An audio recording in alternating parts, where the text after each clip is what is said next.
Hello and welcome to Madrid. We're here for 888 Live, and we are here for the final table. That's right, 435 entries, whittled down to our final 9.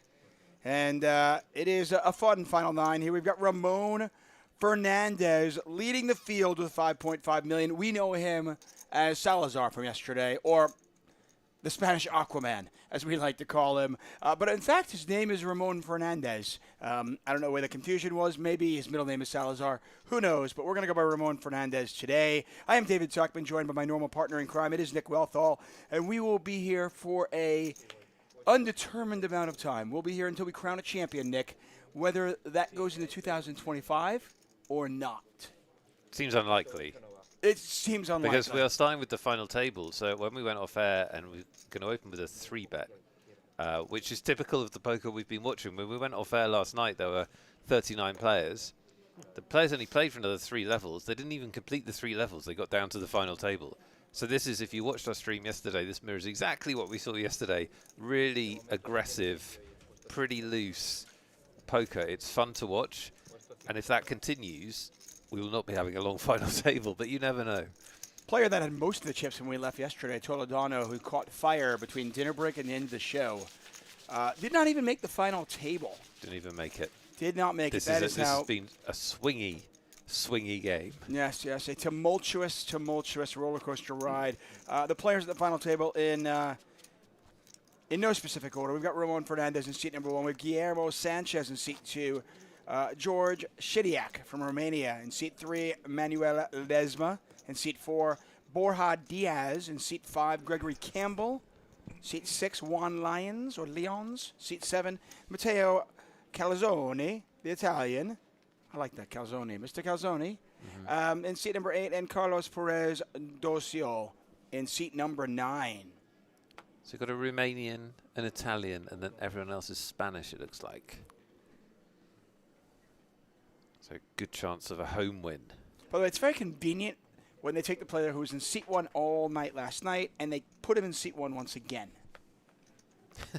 It makes it easier for me. Well, otherwise you wouldn't be able to identify that man, would you? Because he's so kind of anodyne and normal looking. And who's he? He's not distinctive at all.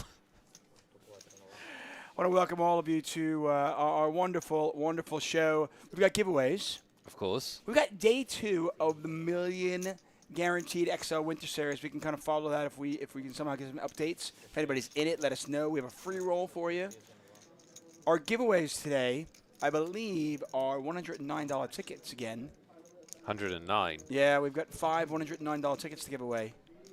And wink, wink. I'll do my best to get more, guys. 5's not going to get it done. No. We've got a final table to watch. Thank you.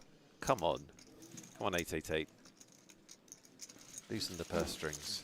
No, it's like, listen, it's like going to a concert. When the concert, you know, they don't play their favorite 3 songs. And all you got to do is cheer a little louder, and they come out and they sing them again. That's what they're playing for, Nick. Mm-hmm. It's a lot of money. All of them guaranteed 6,300 euros. It's a lot of money, and as ever, almost every poker tournament on the planet. Look at those gaps at the top. It's just a very different game playing between 9th and 7th, and then playing between 4th and 1st. The gaps just become bigger and bigger. Till heads up, if there was no deal, we'd be paying 22,000 euros, which is a huge amount in an 800 euro buy-in tournament. Yes, and if the players want to make a deal today, they'll have to paint their hands blue. If they all paint their hands blue, then they'll stop the deal. They'll stop the talk deal. Nice. And then they have to repaint their hand either green or red, depending on what they want to do. That's exactly how it works.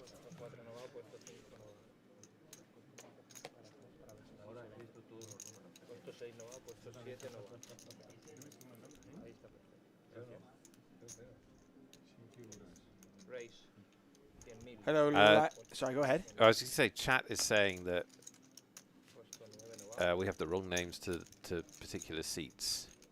I don't know if this is true or not. It's certainly possible. It's going to make coverage challenging. It is certainly possible. We'll do our best.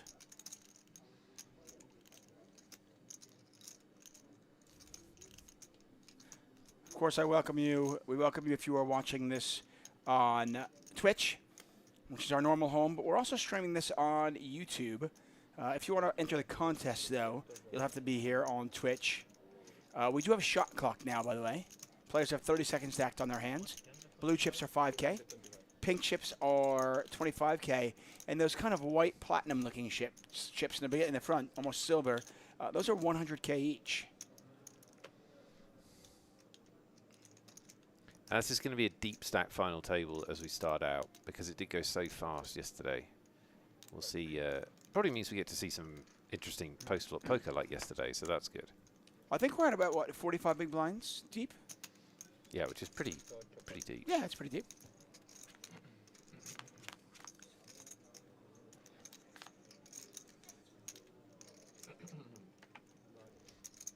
Good flop for 8s on the button.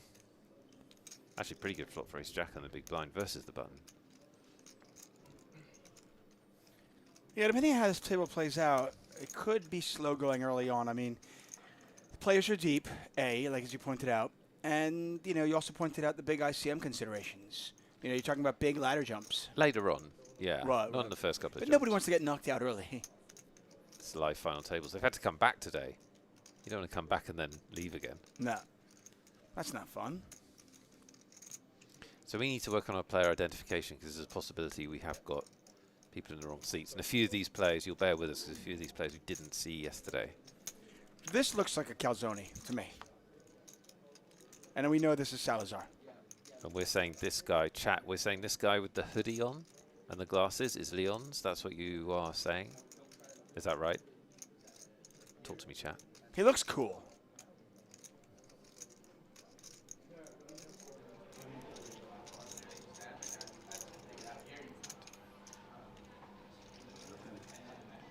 Well, we'll get to the bottom of this. Good news is this final table is not going anywhere. Yeah. We've got a little while, and we promise by the end of the show we'll have it right. I'm going to make that promise. By the time Lions hoist the trophy, we'll know who it is. Yeah, exactly. That's your guarantee. Guaranteed. Some people enough, in chat by the way, know, some people in chat know him. So Ramon, we still have it as Salazar. I am assuming this is Ramon Fernandez, though. Correct. Okay, so maybe his middle name is Salazar. It's like a magical mystery tour, this. It is. But I think we know his first name is Ramon, at least. Indeed. That's fun. 888 Live Madrid. 4 straight days of glorious streaming. We had day 1B, day 1C, and, of course, day 2 here for you. I hope you guys have enjoyed the show. Tomorrow, by the way, we are back at it. When I say we, I mean 888 Poker and our Twitch channel as the final table of the Million Guarantee XL Winter Series main event will be here on 888 Poker TV, so make sure you watch that one. Aaron Baroni will be calling the action tomorrow. Oh, cool. Yeah, don't miss that. Huge final table. You like him more than me? Pardon? You like him more than me? How did you get that from what I said? That's Said you're a huge very, fan. very defensive. I said huge final table. This is really worrying from your point of view. It's very insecure. Do I have to worry? Pocket 8s again here. This time for Shiriak.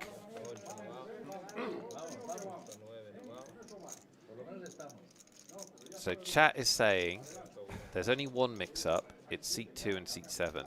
Okay, that's certainly That's what possible. they're saying. We've got the two names the wrong way around. That is what chat is saying. Well, until we get the names right, I will just call this guy Cool, Gray, Hoodie, Awesome Glasses Guy.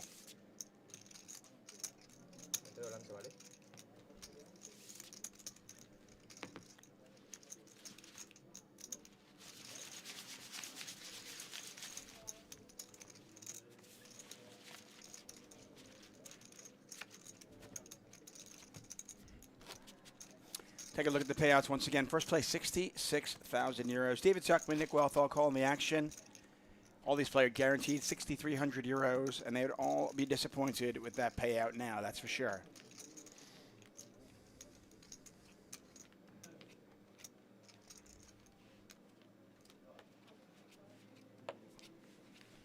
Yeah, well, it is always amazing when you watch a live final table and you think that these players have played poker for 3 days and they've battled through so many players, hundreds of players, so many potential knockouts, potential bad beats. They've dodged landmines and so on. And yet, when they come in today, the difference between 9th and 1st is so huge. And I know that's how players want it. Look, in poker, the collective we have experimented with different payouts, different structures. People like a lot of money up top. Well, it's that, it's the pot of gold at the end of the rainbow that people chase. Yeah, it is. I think the competition, I think the fact that it's fun, those are reasons why tournaments are exciting, and one of the reasons is certainly that pot at the end of the rainbow. Yeah. I mean, I've seen tournaments where they do 50-50s, where literally 50% of the field makes money and 50% of the field doesn't make money. They don't do very well. Yeah, but they've tested all kinds of stuff like that. Yep. I actually genuinely think that if every tournament was just 50-50s, I could do really well. I think you'd win 50% of the time. I think I'd win like 70% or 80. In a 50-50, there are just a lot of really dumb people out there. So interesting hand, Salazar 3 bets. The guy trying to win the tournament be chip leader in a 50-50. Yeah, for sure. Like, just people just don't understand how it works. Guys like looking at it going, "What? I couldn't fold queens." Yeah, but you were second in chips. Yeah, but you can't fold queens. It's true.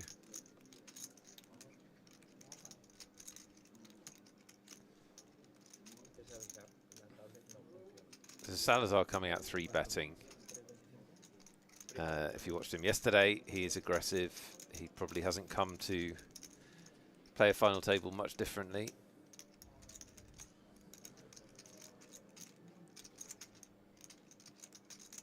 Now, it's always interesting to see the dynamic at the start of a final table. Who's playing aggressively, who's trying to ladder up,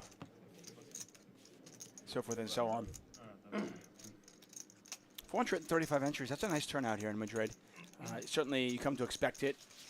Poker hotbed here in Spain. They love their poker. It's been a great week as well. I know Vivian Saliba ran deep in the turbo last night. Don't know how she finished up, but she was doing quite well. She also came in 4th in the PLO event.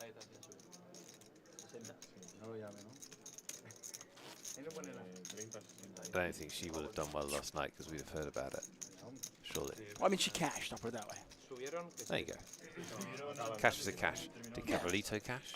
Huh? Did he Cavalito cash or not? That I don't know. I assume he did, because I think they were in the money when we left. So, and they were still in there, so. But she had heaps when we left. Obviously, she didn't win. We would have heard about that, as you said. But turbo event, very volatile.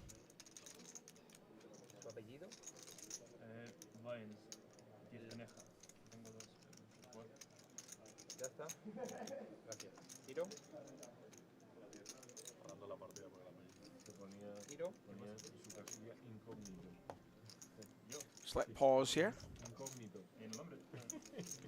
In the chip denominations, blues are 5, pinks are 25, and the platinums, or the silvers, those are 100K. Doesn't platinum or silver sound better than white? Yes. They are white, though. Yeah. Platinum. Ah, Campbell is British. Oh. So we've got a Romanian, a Brit, an Italian, and 6 Spaniards. I don't know what information I got. Just quite random. Yeah.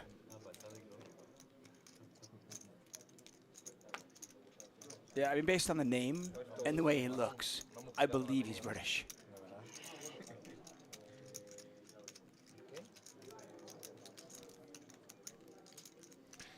So it's the picture that's wrong, in fact. Chat. Are you listening, chat? It's the picture that's wrong. Because actually, that is Leon's and he's on the button, according to you. So it's just the picture that's wrong. Everyone relax. It's confusing, though.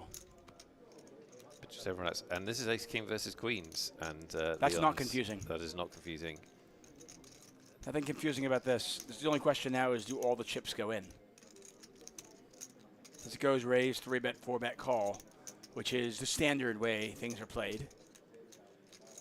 Campbell, by the way, has Leon's covered. In fact, has pretty much exactly twice the stack of Leon's.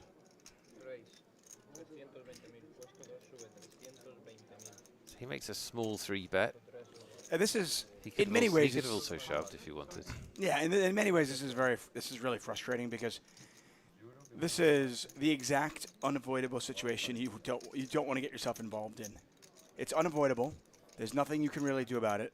And it's just something you don't really want to get yourself into a flip early on in these final tables. Unless you can guarantee a win. And then you definitely Good want to be point. in it. Then you want it. It's just... there is a short stack, as we just saw. Ledesma has 6 big blinds, but the pay jump is not super huge between 9th and 8th. It's certainly not huge enough to worry about with ace, king, or queens. right.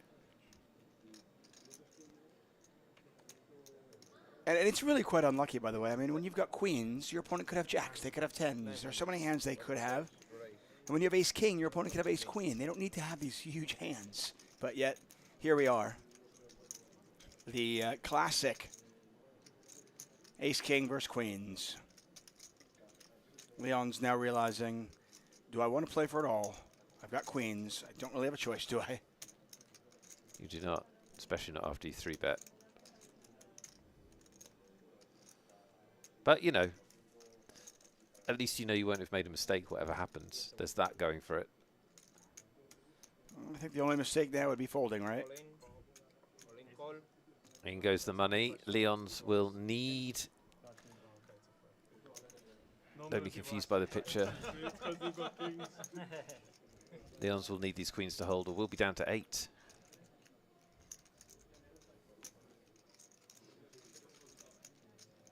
The classic race. It's as old as time.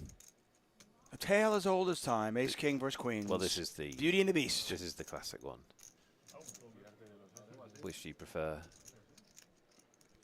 Queens or ace, king in your life? Queens. They are traditionally a better hand. Despite our percentages being reversed. It's usually the other way around, 56-44. I really like queens here, see? That's a very good flop for those of you who can't see your screen. And if Leon's, by the way, I was going to tell our production staff, don't worry about changing the graphic if the queens don't hold. But We'd still have to, because we've still got the other chap wrong. oh, what a run out here. Campbell hits his king and he's drawing dead. Oh, dear. Well, at least you can say you lost the top 2. I guess. Campbell's down to about 25 big blinds, so it's a big blow, but so we definitely have Leon's fans in the chat, David. Lions. It's pronounced lions. Lime's shouting at me. It's pronounced lions. How does she know? I don't know. She's just saying she knows. It's pronounced lions. I think his fans in the chat told us. I think they're trolling us.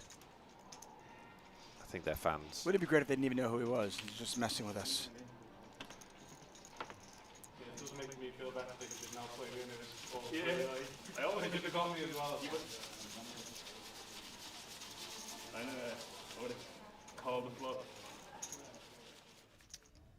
Well, Lions is all smiles now. I wish we were deeper. Speaking of Lions, I hope he performs better today than the Detroit Lions did yesterday. Well, he sort of is, because he started off on fire and he's doubled up. So he's mirroring so far exactly how they performed. Poor Lions fans. Like, they've had a terrible existence, and that's probably the crowning cherry on top. It would have been better to lose 53, wouldn't it? Than that. Yeah. Than have a collapse like that. It's always more painful. I mean, it's not much different than you play poker, you're in a cash game or something like that, and you're up 200 big blinds, and you're feeling great, and you're like, yes, I've won 2 buy-ins, this is amazing, and then you lose it all to break even on the night, and you're just like, oh. And then the same reverse it where you're down 200 big blinds and you come back to break even. It's just the way it goes. Even though start to finish, it's all the end. It's all the same. It certainly feels different though. Yeah.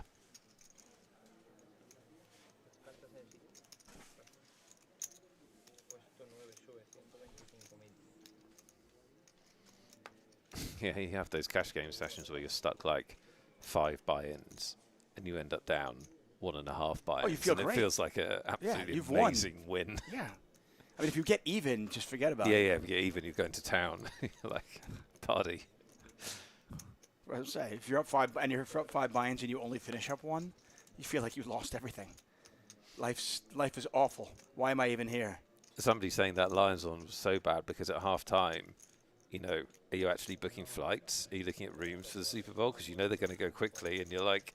Oh, absolutely. They were diehard Detroit Lion fans who never thought they would make it. Because, I mean, the Detroit Lions are a team that, you know, they were... Yeah, for those of you that don't follow American football, they've never really done anything. No, they hadn't won a playoff game in decades. I mean, this is...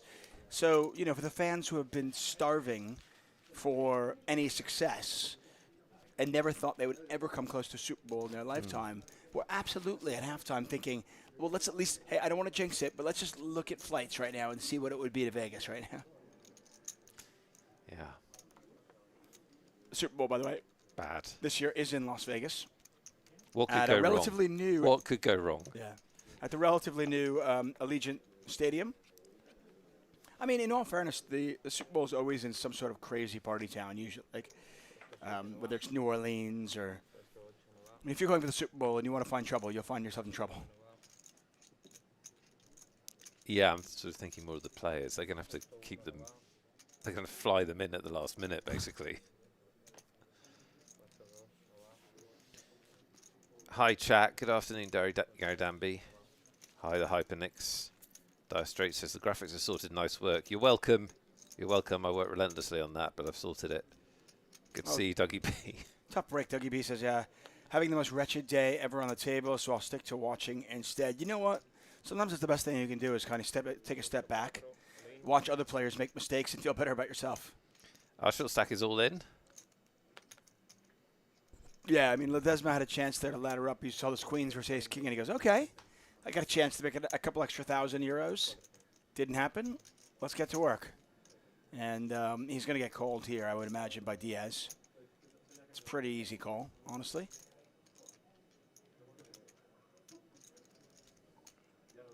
I mean, if this is an earlier position, you could maybe make the argument for folding. But a button, it's just... Ace-3 is just going to be the best hand here so often. And he does eventually make that call.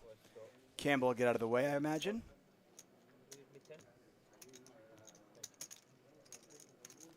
And it's the classic, the other classic race, Ace-3 versus Queen-6.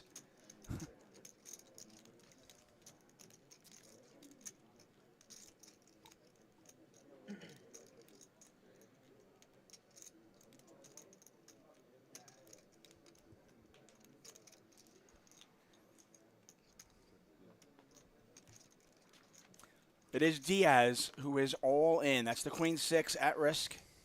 Sorry, it's Ledesma. I'm watching it, and I still can't see it. It is Ledesma's Queen-6 from the button, who is all in for 345,000. Pot is 810.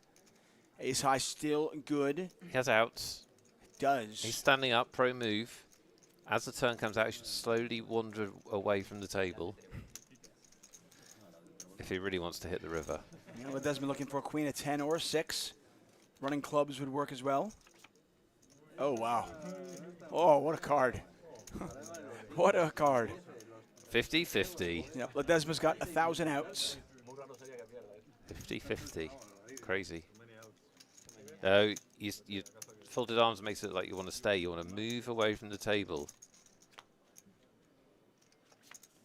Look at that. Hey, hit it. Running clubs and Ledesma doubles up to 810,000. Not a big hit for Diaz, but obviously annoying. These little pots here are a big deal. I mean, to go from 26 or 39 big blinds is a huge difference.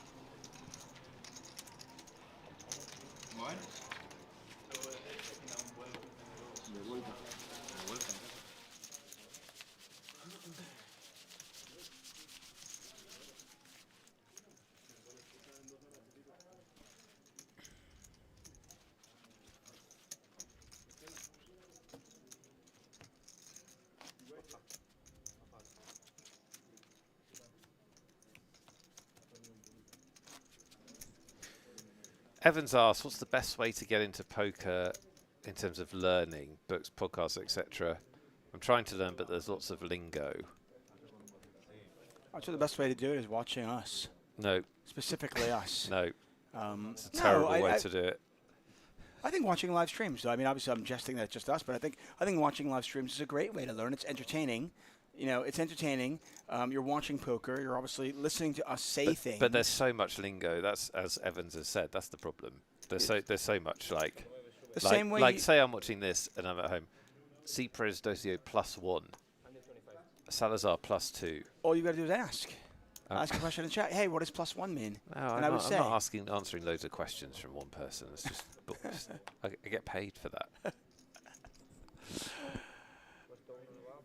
So watch streams. That's one thing you can do, Evans.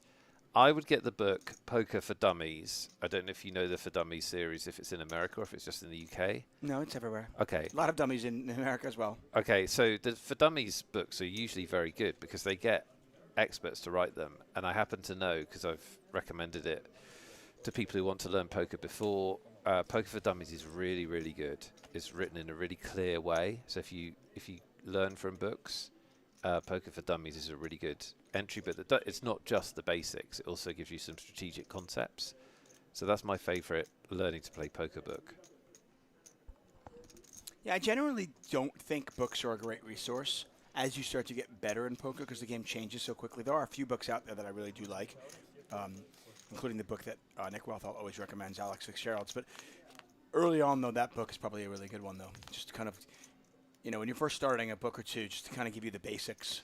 So that way you can watch live streams. I think poker's and understand it at least. I think poker's actually quite bad at onboarding people into the world because it is quite, you know, it is very lingo heavy, and we do tend to make broadcasts for people who know what's going on. I don't know, does 888 have learn to play content? I should know that. They do. Yeah. They do. Yeah, they used to, every broadcast used to, back in the day, used to have a how to play tutorial. But it still doesn't go over all the lingo. Like if you were to look at the bottom left corner of the screen, there's a lot of information there.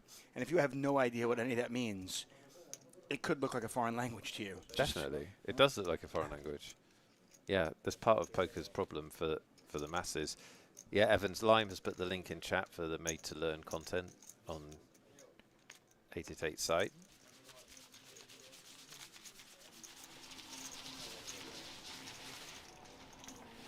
And then I don't know a great sort of basic like video course or tutorial course. Even when I had my training site, we didn't have, we were making it for people who knew what was going on. Listen, I'm going to throw this out there. I actually think that if you read Poker for Dummies, maybe watch a live stream or two, there's a few streamers out there, a few bloggers out there that I really like that kind of start going over basic, and they brought in a lot of newbies into the game, like Brad Owen, Andrew Nemi. I'm a huge Brad Owen fan. I think he does a great job. And Brad Owen has 500,000 subscribers or more now at this point. And he has brought a lot of new people into the game. In fact, one of the reasons why I'm so excited about poker right now. Does he have learning to play stuff or not? No. It's not like learning to play, but he talks about poker in such a basic way that once you read Poker for Dummies, right. Once you read the book and have some sort of a basic blueprint of, okay, this is the lingo, this is the rules, he talks about it in a very simple to understand way. Okay. I went to the casino. I went there with a couple $1,000s. I played these hands. This is why I played this hand. This is why I played it this way. And Brad Owen has successfully brought thousands upon thousands of people who were not previously interested in poker into the game. So there we are. Check out Brad Owen. Andrew Nemi. On the YouTube. A lot of those guys. I mean, I think to a lesser degree, Rampage Poker is a good job. Does good as well. Does a really great job. But I really like Brad Owen. I just think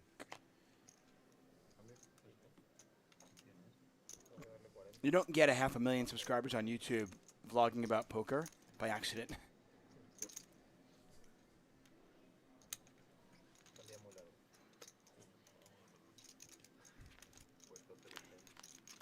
The free roll's actually a while, by the way, guys. The free roll is at 18:30 GMT time, so that's 6:30 p.m. GMT time. So that is actually 3.5 hours away. Okay, so probably not worth getting hyped about that. I mean, you can get hyped. You're probably not going to stay in a state of hype for 3.5 hours. Right. I mean, some people get hyped about their birthday years and years, months and months and months in advance. That said, I'm not going to get so hyped that I'm going to be like, here's the password for it, you know. But we will give you the password well in advance. You can actually register about an hour before it starts, so plenty of time. Make sure to hit the follow button. Turn your notifications on. You'll find out about every single show we ever have. And these shows continue even when we're not doing an 888 live event. We've got Magic Mondays. Shockingly, not always on a Monday, but usually on a Monday. Sometimes it's on a Tuesday.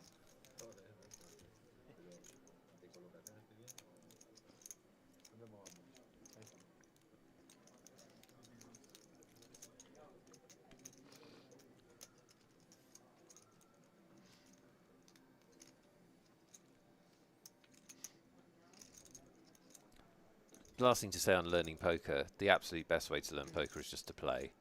So you can play for free. There's lots of ways to play for free. You can play our free roll later. But nothing, in my opinion, for most people, nothing improves your knowledge quicker than actually just doing the thing and making mistakes and going, oh, that's weird. What was that? I need to look that up. Like, why is the big blind always this size? I need to look that up. And so I think that's the other thing.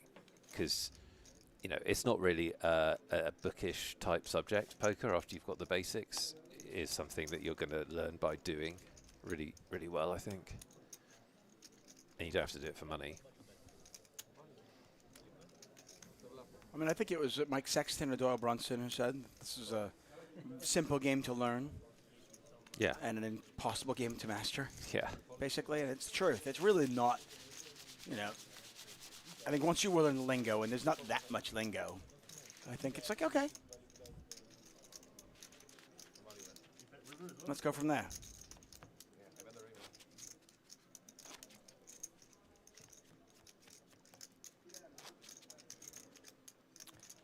Live Madrid down to our final 9. And this is where it's really magical. You know, you talk about poker being exciting and the final table, if you've never been to a final table, I highly recommend it. It's just an amazing, forget about the money, which is obviously great, but it's just exciting. There's something about it. You've gotten through most of the field, and you're there, and you know the finish line is within sight. And also the money. And the money. Right. But I mean, I've played final. But listen, I've played very, very small tournaments and gotten to the final table, and been super excited about that too. You know, it's just. Yeah, it's definitely cool. Salazar still has 100 big blinds. It's like, what? Yeah. Well, he was a lot of fun to watch yesterday. He gets involved in pots and really plays pretty well. I mean, I'm not saying he's played flawlessly or anything like that, but we've seen him make all kinds of different plays. Now, it is always easier when you have a lot of chips to make plays. That is definitely true. But he'll definitely bring us some entertainment today, I think. Oh, probably not in this hand. Chiriac nice. might have. I'm wondering if Chiriac actually saved himself here. I don't think he has. I don't think you can fold ace king no matter what. He doesn't have enough chips, look. But it's a small 3-bet. Yeah, but if he had a bigger stack, he can't fold. I mean, you get the open. If he had 40 big blinds, then what you're saying is relevant. But he doesn't. So he's going to die. Wow. That's brutal. I know. Well, it is brutal. It's a very strong 4-bet. The reason why this is such a strong 4-bet is, well, first of all, it's a 4-bet. 4-bets are strong. The open is from under the gun, which is already indicating that he's strength. But it is the chip leader, so you don't know much. But when Chiriac 3-bets this amount and you 4-bet, it's very difficult if you have a bluff here because you can't fold. If Chiriac were to shove here and you were bluffing, you'd be like, oops, I've got to call because I'm committed. So this 4-bet is really, really strong. It's virtually never a bluff. Yeah. Really shouldn't ever be a bluff. Yeah, but it also doesn't matter. No, it doesn't. Because, you know, he can have queens. He can probably have jacks. He can definitely have ace king. No. So unlucky for Chiriac, really unlucky. Horrible to come back to the final table and then to get dealt this, isn't it? Really horrible. Just unavoidable. Unavoidable.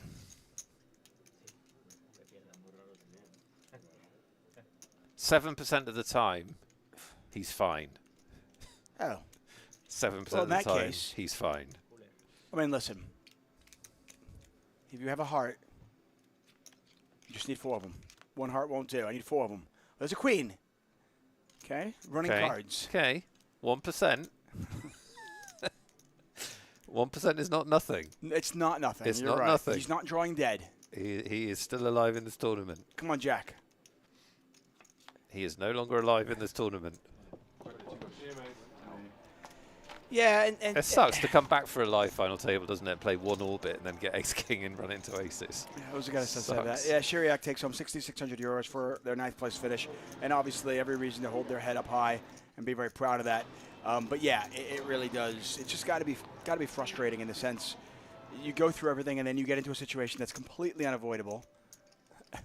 And okay, I guess the poker gods. I guess today was not my day because there's. I tell you what, as well, nothing I can do. It was particularly cruel, that one, because he's sitting there with whatever he had, 16, 18 big blinds, 18 maybe. And with 18 big blinds, you are thinking, okay, I'm not in critical situation, but I need to find some hands, right? And then the chip leader opens, so you know opens a load of stuff, and you've got ace-king. You're lovely. Great. Happy days. You're thinking right there. In all likelihood, this is going to go raise. I'm going to 3-bet. The hand is over, and I've just picked up 4.5 big blinds. And now I'm up to 23. This is amazing. A worst case, he calls, I'm in position. You know, maybe I Okay. can forget the full double up. Right. No, cold 4-bet. Aces, bye. That sucks. What's up, Poker Bras? What's up, Dire Straits? Hello, Tower 009. Thanks for joining us. I want to send out a special thank you to Lime Ricky for her amazing work this week, as always. Yes, thank you, Lime. Rigorous on it. All over it. Knows how to pronounce lions. Yep.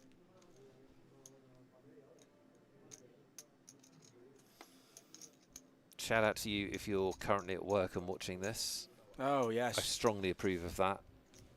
Disclaimer, 888 does not approve of that. I personally strongly approve of that. Listen, it's Monday. It's Monday. It's Magic Monday. Yeah. Okay? Magic Monday has for at least, 18 months or so, been making work days on Mondays less productive, and I'm proud of that. It's flipped the script. It's turned the week upside down. It's said to people, what if Monday was brilliant? And it's challenged that thinking.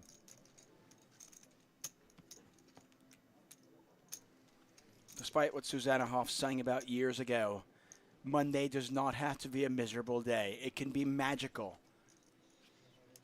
Come join us. Razvan's at work. Well played, Razvan.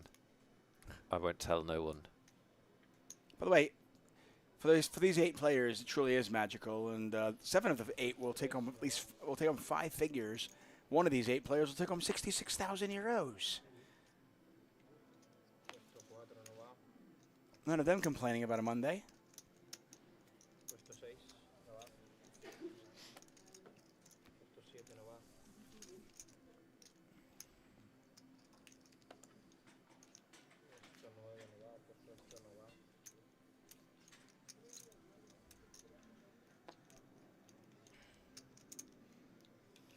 You know, bringing up Evans B and the fact that they're beginner and still learning the game, it's another one of my pet peeves. I don't have many, but one of the pet peeves is when a quote-unquote pro, and I don't really consider them pros, when they belittle new players in the game for either playing poorly in their view or not knowing the rules.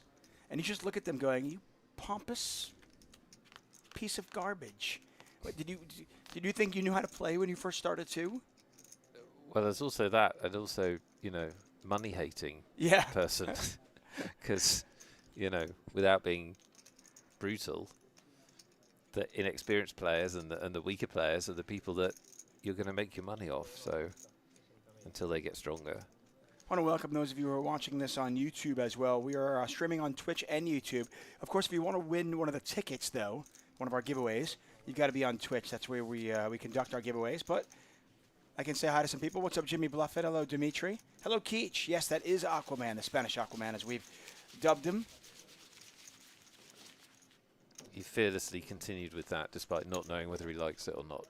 Well, You'll notice I haven't participated. who doesn't like that? Well, Who would not want to be known as the Spanish Jason Momoa?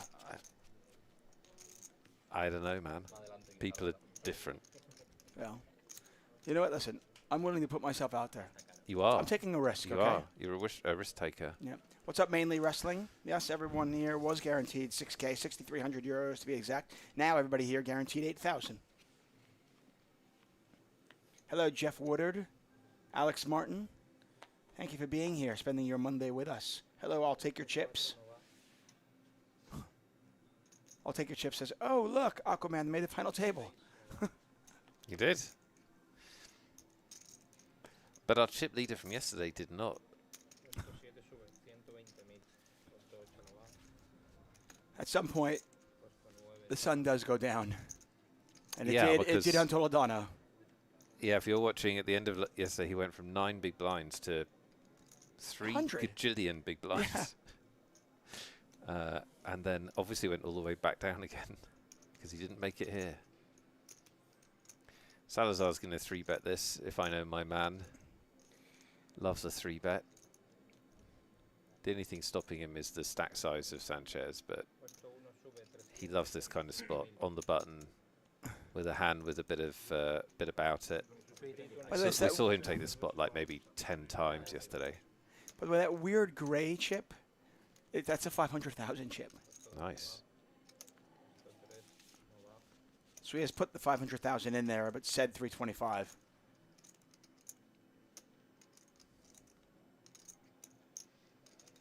See, this is one of those hands and one of those spots where I'm just like, well done. You've done a 3-bet. You can just have the pot. I know it's too tight. Like in a vacuum, it's too tight. You're supposed to call, but I got 30 big blinds. I got shorter stacks than me. The guy has me covered. He's really aggressive. I just don't love this spot. You got to play to win, Nick, okay? Oh. Play to win. Oh. Come what may. Throw ICM out the window and just play to win the game. Play to win with your jack high nothing. Yeah, listen, I understand both sides of the coin. From a mathematical ICM point of view, playing out of position with this particular stack against the chip leader is not ideal. It's not. It's even perfect. What are you talking about? It's the not best play ever. It's not even ICM really. It's just like, it's just a crappy spot. Like you've just got a stack that he can put a lot of pressure on because it's only 30 big blinds. Right. Well, you and I were talking about this over dinner, and sometimes it's just one of those weird things that at the final table or near money bubbles, the player who has the chips has earned the right to kind of charge every table a tax. Yeah. It's like, no, I'm going to just steal some of your chips at times. Built-in advantage. Yeah. Now, as it happens, Salazar checked the flop, and that has this is going to work out for Sanchez. And that's why you don't fold King Queen. Obviously, it is too strong to just fold. But I like the fact that Sanchez is just calling, not escalating the pot, trying to get the showdown. This should go check, I imagine. Pretty awful bluff card. Yeah, I sort of think maybe you lead the river here because there's lots of different ways you can lead the river here. You can lead it small, or you can lead it to try and induce something. You can lead it bigger to try and get paid. But all the draws that were on the flop missed. The draws that were picked up on the turn obviously missed. And a lot of the time, he's just going to check behind you. Right. Okay, I mean, this is a weird bet.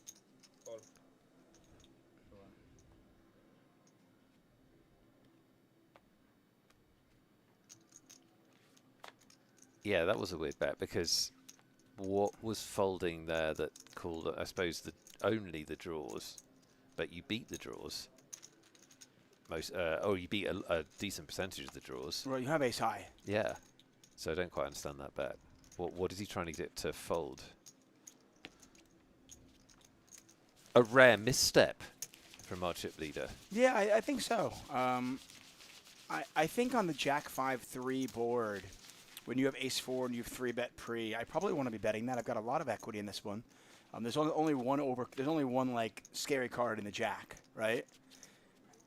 If my opponent does have something like sevens, yeah, they call one straight, but there's a lot of turn cards where I can double barrel. Whereas if you do it the other way around and check the flop and then try and bluff the turn, they're going to call once anyway, right? So you take away your ability to double barrel. I think so. I mean, I guess the bet on the turn gets sevens to fold, sixes to fold, eights, something like that. If it's the second bet, yeah. Yeah, Not if it's the first bet, though. I think that was a rare misstep from Ramon. It wasn't an inexpensive one either. No. Well, he made it worse by the river bet. The river bet was I mean, listen, I think checking the flop is reasonable. I think betting the flop is probably a little bit better. But either way, you can make the argument for both. I think betting the turn was certainly fine. He's going to rep the king. Yep. His opponent's not going to have that many kings in their range. He 3-bet, remember, as well. Right. I think that's fine on the turn once you check back the flop. I think betting the river was a little bit spewy. It's a really bad bluff card. Yeah, like are you getting ace jack to fold? Are you getting any jack to fold there? No. You check back the flop. Yeah, you're probably not, right? So we don't like that. I'm not even sure if he's folding sevens. Yeah.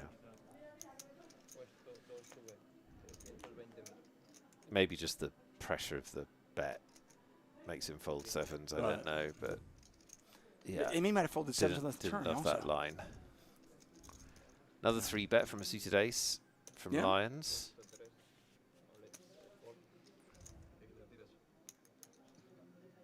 Happy days for Diaz.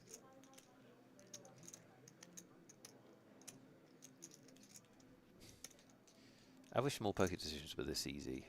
I wish more poker decisions were this easy. I've got 24 big blinds. There's a 3-bet in front of me. I've got ace king. What are my options? Yeah, the only option here is how long should I wait? Yeah. How much of my time bank should I use before I move all my chips in? Like if you've got 60 big blinds, it's more complicated. With 24 big blinds, it's so easy. Yeah, it's definitely. Yeah, 60 big blinds is actually a little bit more. Yeah, because when you have options, 4 betting, and then if you get 5 bet, you're like, ugh. Yeah. But if you shove, it's an over shove. If you flat call, it's really weird.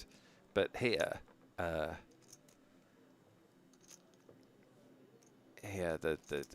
there's only one option, so I presume this is just Hollywood. I mean, that's not helpful to the dealer, is it? Just throwing a load of chips in. Yeah, he threw all of his time banks at him.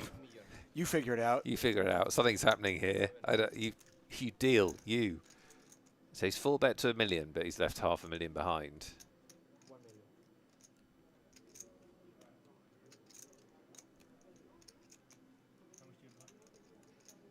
Which is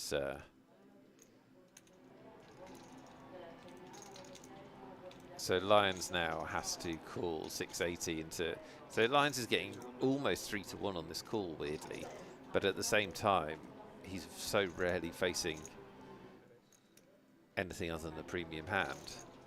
So he does make the fold, and that's a great spot for Diaz. Didn't even have to survive a run out. Just gets to pick up all the dead money. No, and that's, listen, sign you up. At this point in the tournament, it's funny, early on in the tournament, day 1, day 2, you're on 75 big blinds. You want to try to win some bigger pots. Picking up 5 big blinds is just not that big a deal. But at this point in the tournament, when you're on 24 big blinds, picking up 6, 7 big blinds without seeing a flop, that's enormous. You just added 25% to your stack with no risk. The no risk part is the key. If you're never at risk, well, that means you're still going to be in here while everybody else gets knocked out.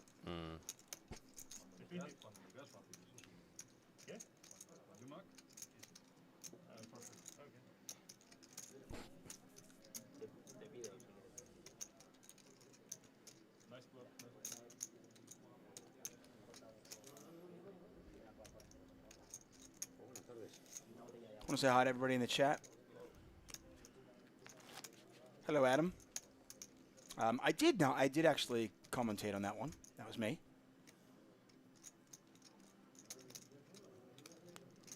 Are we going to do an early bird giveaway? We could do that. You know, these people are here on a Monday afternoon. Not classical poker streaming time, is it? We appreciate the effort. No, yeah. What is it? I was going to say. 7:20 in the morning on the West Coast in Las Vegas. Probably not a lot of Las Vegas audience for this one. And so my wife far. is almost definitely up watching. There you go. Supporting everything you do. Has she ever watched you do a stream? Yes, early on in our relationship. Like in between the second and third date? No, I mean I think the first like 14 months. Wow, really? Yeah, maybe 16 months. My wife watched when I got a Channel 4 show. She watched the first episode of that. That's about it. That's it. Yeah. Shaw said they skipped work for this giveaway time. Good call. Skip work for a couple of hundred to one shot at a ticket. I like it. I like your commitment. Let's do a giveaway. I think that sounds like an amazing thing here. Let's do it. Early bird giveaway. Should we do a keyword? Yeah, why not?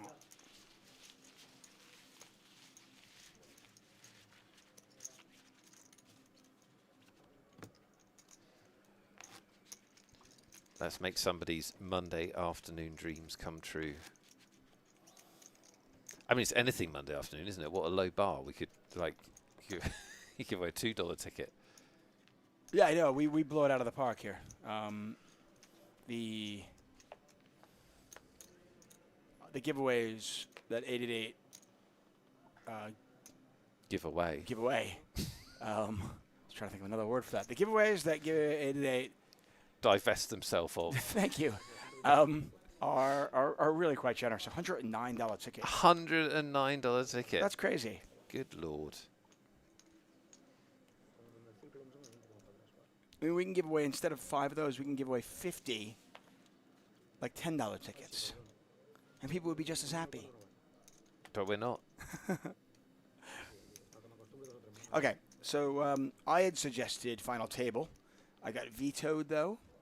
Lime is too powerful now. She just said, seriously. thanks for your suggestion, lead commentator. I'll take that on board, but here's the actual answer. Right.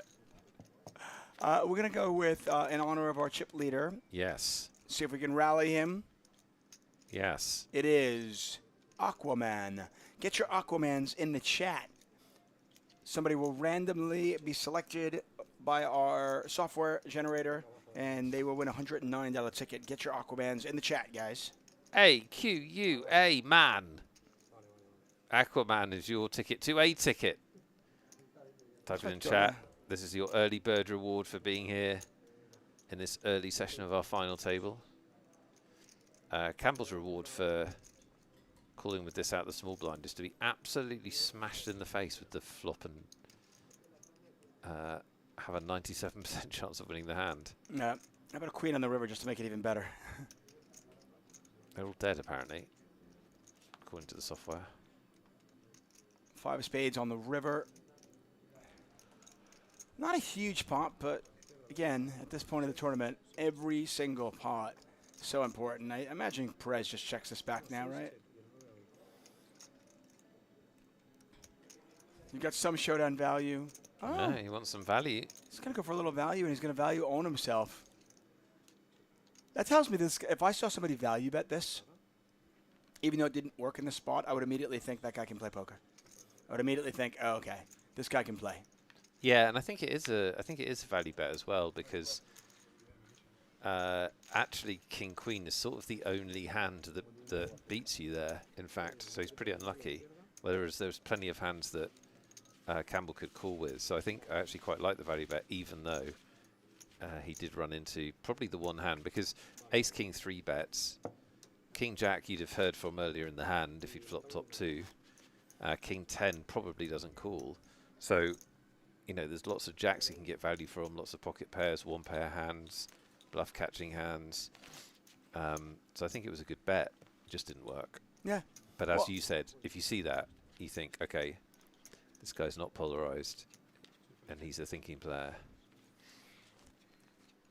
I mentioned this earlier in the week, and I've talked about this before in terms of value betting. I think people are just so scared of value owning themselves, meaning you value bet a hand that is actually worse than your opponent's, and you end up, giving them value out of that.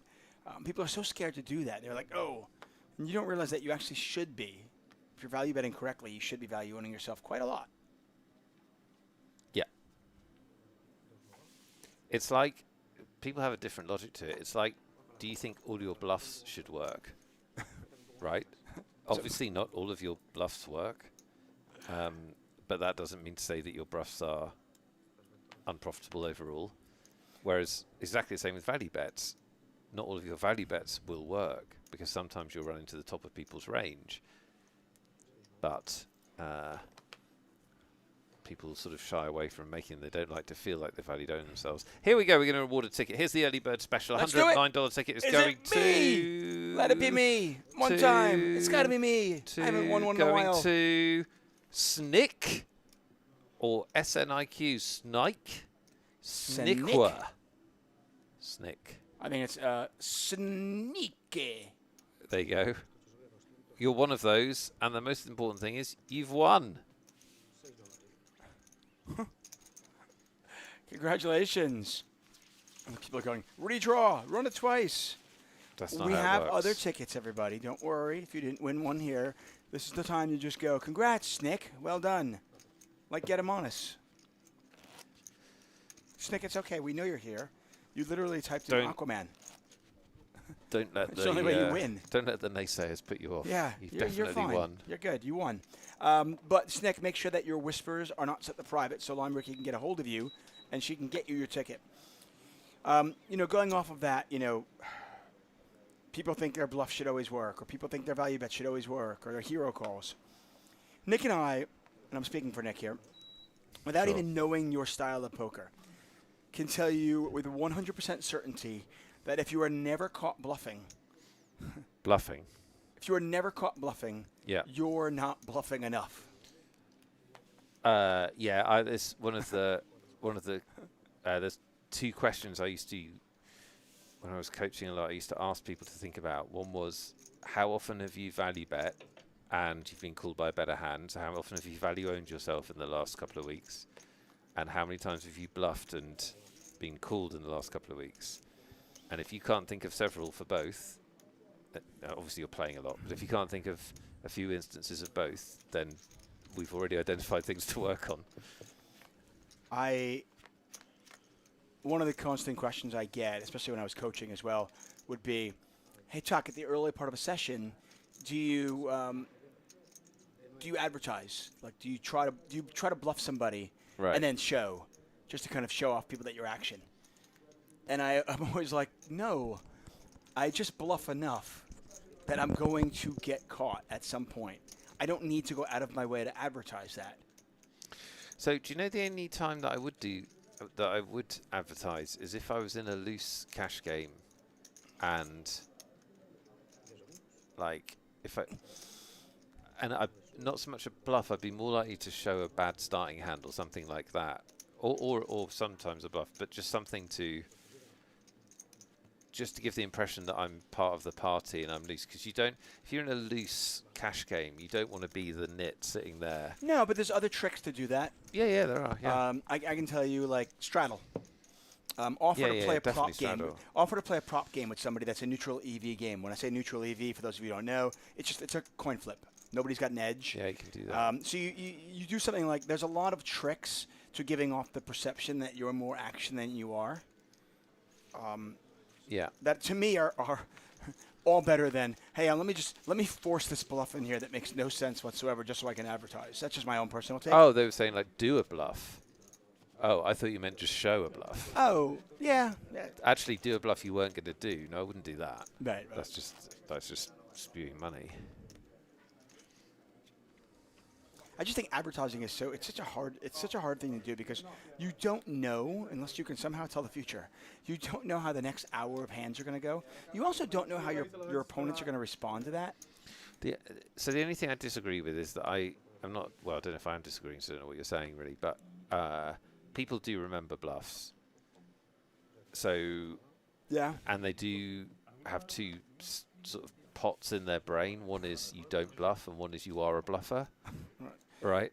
Nick Rothwell bluffed me back in 2004. So it's unbelievable. So he's a bluffer. It's unbelievable how people remember. If you're the person they've bluffed, they'll really remember. Well, there are some actually real nits out there who have for years fooled people into thinking that they're action because of just the way they're at the table. I mean, Mike Mattisau, is a complete nit. I mean, no, he is an utter crazy, like a complete nit. But because he's so loud, Yeah. nickname literally the mouth. Yeah. People Yeah. have the He's probably idea that he has a lot more action than he is. He's probably the best example. Gus Hansen would be my other example. Never makes big bluffs. Plays a wide starting range. Right, but when the chips go in, he has it. Rarely makes big bluffs. But yeah, Mike the Mouth's the best example. Mike is I mean, when I do live stream cash games, I hate when he's on the show. Right. He doesn't play any hands. Right. he's a nit.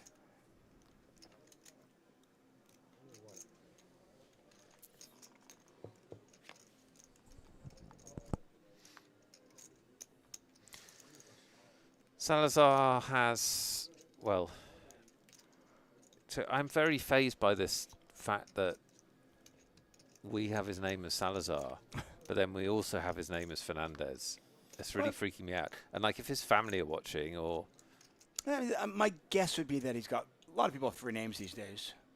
these days in the modern world. Yeah. I think they have a lot more names. You yourself are called Coked Badger, Coked Otter. I'm sorry, one more time? You yourself are called Coked Otter. Yeah, exactly. David Tuckman. Right. Tuck. I mean, honestly, there was a conversation. Look at Salazar going for some value here. I love the bet. Love it. Probably got called by ace high, I would assume. He's got moves, Salazar. Yeah.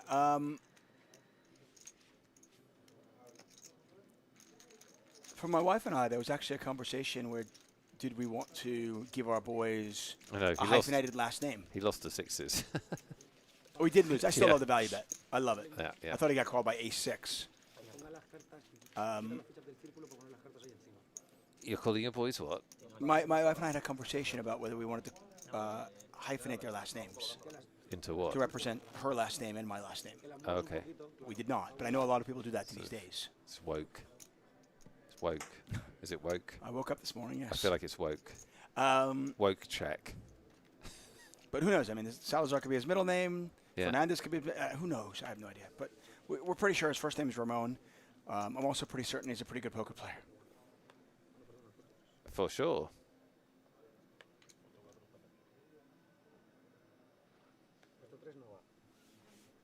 What's up, Leo Gygek? Hello, the Hypernix. Hi, And Leo. welcome all of you to our chat and to our show. We'll be here until we crown a champion, no matter how long that takes. I don't think it'll take 12 hours. I don't think we're in here for one of those. I'm predicting like 11 p.m. 11 p.m.? Yeah. Oh. I don't know. Do you think it lasts that long? Well, they're going to have breaks. Yeah, I guess. Yeah. I thought I might be going a little bit There's under because I dinner. think there's a dinner break in there. Yeah. And they are deep. I mean, this is not... Also, levels on day one and day two, levels were 45 minutes long. Levels here are 1 hour long. We're very kind to the players. There's a very long final table levels, bearing in mind that a decent percentage of the final table will be short-handed. Yeah. So you get even more hand. That's very long. My only adjustment that I would make... I don't know that it's necessary, actually. My only adjustment I would make, and this is not an 888 thing, this is a specific, casino-specific thing, would be at heads-up play, I would cut the levels in half. Definitely. Because you get way more... It's how many hands you get in per hour. Yeah. So you're getting more hands in because you have an hour. Yeah, our levels heads up is silly. It's just too long. You don't. You're already getting so many hands in. I agree.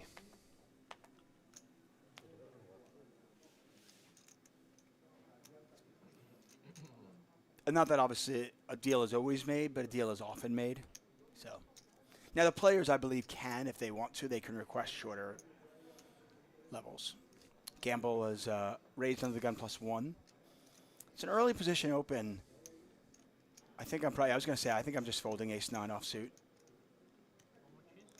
Oh, Calzone with an ace-10. You want to play how much is the hoodie with his sweatshirt? Oh, yeah. Let's see when we get to it. Was that Lions? No. I mean, I Oh, know it's that not a hoodie, one. but it's a unique looking sweatshirt. Let's see what it says on the side. I know. It's got like art on it. If you weren't here during the week, we've been How guessing much the is that hoodie? price of people's hoodies, and David's been miles off. On Yeah, that. no, I've been like, that's $1,400. I'm gonna go. That's David from LA. That's $125. Okay. Yeah.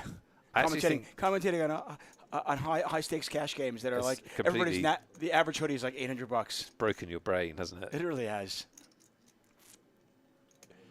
How about that hoodie from Lion? That's a nice hoodie. Is it? I like that hoodie. Yeah, but it's just a standard hoodie. It is a standard hoodie. It's like $50. I think that's like a $59 hoodie. Yeah.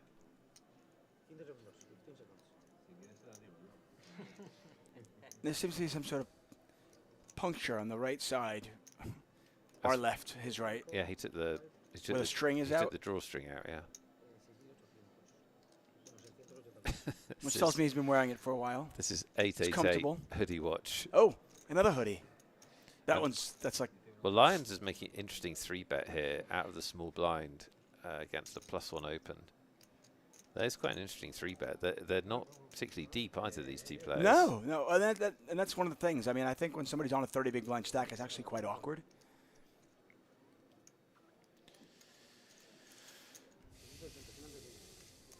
It's a really awkward stack to kind of like defend a 3-bet, because if you 4-bet, you're committing yourself. But are you deep enough that you want to call this? And are you also at a spot where if you do call this and you hit a queen, king or a queen, are you just going with it? Well, Ace-Jack has the call decision.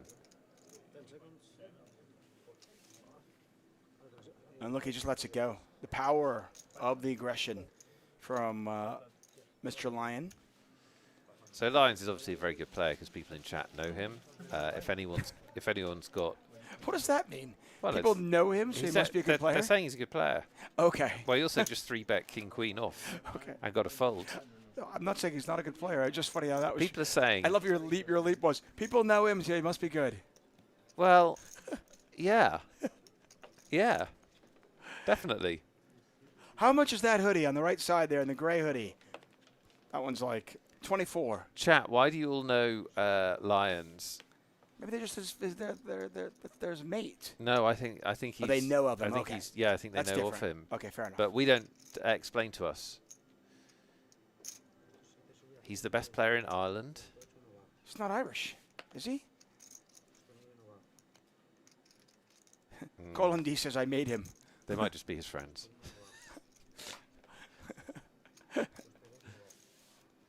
No, I'm not saying he's not. He could be a brilliant player. Yeah.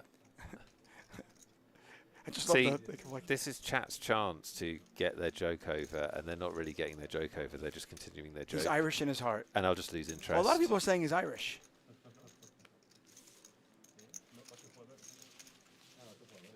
We don't know the joke because we don't know the background to the joke. No. So it's inside. we're We're gonna clearly lose- on the outside. We're on the outside. We're going to lose interest, and there'll be no more shout-outs.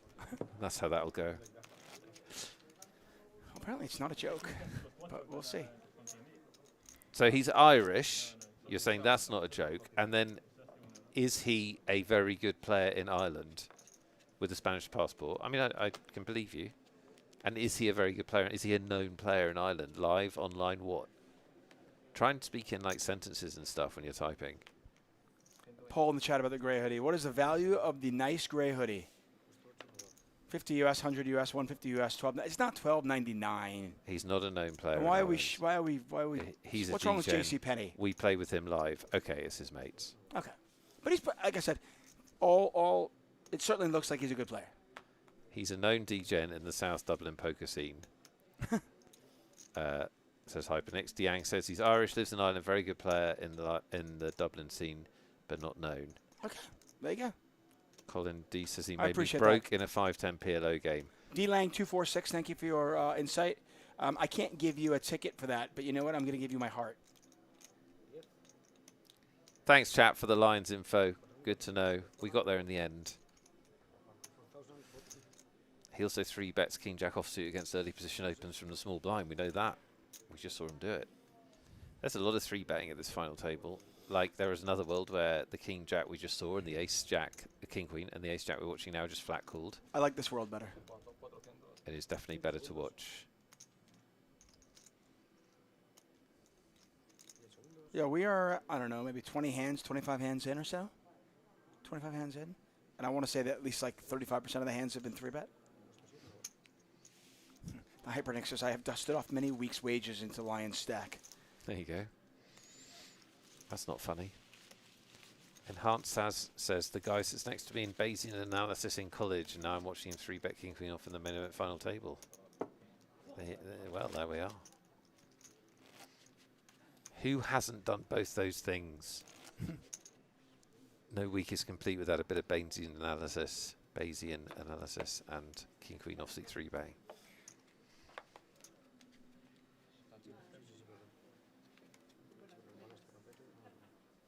Calzone wearing the very colorful artistic sweatshirt. That one's got to be pricey, right? That's got to be at least a couple hundred, right? I think that's the expensive one. Yeah. The one with the birds on it. No, I don't think either of the other sweatshirts are expensive. I actually think that Salazar's scarf is more expensive than those sweatshirts. You may be right. It's a nice scarf. Growing up, I always wanted hair like Salazar. Did you? I always wanted, I wanted like rocker's hair, like long. Really? Just Did you ever have it? No, I can't. I get a fro. I always wanted the exact hair I have. It's terrible. I've never changed my hair.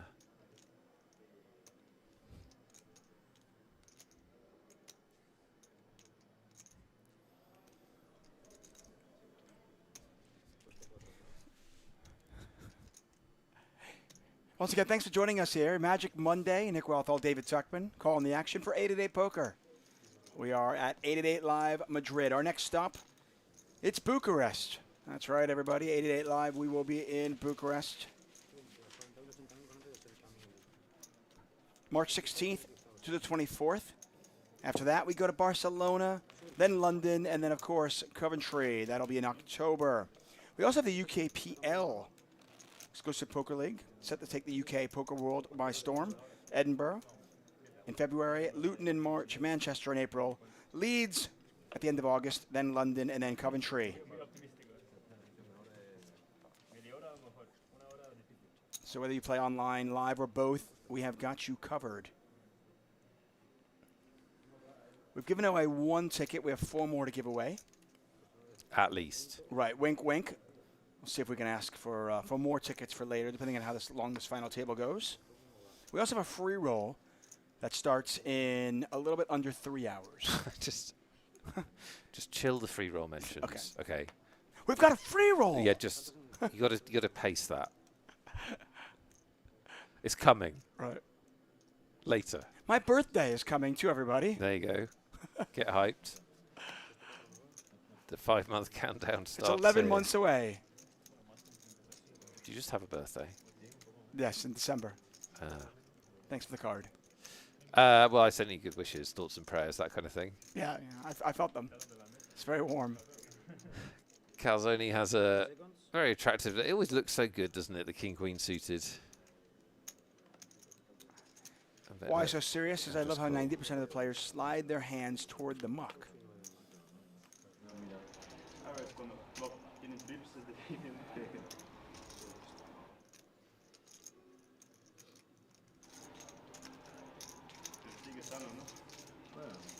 So Perez opened under the gun here. Has the overs. Doesn't have a heart. Just checks it back. With his, he'll take his showdown value, David. Yeah, sometimes against the big blind defense, I will often just bet this from under the gun because I have all the overpairs, especially on a paired board like this. I just don't want to allow my opponent to realize their equity for free. Even if they have something just random like, 6-4. I just get a lot of folds. This is specifically an under the gun open on a paired board against the big blind. Yeah, I mean, there's nothing wrong with checking it back. I'm quite late to check back, I think. I mean, against the small blind defense, I'm checking this back. But against the big blind defense, people in the big blind defend with like everything these days. Yeah, but you're winning. You are, but you induce bluffs and you pop control if they have hit something amazing. part of the reason why I don't mind betting is because I'm kind of like I'm in many ways I'm almost one and done with it. Like I have nothing going on. It's a Jack 9-9 2-heart board. I have Ace Queen with no heart. So it's like if I get called or check, if I get check raised, it's just an easy fold. And I like putting myself in spots where it's easy decisions. It's an easy fold if you get check raised. On the flop? Yeah. Really? I must. If we ever play together, I must remember. Go ahead and check raise me. Yes, you can have this pot. Really? Go ahead. But sometimes I'm going to have it. I'm Wow. also going to bet my 9. I'm going to bet my jack. I'm going to bet my overpairs too. I'm not always just going to fold. But yes, if I have Ace Queen offsuit on a Jack 9-9 2-heart board, yes, I'm not Ian Simpson. I'll fold. I mean, yeah. Well, that's interesting. I'm okay. See, I think winning players fold the best hand sometimes. I think that's okay. Well, that's just a general platitude. That's got nothing to do with this situation. Yeah, I think most of the time you get check raised on that flop, you're not actually up against a made hand. and I think Calzone knows exactly what he's up against. I think he knows he's up against a big ace. He's trying to get that hand to fold. It's smart to bet twice. Betting once was never going to work. Betting twice might work.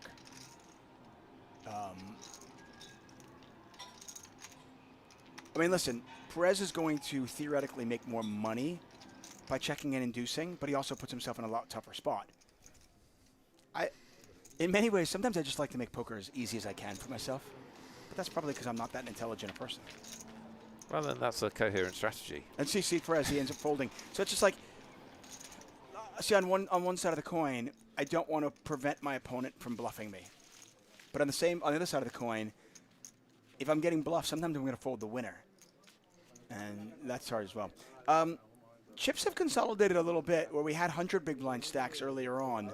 Now our biggest stack is just 52 big blinds. Blinds are now 40-80 with an 80,000 big blind ante. Ledesma, our short stack on just 510,000 chips or 6 big blinds.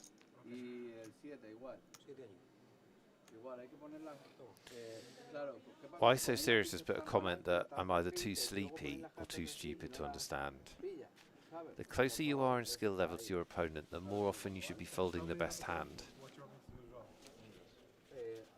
Closer, I'd actually think I disagree with the that. closer you are, well, that was my gut reaction, but I was just wondering if I understood it. The closer you are in skill level to your opponent, the more often you should be folding the best hand. That's a thinker. I think I might be in your camp. I'm not sure if maybe I don't understand it, but I think it's actually the opposite. See, against really, really bad players, I will actually sometimes avoid really close spots that I think I'm slightly ahead. I'll take the page out of Chip Reese's book. Chip Reese talked about this in Super System. He said that he was once in a stud game where he knew he had the best of it because he knew what his opponent had, but he was like maybe 55-45. But he lost his entire roll on that hand, and he was out of the game. And he said actually surviving in that game was more important because in other spots I was more like 80-20. I think we found what the actual problem was there. Chip was playing like miles over his head, probably with borrowed money. Oh, of course. Well, that's of course. I mean, because actually you should never fold. No, he wasn't losing his whole roll. It was what he had there. Yeah. They weren't playing on credit, so he just happened to have brought. Let's say he brought. So the dynamics. He brought $3,000 to the game. The dynamics are different, but you should never be folding a 55-45. See, no, I disagree. Oh, we just disagree. I think if you're at a cash game and you only, like, let's say you can't borrow money and you have a certain amount of money, and you know that if you can last in this game for 8 hours, you're going to get all of it. Yeah, but that's different. Well, that was the case I brought up, though. Yeah, but what? But why are you in that situation? Let's go back a step. What have you done in your life to this point that you're short-rolled in this game? No, I'm not short-rolled. I happen to be at, let's say I travel. Yeah. Let's say I go to Hawaii on vacation. We got a 3-bet. Okay, well, watch this. So this is quite unconventional to 3-bet a medium-sized pair. with position, I would suggest. There's a lot of 3-betting this table. Yeah, I think it's the he's attacking the late position open from Campbell. Yeah, but the thinking would normally be you want to be a bit weaker, a bit stronger to 3-bet there. Like, actually, it's a good hand to flat with. But anyway, Okay, so I'll give you an example. Let's say I go to Hawaii on vacation, and I heard there might be a poker game there, but okay. So I bring $5,000 in cash to play in it. okay.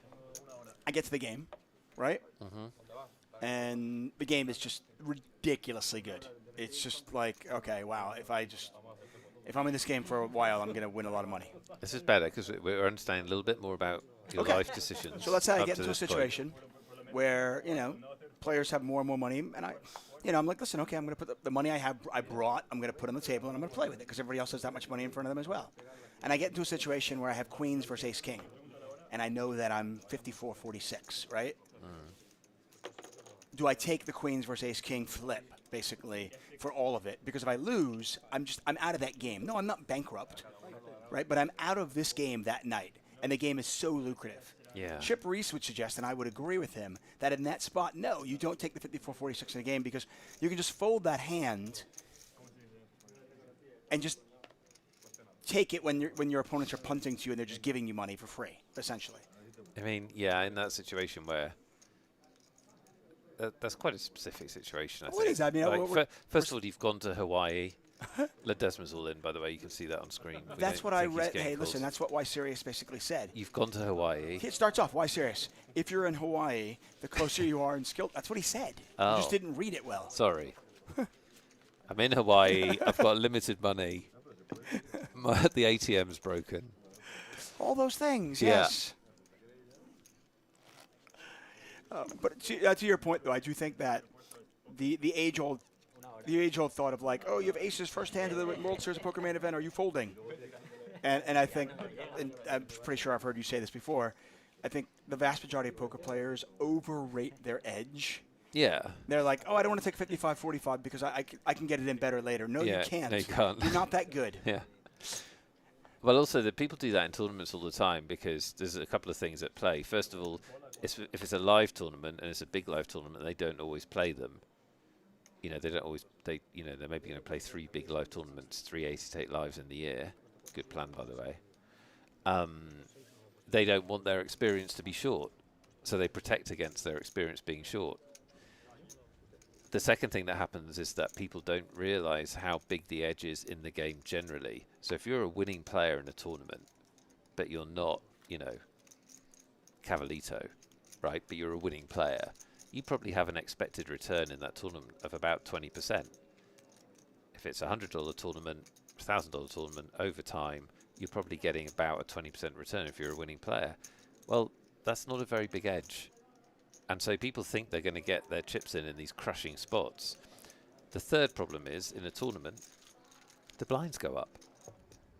So when people are inordinately delaying finding a perfect spot, their stack is actually atrophying.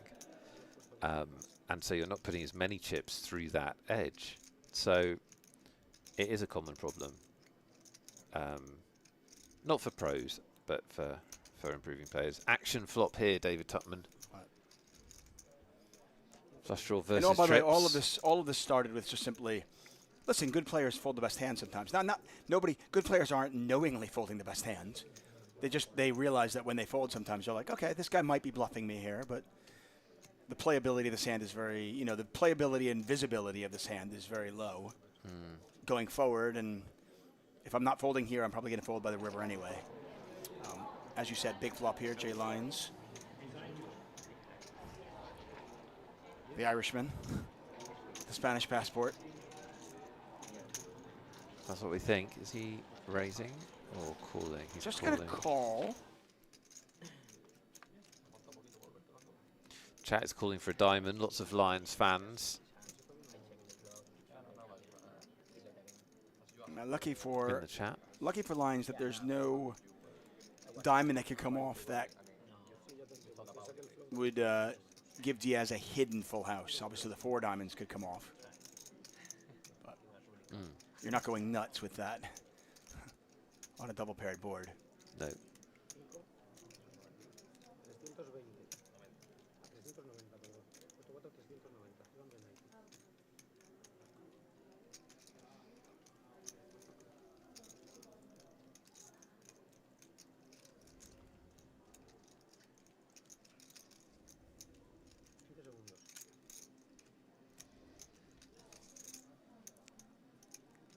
So, Lions hasn't improved.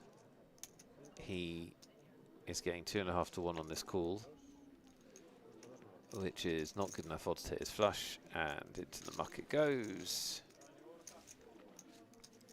That's a very disciplined fold. I think a lot of players make the mistake of chasing in a spot like that. And they've got to realize at least there's a chance that your opponent does have trips there. And also a question of, hey, if I hit my diamond, am I even going to get paid? I'm out of position. It's a tough hand to play.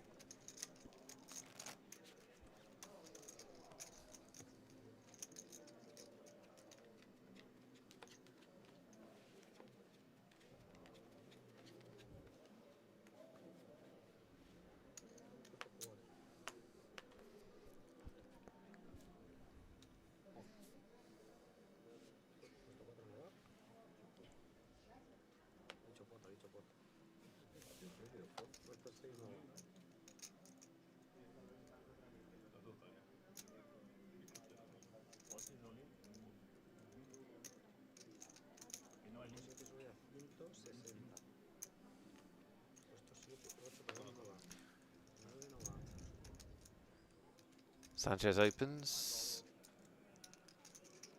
Not an automatic open, actually. Queen 10 off from third spot, especially with aggressive players behind. It's not like way out of line, but not an automatic open. 8-handed.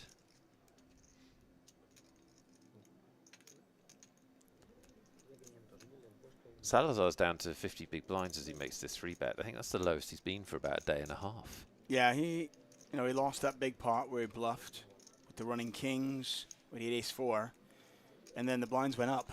So combine those two, and if he were to lose this hand, which seems unlikely at this point, he would actually fall out of the lead. As we saw when we saw the leaderboard, nobody really that deep anymore. No, there has Things been. have consolidated. Yeah. I mean, they're sort of deepish in tournament terms, but obviously not super deep. Salazar takes it down. It'd be interesting to see with him. He's one of those. It'd be interesting to see if he gets to like 25, 28 big blinds, whether he actually can change gears, as in go down gears, or whether he still tries to make these kind of small 3-bets and so on.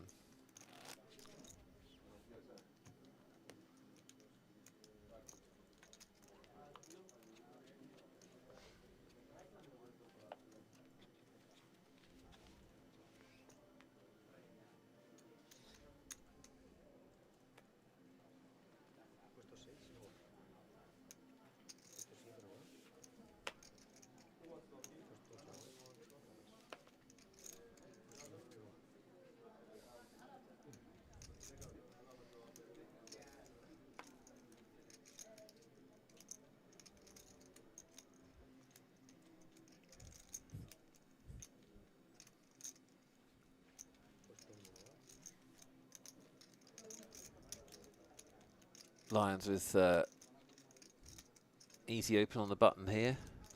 He does have the short stack and the small blind, but it's not a short stack that has been shoving at all.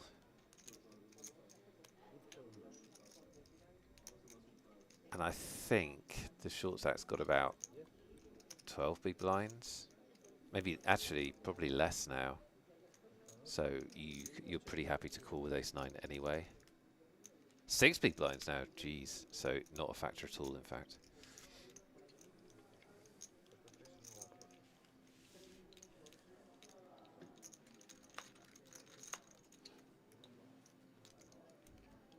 Diaz doesn't defend that. I thought that he might suited. 10-deuce, obviously not a great hand unless you're Doyle Brunson. But 10-deuce suited. I usually want to defend the big blind for, against a min-raise. You're just getting such a good price.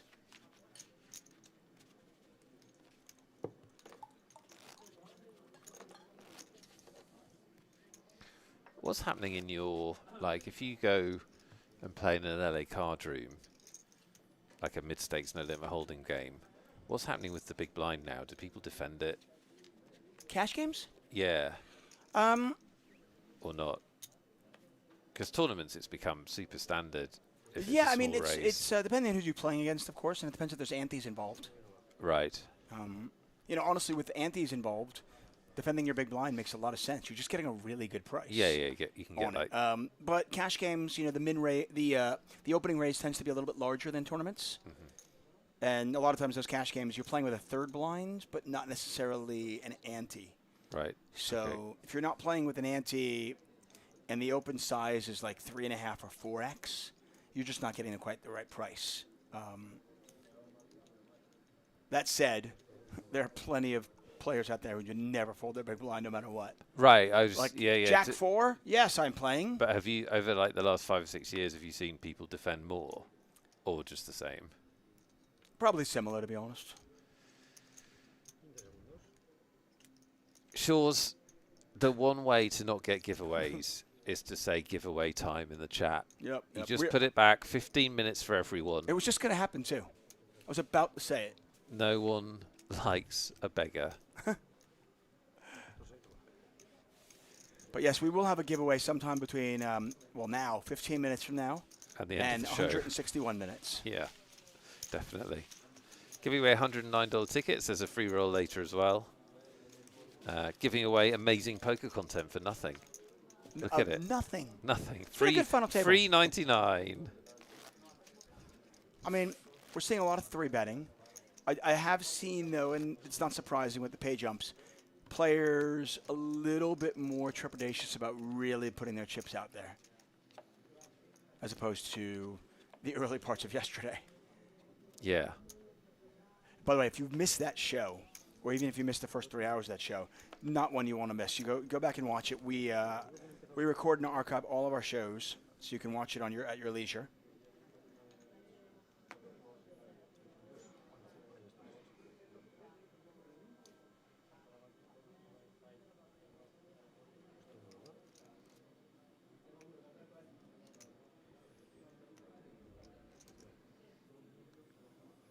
Should I put a poll up and see what guest commentator we should have in here? I think you're just stoking controversy, that kind of thing. That's what I'm here for. You're trying to start arguments. I'm trying to start exactly. I'm not involved. Lions Apparently opens we've the got ace-jack. Vivian who might be able to pop in. Yeah. We've got Caballito. Yeah. We've got Nick Eastwood. Well, they're all great. They're all amazing. But I don't really agree with letting the people decide. This is Okay. this is an autocracy, not a democracy. Fair enough. Shaw's is volunteering. Yeah. Campbell's all in over the opening raise of Lions, and this is 1.2 to call. Yeah, this is. I think with Ace Jack suited, it's not slam dunk, but I do think it's a call. You're getting a price, and your opponent's just going to have a lot of pairs in their range, especially against an open. Now, if you had opened early position, this would be a little bit different story. But I think it's a late position, open, and a small blind shove.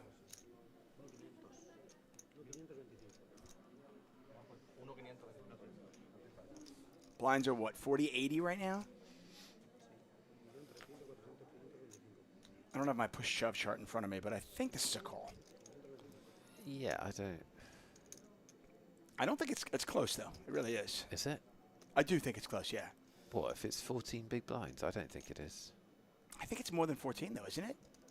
The all-in is for 1.38 million. The blinds are 40-80.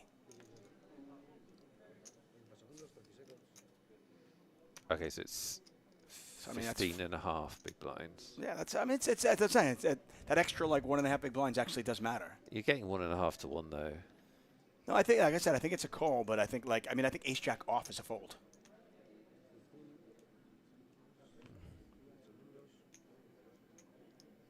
I can get my push shove ranges up. Take a look. He's gonna let it go. Lions folds. Strong play by Campbell.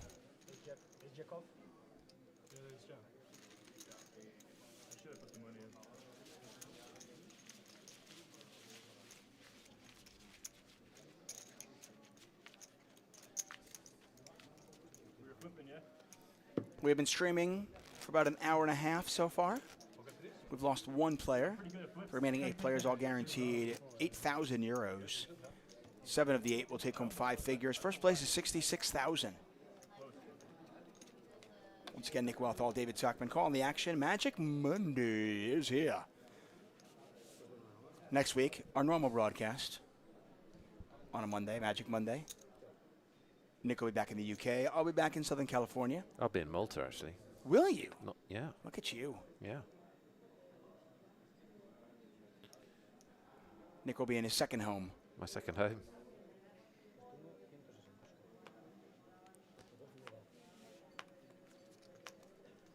Salazar looking for action. And his image helps him in these kinds of spots because he does open a lot.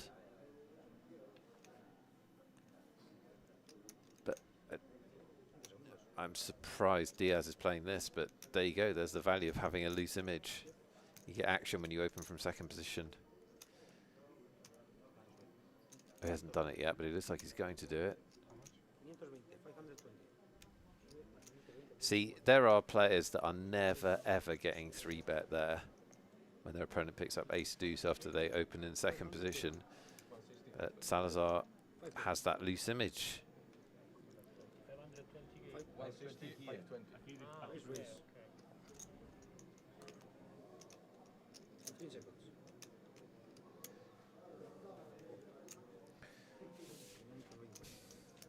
I mean, it's an ambitious play by Diaz, isn't it? This 3-bet off a mid-20s big blind stack. I don't hate it because Salazar opens a lot, but... Well, I mean, Diaz is he's got a really good stack for it in the sense that Salazar out of position isn't going to want to call very often. And the time Salazar 4-bets, he commits himself. So when Diaz has it, Salazar's in trouble. When Diaz doesn't have it, he just folds. Obviously, Salazar's certainly not in trouble when he has kings. He doesn't have to worry about it. But the time Salazar has even a hand like ace-queen here, ace-jack, king-queen, those are all really, really hard hands to play. Because what do? Are you 4-betting committing, or are you just calling and playing the hand out of position?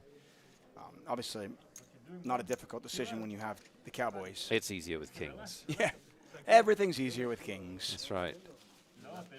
Why are we doing this poll? I didn't say to do the poll. The results of this poll are not binding. No, they're not. No, They're not Nothing, binding. Nothing's binding. It's not binding. It's an exercise to pretend that you have some sort of input into the show. I mean, listen, in fairness, it's pretty much how my wife treats me. She'll ask my opinion about many things around the house. Does she care what my opinion is? No. Does it matter what my opinion is? No. Does it have any bearing on what the end result will be? No. But for a moment, my wife is trying to make me feel like I'm important.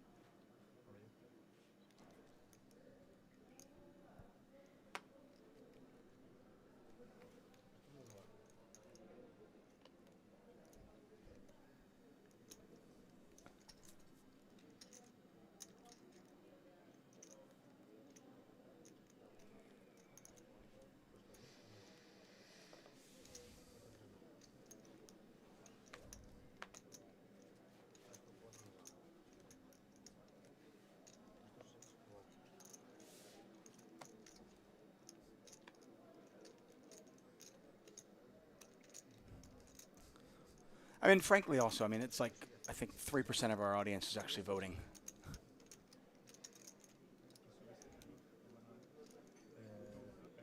My wife does this for dinner every night.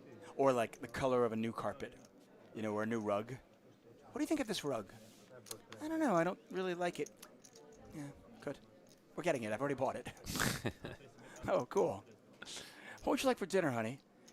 I was thinking maybe like Thai food or Chinese. No, I'm not in the mood for that. Okay. What do you want? Good talk. Right, yeah, pretty much.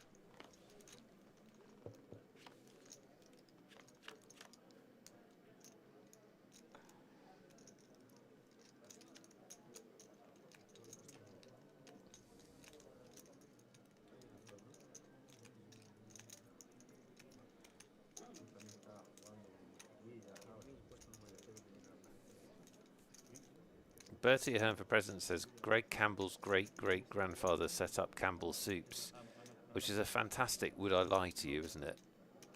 It is. I actually love that game. Did he set up Campbell's Soups? Is it a fib? I actually love that game. Is that the where it's 3 truths and 1 lie, or 1 lie and 3 truths, right? You got to figure out. Yeah, there's lots of variations of it, aren't there? We can play it later if you want. Okay. I think there is some method to just which number most people pick as the lie, or as the one that's alone, whether it's the 1 lie or the 1 truth.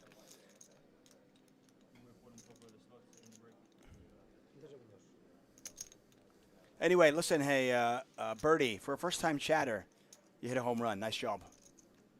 Whether it's true or not. Right. Well done. Sanchez's 8s are good. Sanchez, by the way, he quietly goes about their business. No fanfare. Doesn't really get crazy. Picks up some chips here, picks up some chips there. Doesn't seem to make many mistakes.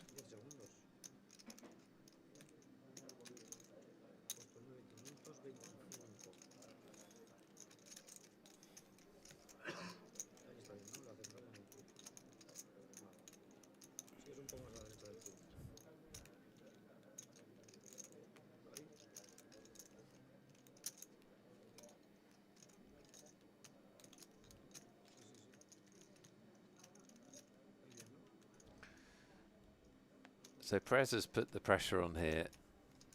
We can see with nothing. Sanchez has a bluff catcher because Perez is almost certainly not betting a 6.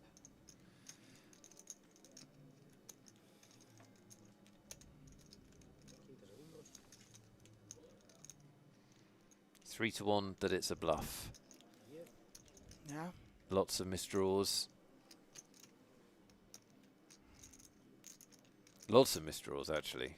Lots of hands he can get to the river with here. He doesn't even have a misdraw. He has nothing. Right. Well, that's the funny thing is sometimes that is the case. A lot of times you always try to think, but like, well, there's no draw out there for Amos. Okay, well, listen, but you checked. Yeah. Right? Or they're in position. They're just betting. Yeah. Because, well, they realize they can't win and that they don't bet. That's it. But in this situation, there were also so many misdraws on that flop. And it's the big blind, so many half a hand.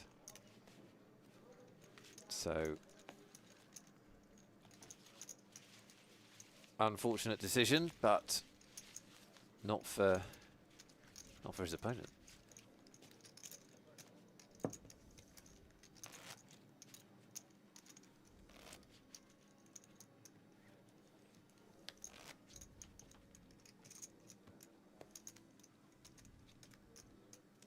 We continue on 8-handed.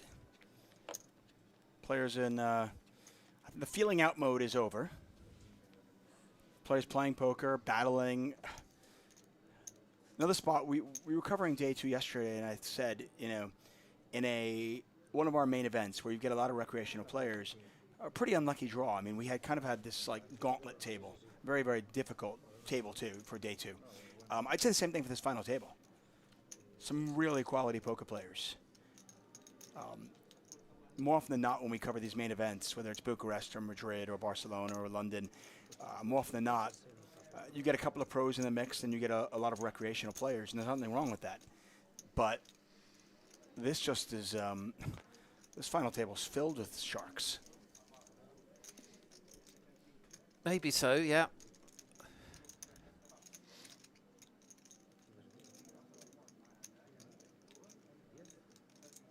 Maybe so.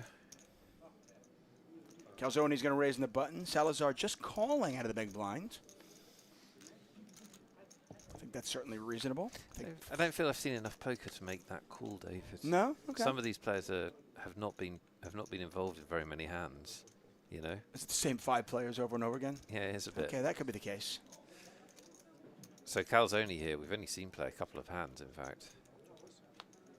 Check, check. Ooh, ace on the turn. Both players Both players are winning. Yes, they're both winning. They're both losing. What a lovely spirit this hand's been played in. Both players still winning. I mean, at some point, somebody want to put a chip in the pot, and then the other person calls, and we chop it up. It'll be fun. What's up, Champagne Poker? Hello, Hamaleon. Hello, Igagorius. Hello, Colin Deese. Hello, D-Lang. Thank you all for joining us on a Magic Monday. Again, tomorrow. Going on right now is day 2 of the XL Winter main event. It's a 1 million, that's right, the mill ball guarantee. Final table will be here on our Twitch channel tomorrow on 888poker TV. But the action doesn't stop there. That's right. Call now, and you get thrown in a steak knives.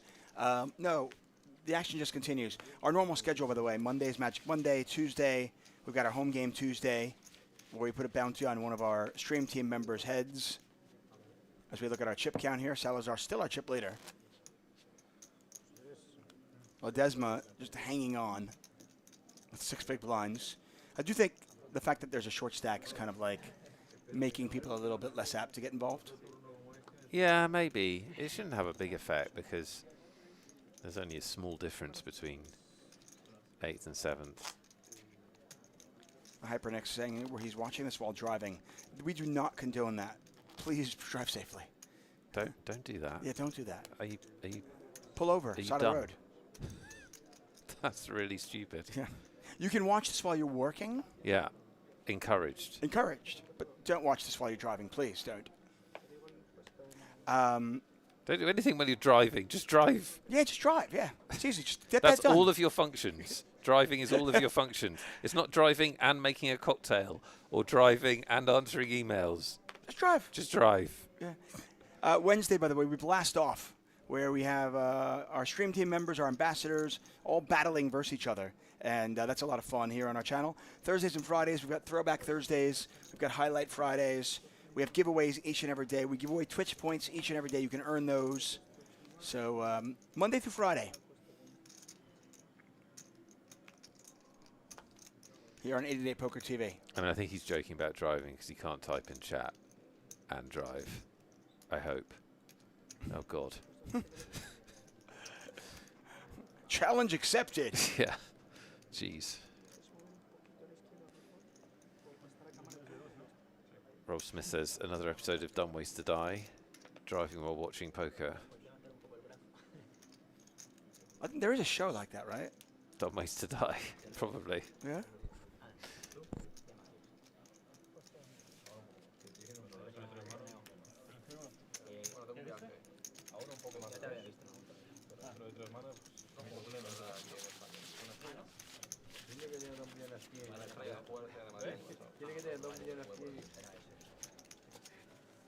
So, if my math is correct, and the levels are 1 hour long, I would assume we'll go on a break in about 12 minutes. Okay. Give or take. Okay. Maybe 15 minutes. This was the warm-up, wasn't it, really? Yeah. This We was lost the a ease player. in. We're still going. Listen, as we talked about yesterday, there's this thing called, I've been told, foreplay. Yeah. Okay? I don't know much about it. But apparently this is foreplay.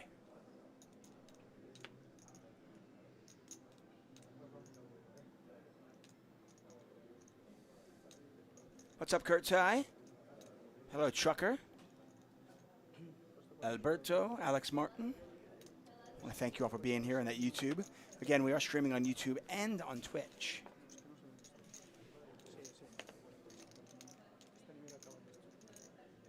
Akagori says, where's the guy that seemed to not be able to lose a hand last night? Yeah, we had a player who went from 9 big blinds to over 100 big blinds in about an hour and a half.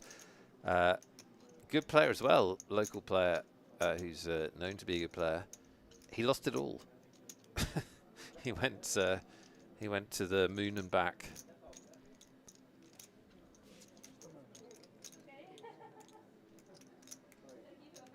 That's no limit hold'em for you.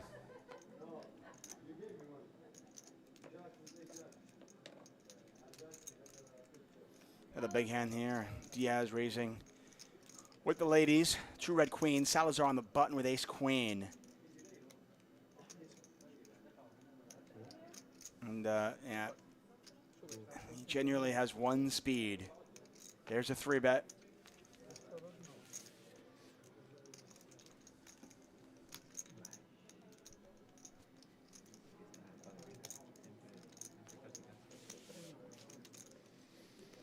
So does Salazar call this shove is the question.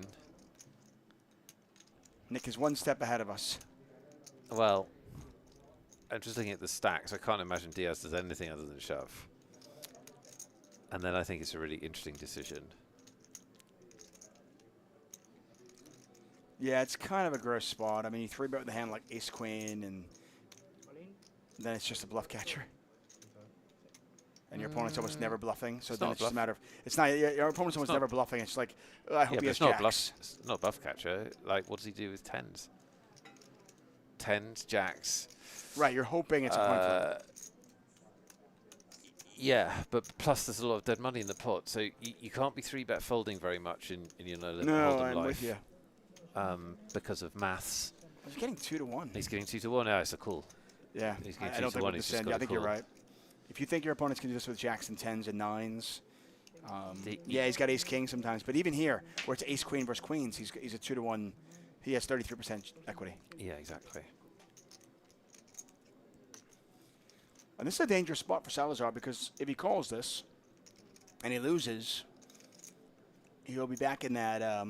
He'll be back with the crowd, and then you might get your wish of seeing what he does when he's on a smaller stack.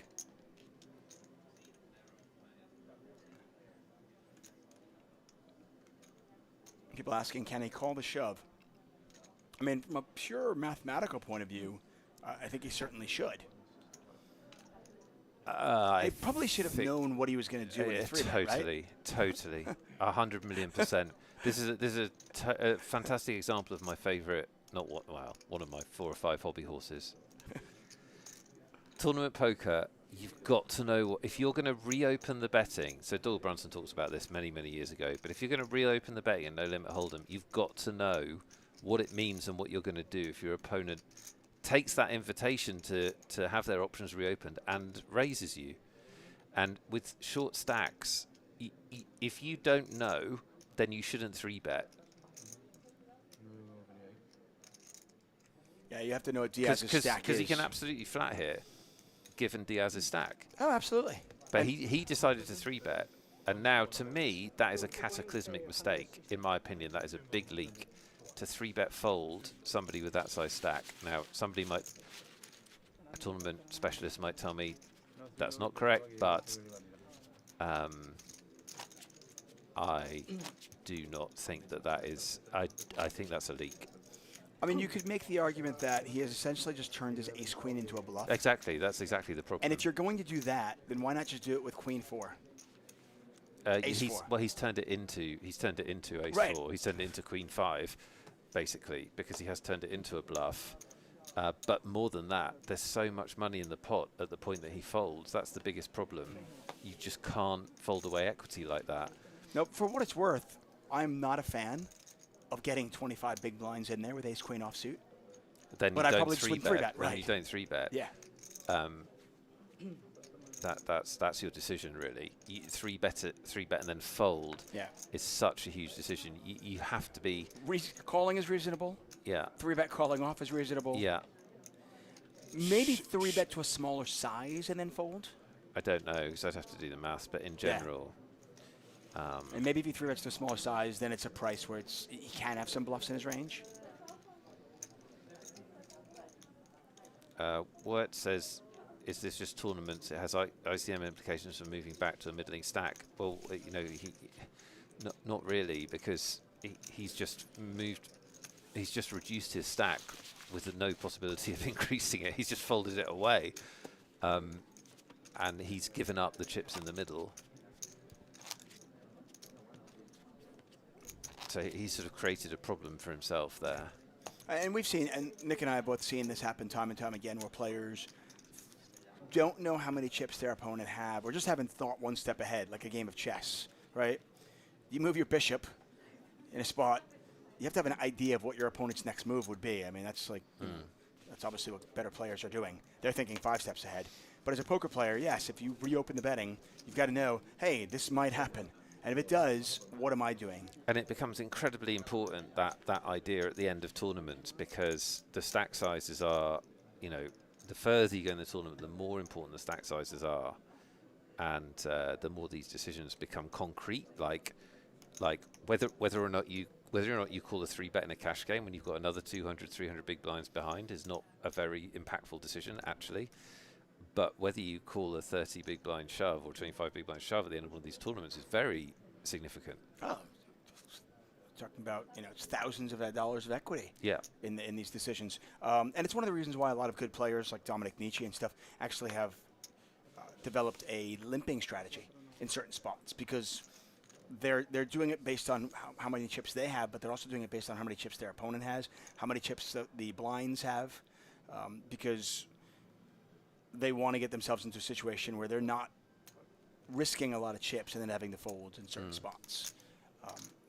And obviously, the more work they put into it, they make sure that they're balanced and so forth, so their opponents can't exploit them. Jack high flop here. Lions has hit. Campbell defended out of the big blind with ace-7, but it's completely whiffed. In fact, in the world of worst flops for ace-7 of clubs, this might be one of them. It's not a good flop. It's like, not only did I miss everything, but my opponent probably has something. Worst hand says, are we saying you'd flat ace-queen on the button there? I'd probably be more apt to flat than 3-bet, yes, in that particular Against spot. his stack. That's Against that particular stack. the problem is his stack, not. I think if you're, listen, I think if you're always flatting ace-queen, you're making a mistake. I think if you're always 3-betting ace-queen there, you're making a mistake. But against that particular stack, I'm probably flatting, or I'm probably 3-betting to a smaller size. But I don't know if that was, I don't even know if that was possible, to be honest. Yeah, I don't know. Pick one. The one closest to me. Okay, you do it, yeah. No. This one, the one. Yeah. What? Okay. Last time, no? I'm a Leon asking the question everybody wants to have an answer to. Oh, yeah? Will there be a Wheel of Justice today? If you don't know what we're talking about, well, where have you been? If you live in a cave, because it is the greatest 90 seconds of content out there right now. People are talking about it worldwide. It is the Wheel of Justice. And every Monday, well, every Magic Monday, I should say, during our normal show that we do when we cover the online shows, we have a Wheel of Justice. You redeem 4,000 Twitch points. You get your name on that wheel. We spin it twice, and we award $109 tickets. It is the Wheel of Justice. But unfortunately, we do not have a spin today. We will be back at it next Monday, everybody.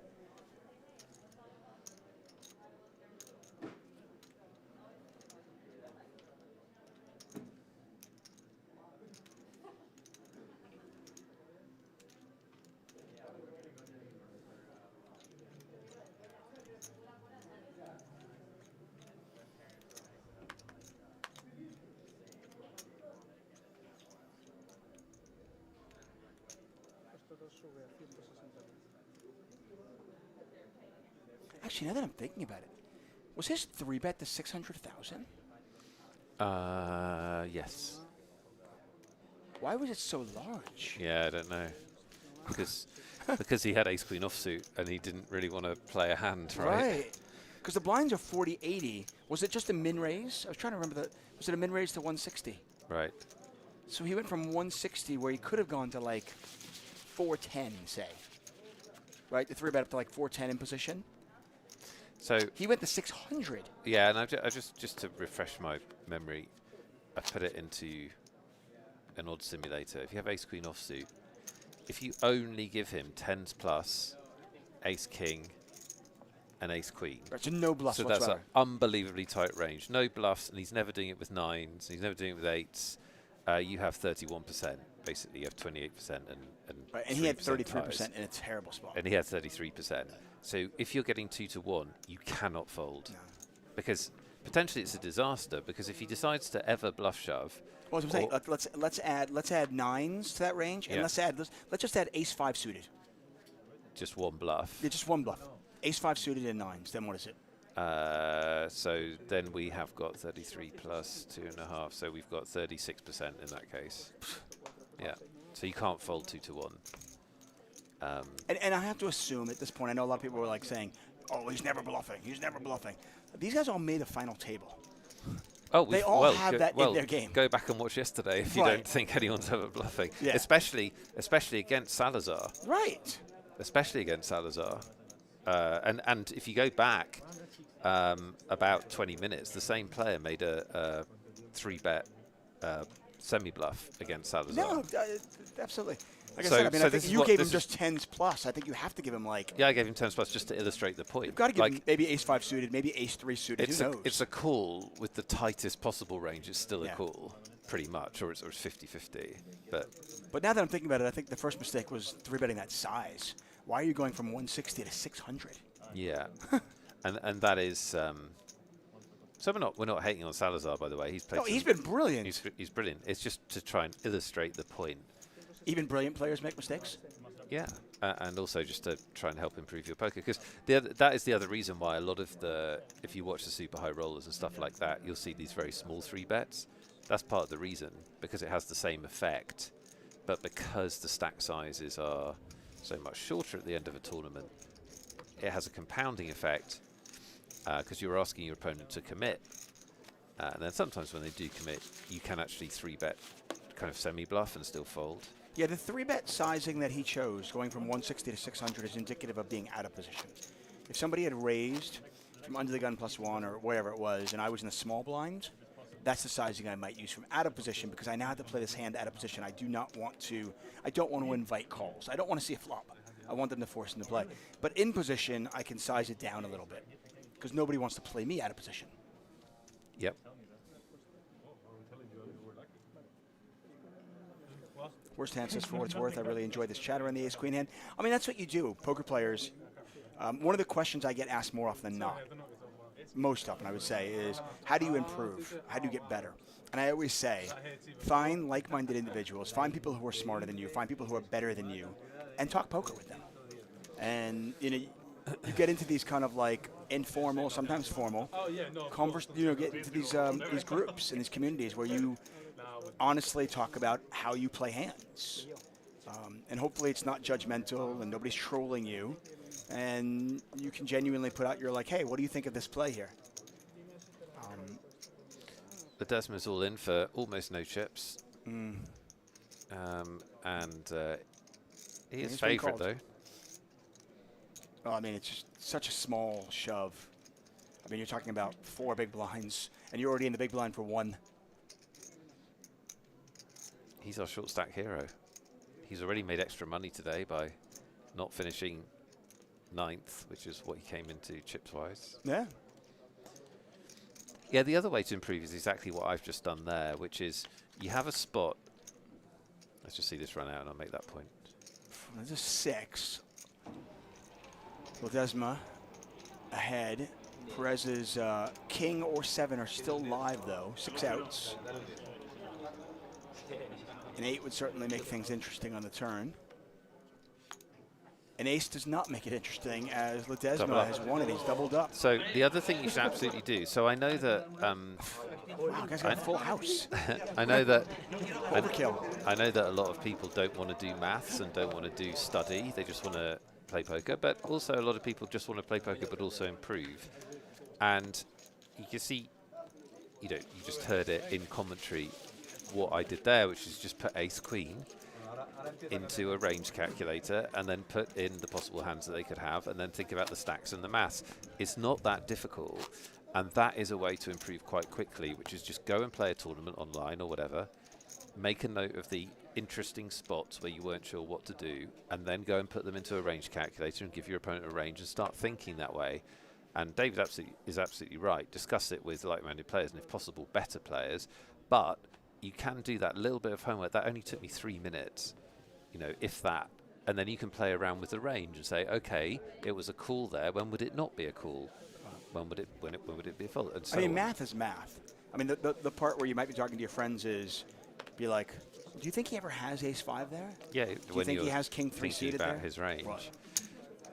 But that's how you can get familiar with the maths. Is not hard.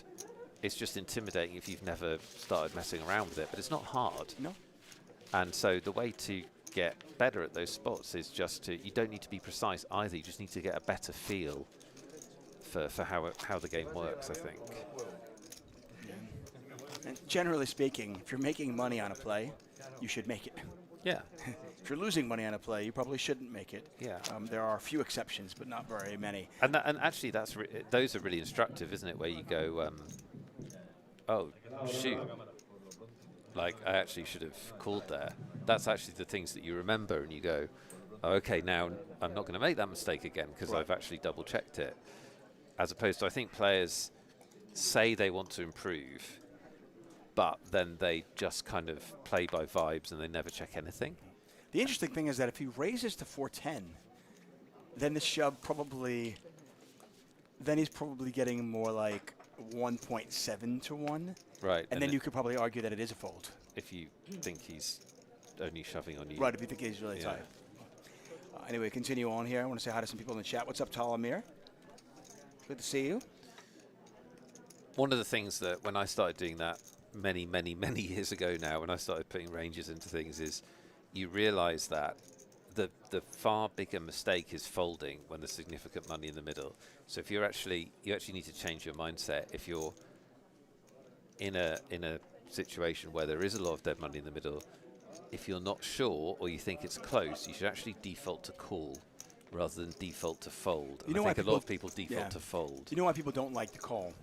It's because, generally speaking, in that spot, you're getting it in, quote-unquote, bad. Yeah. You're not winning 50% of the time. Yeah. You're winning, say, 39% of the time. And that's hard psychologically when people aren't people used are going, to doing well, why it. would I want to get it in if I'm winning 39% of the time? And you go, well, because the pot is laying you odds. Yeah. You only need to win it And 33% of the time to win. It's not intuitive, is it, until you've got into poker more. So Lions with top pair and a straight draw. And that's the difficult thing. Wrapping your head around going, no, you're going to lose this more often than not, but you're going to win it enough to make it profitable. Yeah. That's the important thing. Blank on the turn. Sanchez does have outs, by the way, can catch. And you know what? I think, so I have a point on this because I went through this personally, which is when I was first taught poker. A lot of times when you first teach poker, like the very first time, oh, look, 3 sevens. Straight. 3 sevens and a straight. You just thought Sanchez won't be going crazy here. No, this is in all likely just a bet and a call. Yeah. And probably not even a large bet at that. Let's see. Nothing's gone in pre. Right. So it's hard to imagine. Yeah, he's not going to go for a lot. He goes for 160, and I think it's a pretty easy call. Yeah. The sizing from Lions, I think he bets that with even 2 pair. So. Yeah. So the point I was going to make is, if you think about when you were first taught poker, what you were probably taught is that it's you have to make a 5-card hand, and the best hand at showdown wins. And what that like it's just this black and white. But that you is either win how, or you lose, 50-50. That is how it tends to be taught. And so, when you then get into it more, if you want to get good, you have to sort of unpick that thinking, which isn't that easy to do. And so, if you ever teach someone else to play, the gift you can give them is to teach them that it's not who makes the best hand, that the Hold'em is a battle for the money in the middle. If you teach them it's a battle for the pot, then their thinking from day one is totally different. When I first came into poker, I played all limit. I played limit stud, and then I was actually a prop player in Los Angeles playing limit Hold'em mostly. I play other games as well, but limit Hold'em was the game that they had me in there more often than not. And there was a couple other players in there that I would try to talk strategy with, but I quickly realized they just would not get it. I would see them fold like, let's say the board was, just for example, ace, queen, 8, 3, and they're like, well, I'm pretty sure he has, top pair. And they would fold an 8 on the turn. I'm like, getting like 40 to 1 or something. Yeah, and I'm like, well, why did you fold? He's like, well, I knew he had me beat. Yeah. I'm like, yeah, but you're getting 13 to 1. Yeah. I'm like, Do you think if you hit another 8, you were going to win? Yes. Do you think if you hit your 7, your second pair, do you think you win? Yes. Yeah. So you have 5 outs. Yeah. You're getting the right price. Yeah. Because, but I'm behind. That's right. Oh, God. Okay. But it comes from that basic. Do you know what I mean? Win or Because- lose, black and white. And that is different in poker to almost every other game you experience. So you do have to learn it. You have to sort of relearn how to think about it. Cindy Bear makes a point, which is what makes it even harder to call in this situation is that it can be for your tournament life. Yeah.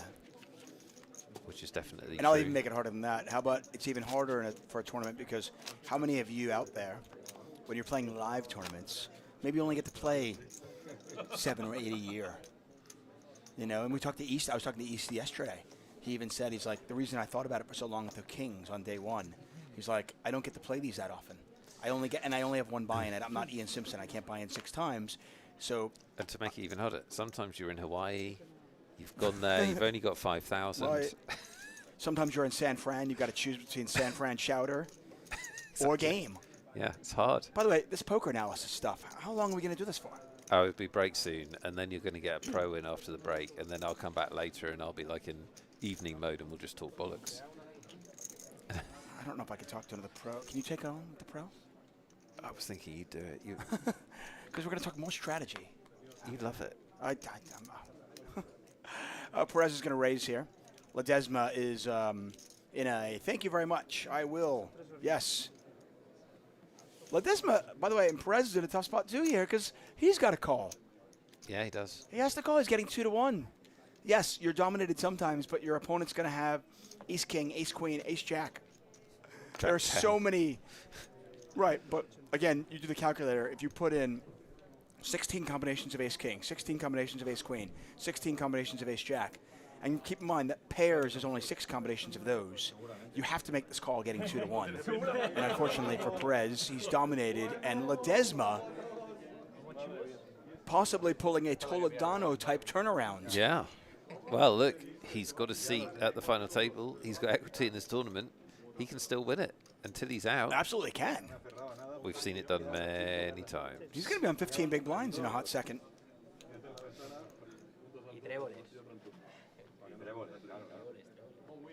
But he does need the 10s to hold, obviously.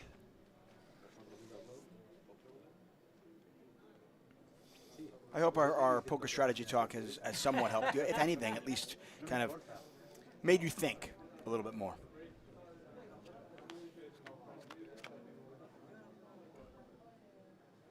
King high flop, 2 diamonds out there. Absolutely nothing Awesome. for Perez. Awesome flop for... Yeah, this is just beautiful. Thank you very much. No, Can you put a diamond out there right now? no and just make it backdoor, even harder? nothing. Yeah. Oh, and by the way, we know that Deuce of Hearts is dead. Oh, really? Yeah.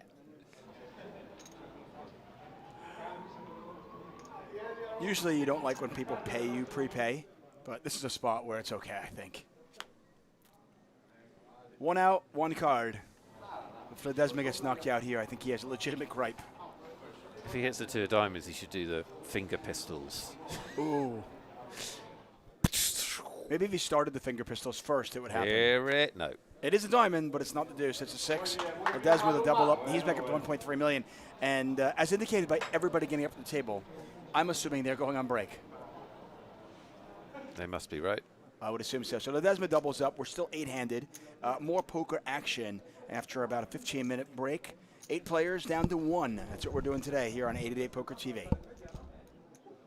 Welcome back to the final table of 888 Poker's Madrid event. This is our main event, and we're down to these 8 players battling for a prize pool of 333,000 euros and change.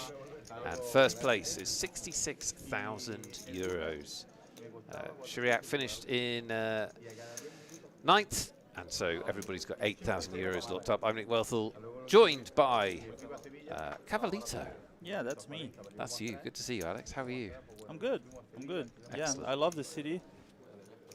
Didn't get a lot going in the main, but still made almost the final table in the big shot after that, and recorded some amazing content for 888. So I'm happy. There you go. Yeah. Mission accomplished.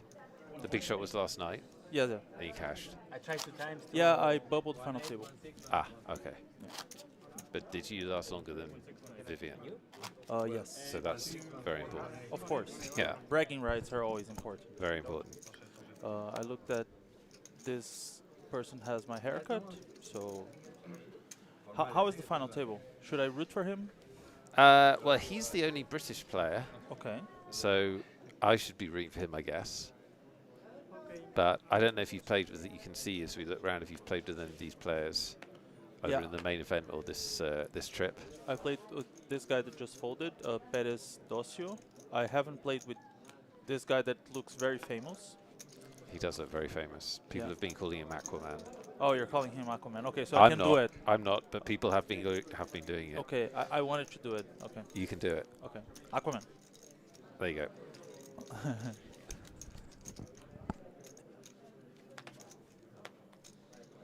And yeah, I was on the TV table for a brief period in the start of day 2. And Idan was happy I was there because I wanted to show him some things about short stack play. I did, right? So Those of you that didn't see, how long did you last, Alex? 3 hands. 3 hands, like a champion. Yes. I mean, you got it in good, Yeah. just sort of, by a percent or two. It's also funny because in the hand before, I could have busted in the second hand because the guy raised and I had an ace on the small blind, but I didn't know my opponent and he raised a bigger sizing. Then I said, I have less fold equity. I'm just going to wait for a better spot. I'm going to have a full orbit. And then he raised the next hand for the same sizing, so maybe that's his standard sizing. In the previous hand, he had 7-3 offsuit, by the way. So, yeah. Your timing was worn out. If you have questions for Cavalito, our ambassador, then please feel free to put them in the chat. He's a fantastic poker brain. I'm going to start by asking you a question, because just before the break, we were talking about making calls where you have the right price Yes. to make the call, but it's for your tournament life. Okay. And so I wondered if you could give some tips to, we'll see this first of all. Yeah. It was also a very deep final table, right? It Yeah, started, it was. It started. It's not so much now, but definitely for the first 2 hours, it was pretty deep. I mean, with just one bust out in the first 2 hours, it would get shorter because blinds are going to go up. And I'm not sure how Diaz is playing, but if he's being Pretty aggressive. he's gonna get called. I would 3-bet in his shoes Rather than shove. because I think that is a bit of a misapplied strategy on final tables, that people get shorter and they just like go all in instead of 3-betting. And of course, like going all in with ace king there is going to be profitable, but if you are putting pressure on the table, for example, if you 3-bet here with ace king, you can easily get jammed by ace queen, right? With some more aggressive players, they're going to jam like some suited ace-x, they're going to jam some other types of hands, king queen suited maybe, right? And when you jam yourself, a lot of these hands are folding. So I think it's very important to develop a 3-betting strategy with shallower stacks in general. And so, do you have like a rule of thumb for people listening as to how short the stack can be where you can still think about that kind of smaller 3-bet? I think with ICM, right, so on final tables, you're going to see even 3-bets from like 18 big blinds, and you can still 3-bet fold. Yeah. Wow. That's really interesting. Yeah. Let's see if so for those of you watching before the break, if Salazar had made a very small 3-bet, folding was much more possible. Yeah, we'll see if he calls. I think he can't get away from this, yeah. It's just too strong. He's going to get the bad news. He'd rather have seen a lot different hand to ace king, obviously. Yeah, but he has to call. Especially if the other player's being aggressive, you just can't get away from this. Poker just does that to you sometimes. But poker also brings the queen sometimes. Yeah, flush, so. it does. 29% of the time, this works like a charm. If you're watching our broadcast for the first time, all the odds you see are reflective of dead cards. So these are the real-time odds, if you like. We do have situations where the odds look weird because of that. Let's see if that man can get lucky. He needs this ace-queen to somehow get home. Or he'll actually get home. He will actually, it will send him. Yeah.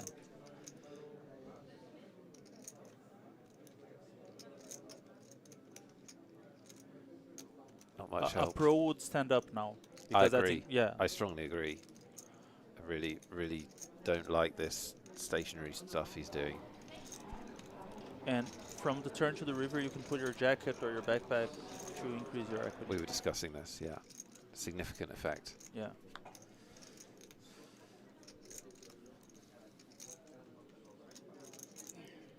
Any Too three or any late. queen. Too late. Too late. No increase in equity for the river stand-up because his coat's still on his chair. Yeah. I mean, this is basic stuff.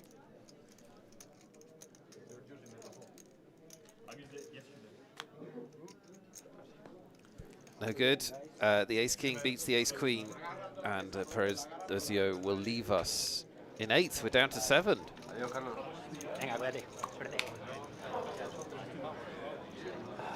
He wins 8,000 euros. Good game. He's a good player. I played with him on day one. He had a big stack. And he was playing very well, it looked like to me. I didn't play a lot with him.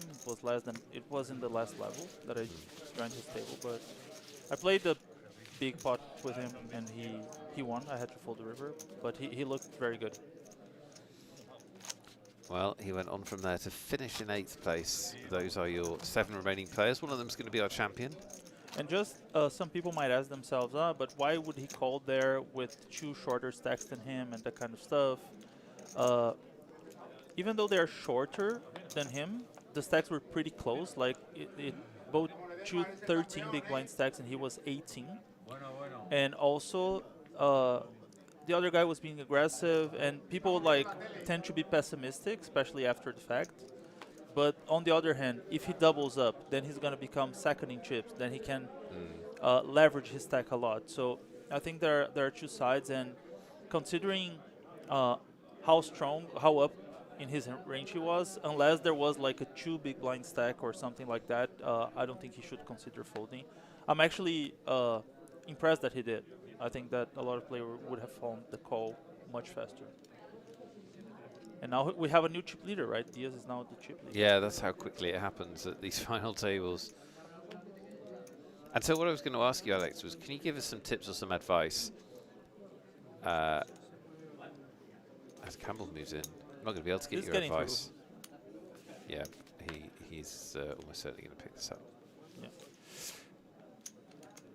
So how do we, if you're newer to tournament poker and you're trying to make these calls, but especially if you're playing a big live event, you don't play lots of big live events, how do you get your mindset right that, you know, you do sometimes have to call off for your tournament life? I think that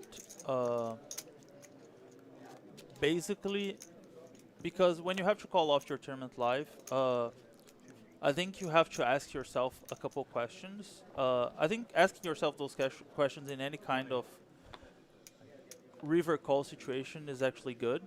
So first of all, do I beat any value? Would my opponent value bet something worse? Because sometimes we just have a hand. For example, let's say we have ace queen, the button opens, the board comes ace high and a lot of lane cards.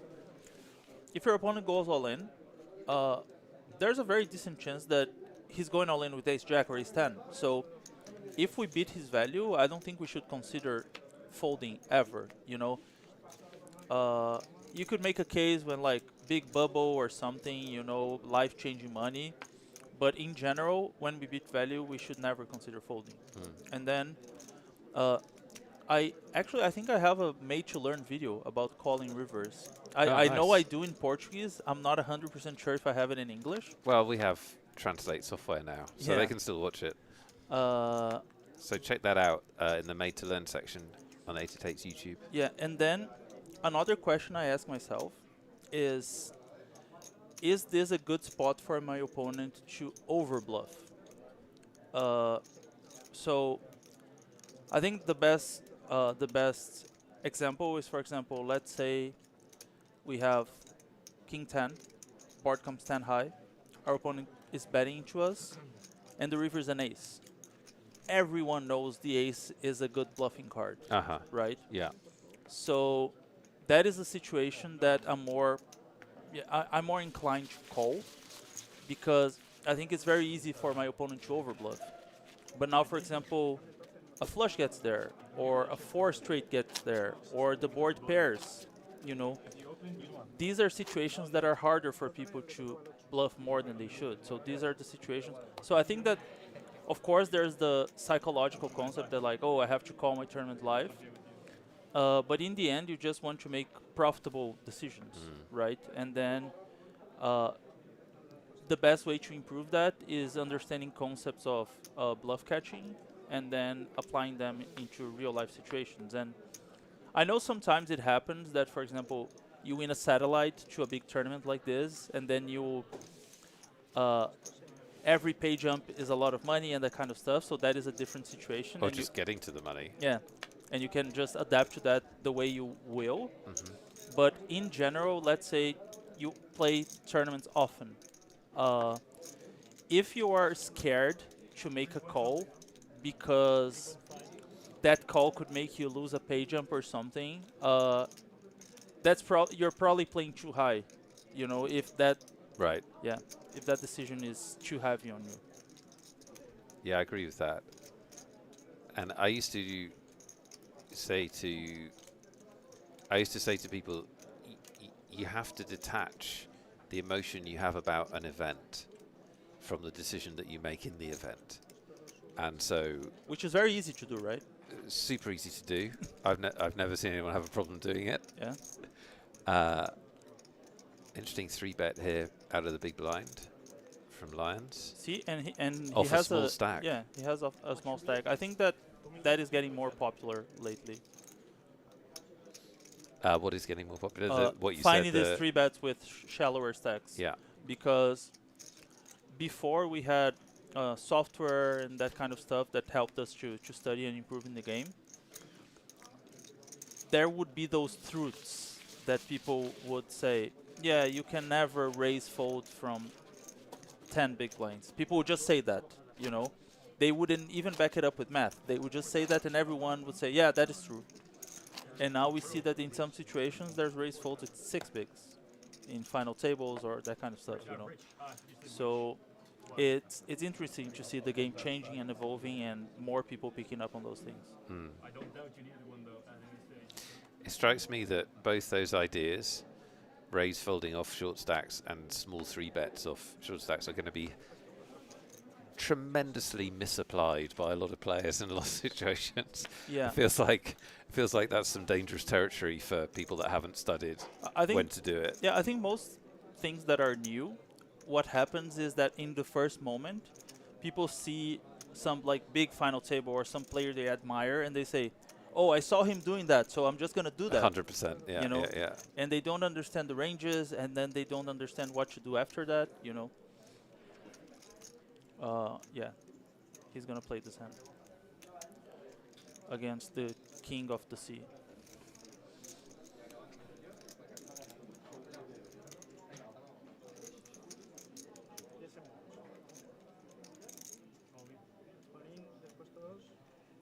That's interesting. He decides to shove here. Yeah. 29 big blinds deep. I think with ICM, you don't want to take it post-flop a lot. So now he is playing against a big stack. And just explain that to us. Why does ICM change how many times we want to be playing post-flop? Yeah, so basically there is this thing called risk premium, right? That when we play for a tournament, our stack and the amount of money we make is not linear, right? So, for example, if you are 15 chips and there are 7 players, you can still bust 7, but you can still win the tournament, right? So, yeah, I'm trying to explain it in a non-technical way. I have a hard time doing that.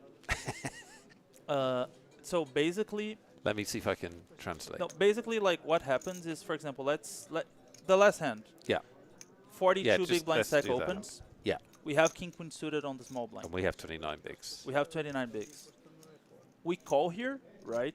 And then we hit the flop, or like we hit a draw or something. We continue. Yeah. Basically, like each chip we invest in the pot is making us exponentially less money, because the amount of chips we win at final tables.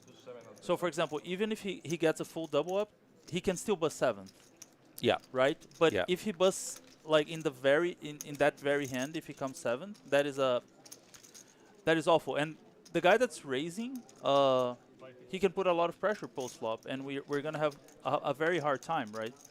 So So it takes away.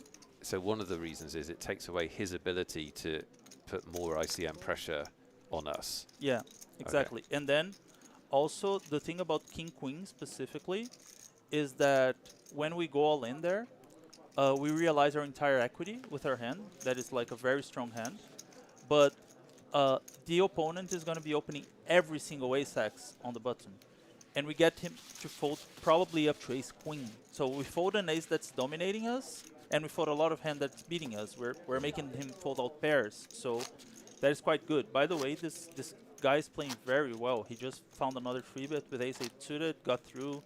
Looks like he's picking his pots well, or maybe he's just being over-aggressive.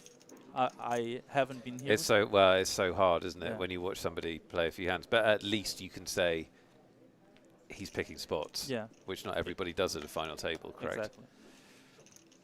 He's got a lot of fans in chat, or he did have. I don't know if they've all gone home. And for example, the amount of pressure that he puts on the 42 big blind stack with the king queen suited is basically like if he calls and loses, he's gonna be one of the short stacks. Right. You know. So actually, you're leveraging ICM almost Exactly. back at him, even though he's got a bigger stack. Yeah. Yeah. They should get a non-technical phrase for that. Yeah. ICM reverse, ICM revengeance. I don't know. Revenge. I like revenge. ICM revenge. There Yeah, you go. and also, since we have all this pressure on us, if we don't find these all-ins, the big stacks are just gonna run us over, because yeah, if we don't play aggressive at them, that is another misconception, that when ICM became popular, people just thought, oh, we have to play super tight until the short stacks bust. That's one of the biggest things that we've actually seen change covering final tables over the last 3 or 4 years, is people playing back at bigger stacks. Yeah, yeah. Which 10 years ago Exactly. didn't happen. Yeah, let the chip leader do his thing, and we just wait for cards, and that's Yeah, it. Yeah. yeah.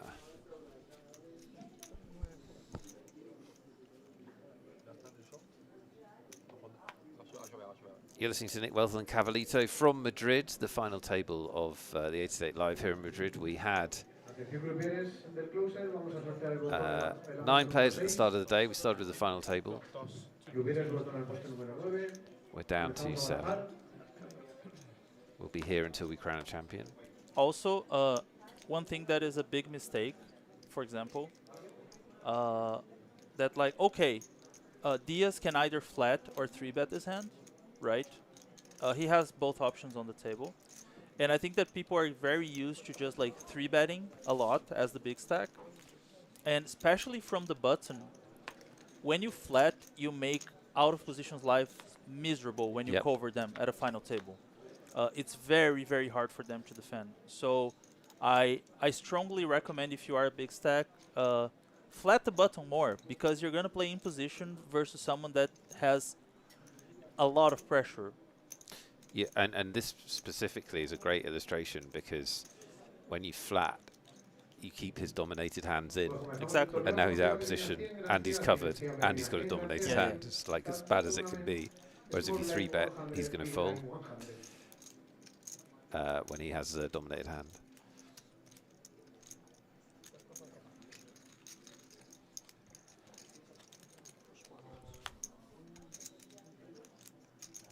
By what you're watching, you think that Salazar is going to fire a second one? He's picked up a diamond draw, so that makes it less unpredictable. He definitely will. But if he hadn't picked, although he checked a lot of turns yesterday, he sort of he's quite. He checked a lot of turns and then bluffed rivers yesterday, but on this particular card, I'd expect him to bluff. Yeah. Or semi-bluff as it now is.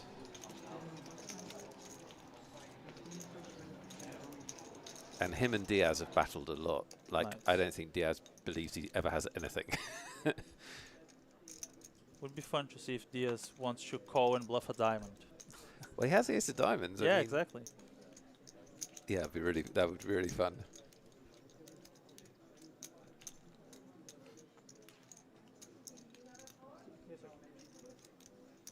That there's another trend that you're gonna see more in the streams.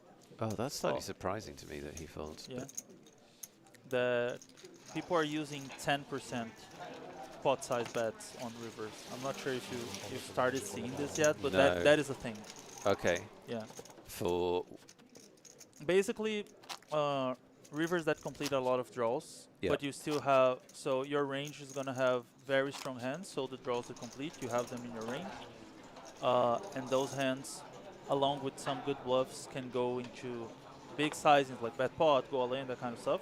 yeah, But you also have like 2-pair type of hands that really benefit from getting value, but they can't get too much value. So you kind of freeze the action by betting small, and you also get value from worse hands. got you.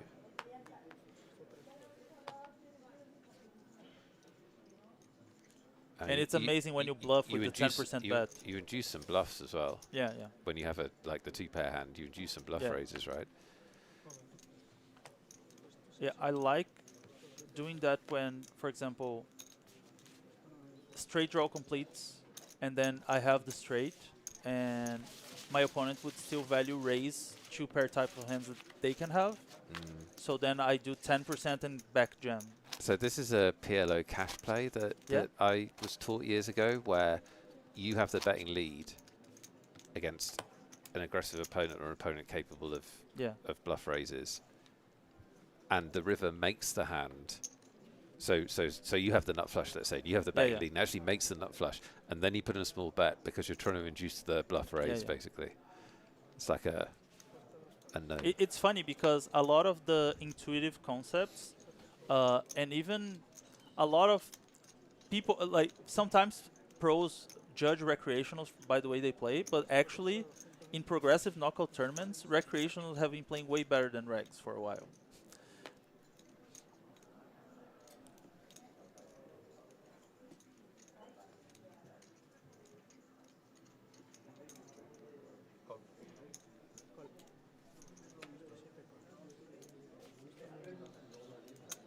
Yeah, now the regs are picking up.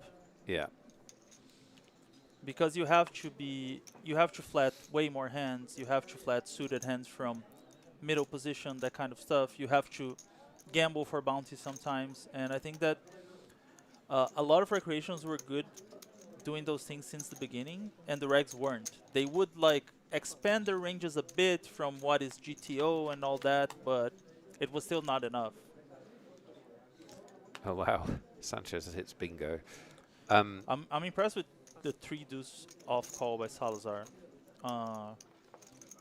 It is not a thing, but it is interesting to see that a player is doing that at a final table versus a big stack. It looks like there is something personal out there, as you said, between Salazar and There definitely is. Diaz. Yeah. Has a little bit of beef.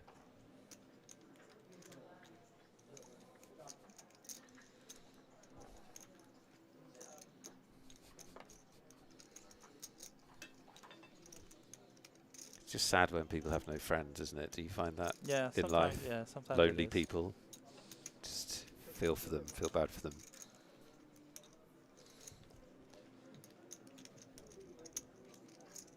Salazar not giving this up. He's like, I've got a gut shot. There's a lot of money in the middle. Yeah. I could raise it. Imagine if he raises. Oh, he's not thinking about. In my opinion, he's thinking about raising. Really? Yeah, he's not going to, but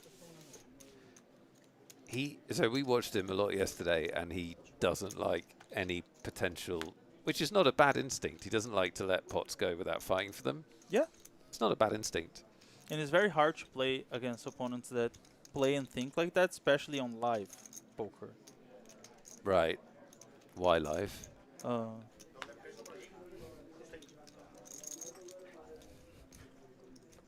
That was a double espresso coming in, just in case you, just in case you're only half caught. The man shouting the order. Because live you're staring at people and you have to like I think you feel more that someone's picking on you when they're fighting for every pot, they are not folding. Right.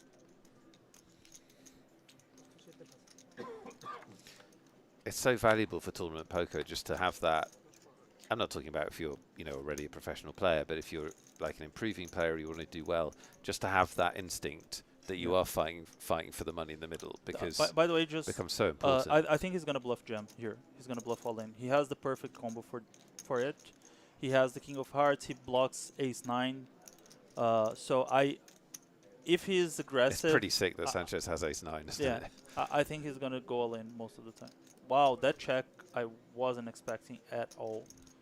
I would jam there for sure if the hand had played out this way.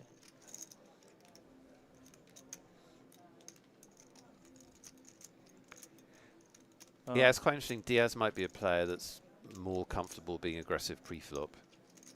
I think most people have an easy time being aggressive pre-flop and on the flop. Once it gets to the turn, it gets tougher. I agree with you. Yeah, I really agree with you. Like the amount of people that can bluff raise rivers is like small. Exactly. Yeah, I'm not one of them. If you guys play against me, I'm really tight, and when I bet the river, I always have it. There you go. Seems likely.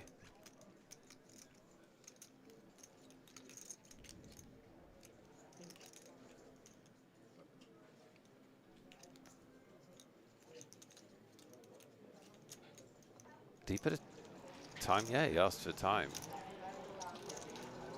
I think he's thinking about doing something funny, like I'm gonna just jam here because who bluffs in this situation?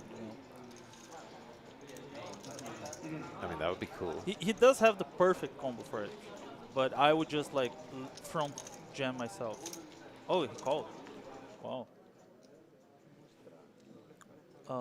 Yeah. Maybe he thinks his opponent has a busted flush draw because his opponent is not value betting even any ace there. Like he's not value betting ace 10, for example, especially when the flush gets there. Yeah, that's interesting. So it lives a little confusing because it's hard for him to have ace 9 and but on the other hand, it is a final table, so the button flatting range of the other player is going to be way stronger than in other situations. So there's going to be less things that missed.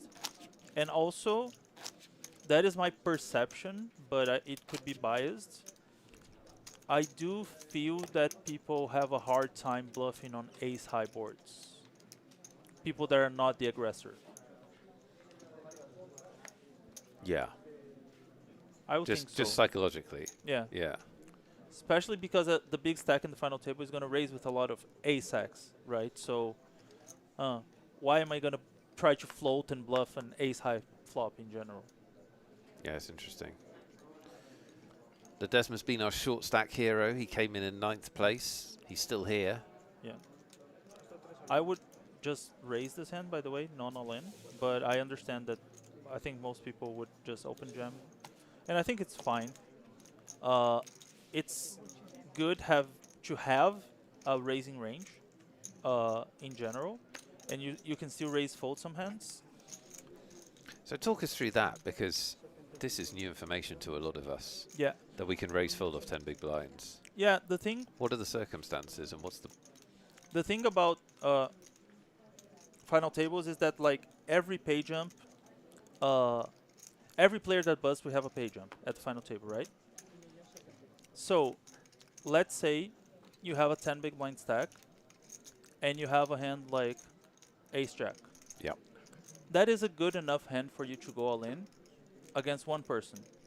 Well, let's say you raise and then someone 3-bets and then someone jams. You can let them cooler themselves and still get a pay jump. So it's important for you to have a raise folding range and a raise calling range. You're still going to have hands that just want to go all in, right? And the hands that you have that are so strong, like ace king suited, it doesn't matter to them. But I think that you get to play a bit more hands and therefore make more money. Cutting edge poker theory from Cavalito. Salazar is going to call the Desma, and the Desma can get to his final table all-time high chip count. He can also get eliminated if this goes wrong. Let's see what happens. Just making a quick Instagram story saying I'm live with Nick Weltall on 888poker TV Twitch. Salazar, if he loses this, will be down to 34 big blinds and in the pack, which is not where he's been for the last 2 days. Let's get this run out. Significant for both players. We could be down to 6, but not so likely anymore. Not so likely.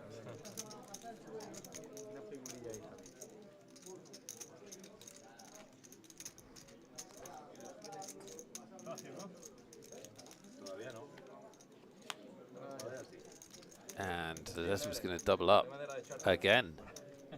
More than 20 big blinds now.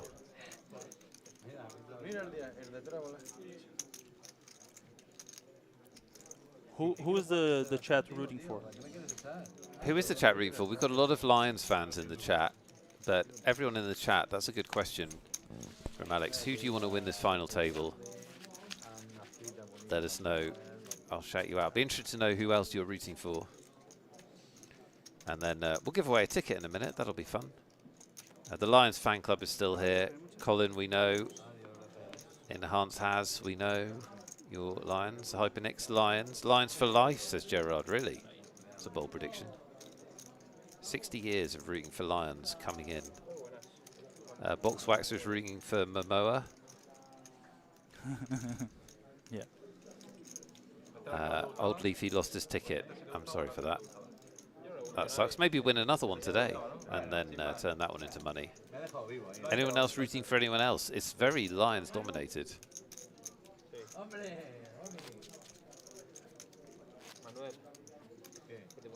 The Hungary's voting for Salazar, who is also Momoa, who is also Fernandez, who is also Aquaman. Yeah. Bashad wishes Cavalito was playing. I think that's you. It's nice to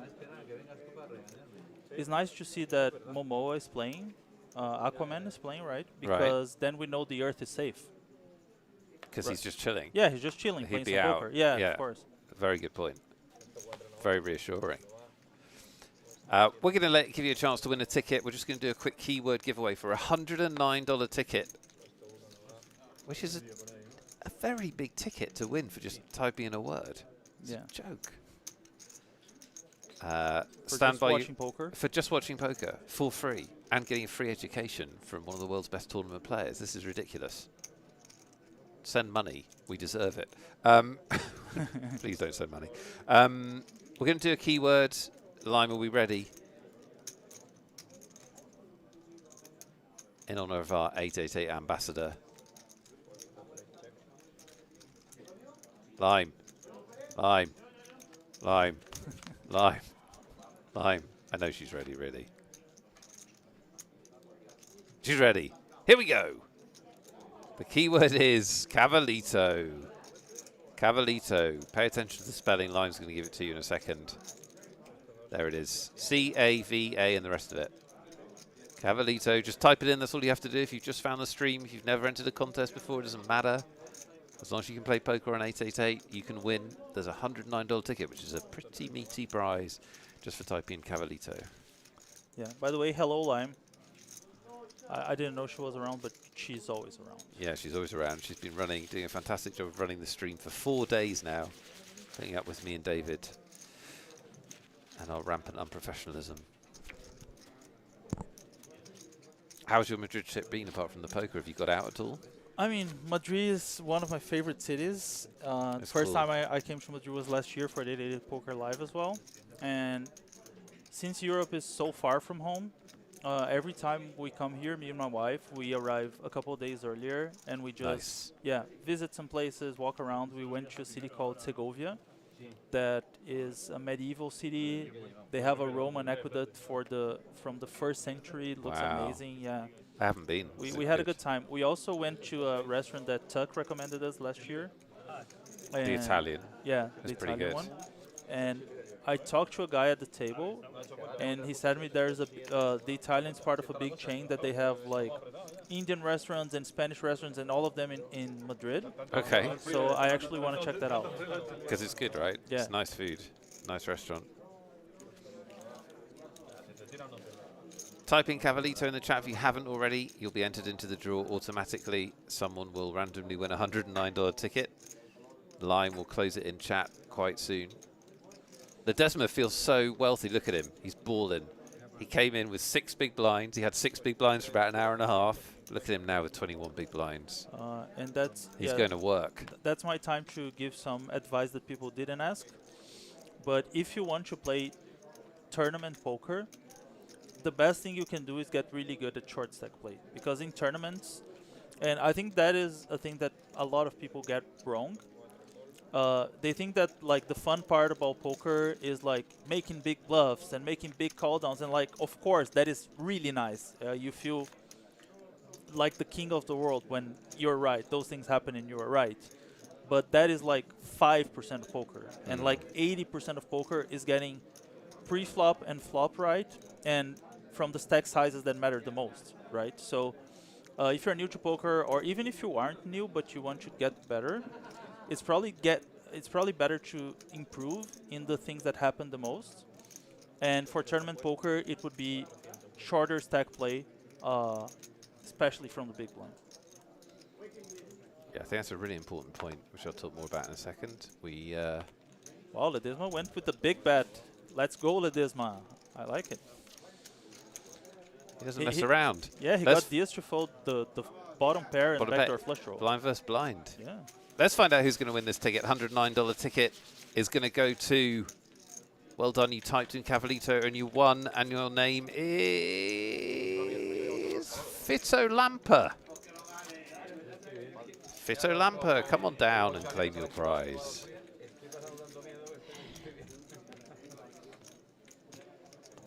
That's really interesting. I always used to think that back in the day. I always used to think that about Helmuth. Yeah. It's like you've got this massive edge when you play in these live fields against these recreational players. Just spend a few sessions learning some push-fold stuff. Yeah. Like, you don't even have to become a master of it, because you just get the basics right. It's not like he's a dumb guy. He could learn it. Yeah. But just never had. Yeah, But he has his own way of approaching the game, right? this is very true. And you can say what you want. It's effective. Yeah, of course. In specific Specific game fields, conditions. yeah. Yeah. But then again, he does play those specific fields.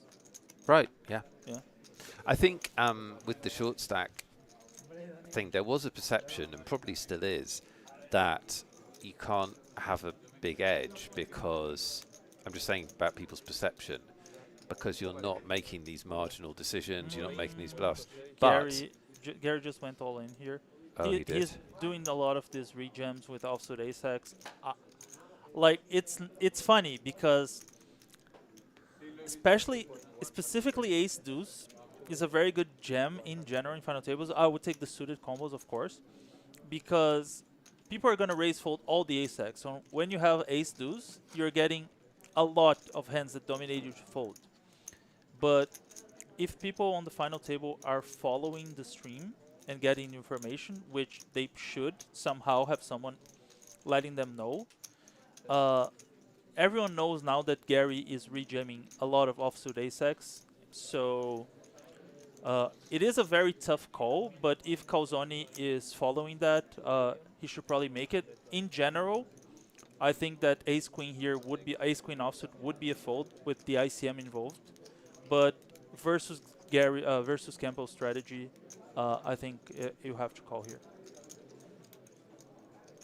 It is tough because if Calzone calls and loses, he's going to be down to 6 big blinds, right? Right. But poker is a game of people, and if you adapt well to people, you're going to make the most money. Wow. Yeah, that is a big laydown. And I like that Gary is fearless. I'm guessing it's Gary, actually. It's Campbell. It's G Campbell. It's a It can good, be it's a anything. good It guess. can be Could be Gareth. Greg. Yeah, Greg. Can be a lot of things. If someone in the chat knows him, let me know also. What's his first name? Yeah, what is his first name? I like that he's fearless because a lot of people freeze when they get to this big final table, and they don't even go all in with the hands they expect, like they should go all in, and they know it, you know. And it's always hard. Like last night at the bubble, a guy was the chip leader. He was opening all the hands, and he opened the cutoff. I have pocket deuces on the small blind, and I say, I know this is a jam, but it's the bubble. It is uncomfortable. I'm a professional poker There for you like go. 8 years. But Well, you're a professional poker player who plays high volume Yeah. of tournaments and is still not comfortable, so I did go all in, and he folded, but it is not you still comfortable. feel Yeah, the, of course. yeah. That's reassuring for us all to know. Huh? Yeah.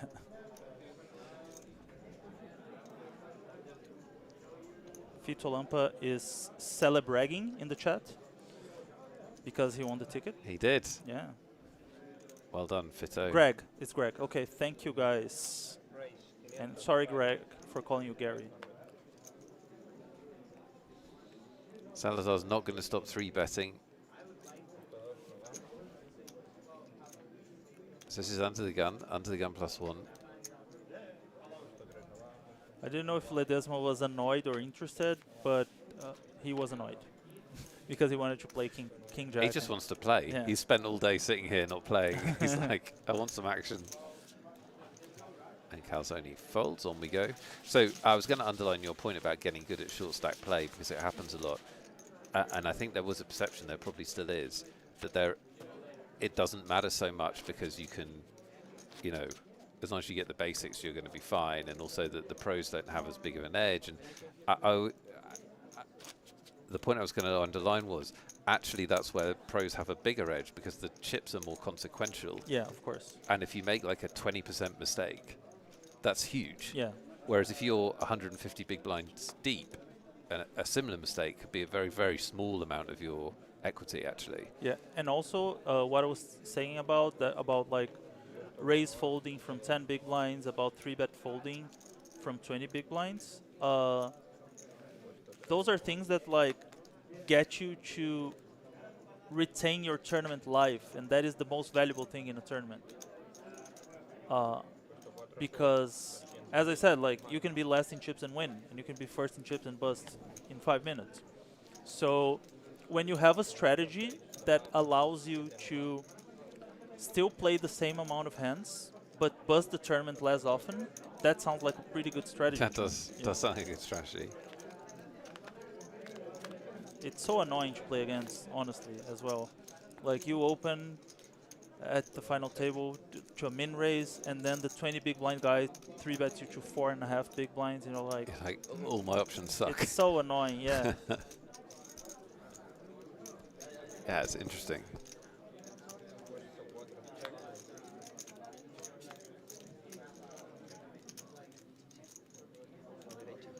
So obviously Calzone has a look on this pretty much. Yeah. Great food, by the way. Italian food. Calzone. And yeah. calzone, yeah. Yeah, I can't eat a whole one, but it's a lot of food. Yeah.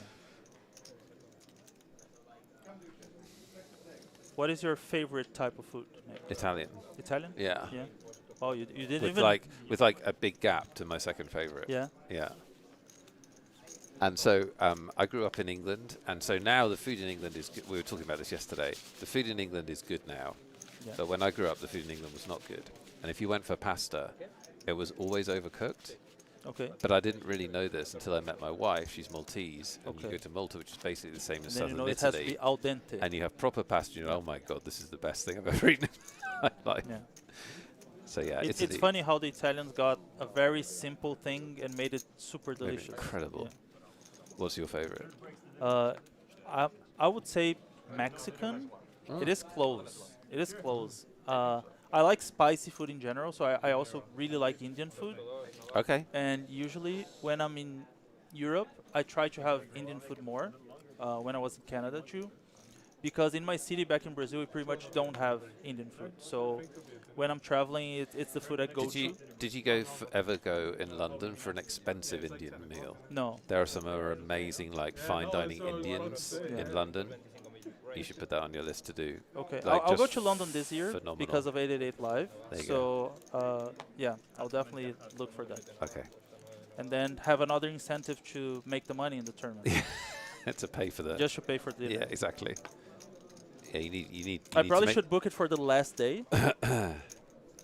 That's optimistic, isn't it? Yeah. That'll drive you to better. Because when you say London, I already think expensive, and then you're saying expensive thing in the In expensive London, city. yeah. Yeah, that is scary. London eating out has gone crazy in terms of cost recently, but there's some very good food. Those of us asking for the free royal password. When is the free roll? Let me check my schedule. I think it is coming up, actually. I think it's in 45 minutes. It is in 45 minutes. So you can have the password, which we've been up all night on. The password is final table. Final table. I think this hand can get spicy considering there's story between them, and that is a board that the big blind would attack regardless. So I don't think ace queen is going anywhere. And if the river is blank enough, I think queen 8 can get another street. And a queen river would be brutal. Yeah, wouldn't it though? And the chat loves it. I said a queen river should be brutal, and the chat is like, please queen.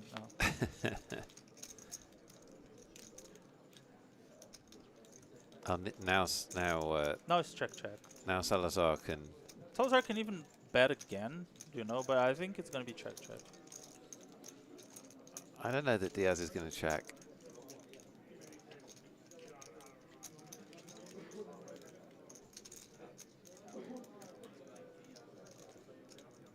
I don't know that Salazar is going to check. This would be a spot to bet 10%, by the way. He did. There you go. Wow, Diaz is so much. He's so much calmer post flop. Yeah, he's not. Things are not going well for him in the past 30 minutes. Yeah. He does look annoyed by that as well. But sometimes it is what it is. You raise like ace king of clubs, and then the flop comes 5, 6, 7, all red cards against the big blind. You're gonna lose the hand, and it's fine. Just don't get too attached.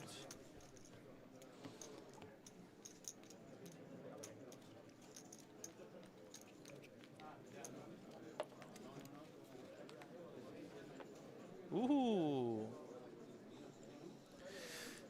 Ledesma, the legend. The short stack legend from today.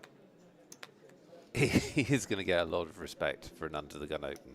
Yeah. That is true. I mean, people were playing with him yesterday, so I don't know if he was more active with more chips. Because when you are super short, you're not going to play a lot. Wow, quick fold. Yeah, he got respect. Diaz didn't even think about anything. He's like, nah. No, you're good. I'm crushed. You're good.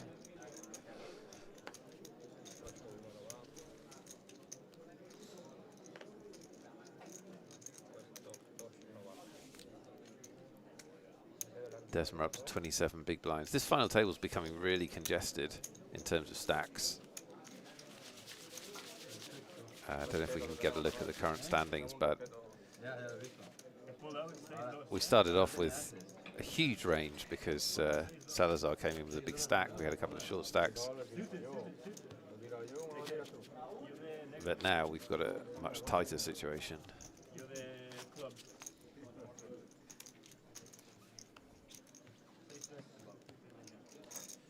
This is 888 Live Madrid. I'm Nick Wealthall with Cavalito in the booth. Our 888 ambassador, very kindly guesting for us. We'd love you to play the free roll with us. There's $500 in there for you to win, but mainly you can have some fun. Tell us how you're getting on. We'll give you a shout out on stream. It's the 888 Poker TV special free roll, which starts in 40 minutes. The password is final table. Final table. We've also got many more tickets to give away. $109 tickets today. We just gave one away, but we'll give away more. Yeah, this is another spot that I don't understand why people are raising 2.5x at this table. Sanchez should play a 3-bet strategy instead of a rejamming strategy. So he should probably 3-bet his entire entire VPIP range should 3-bet. And he finds makes a small, the tiny 3-bet, the which is clicky 3-bet. It is interesting because with Ace King, a lot of people don't like it because Ace King off is a hand that is not going to perform well in a lot of flops, that kind of stuff. But when you 3-bet this small with Ace King, you get called by Ace 10, Ace Jack, Ace Queen, King Jack. So you do let better hands in. Myself, I would go bigger, but I understand why people are doing this.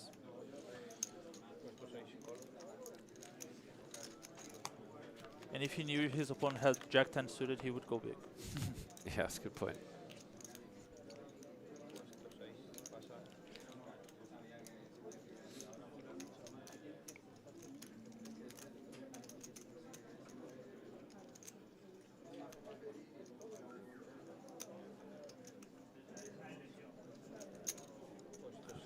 Probably going to end it because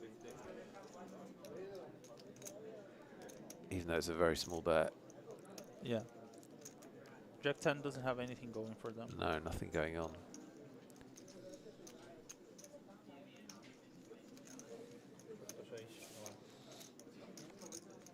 So Sanchez wins another one.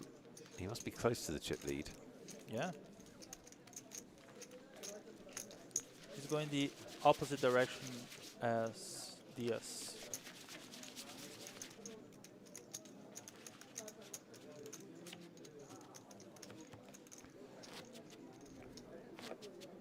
Chip counts.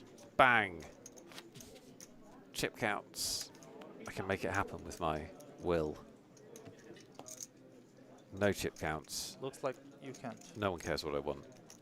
Alex, that's my life. I do care. Thanks, I appreciate it. Yeah. The blinds are 50 and 100,000. And it's hand 69. Nice. That's why people don't care what I want, because Yeah. it's childish. Not taken seriously.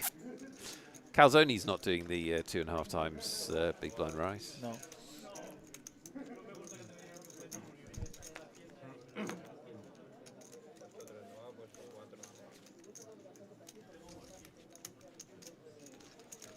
He's not feeling the calzone like the other players are. No, he's not.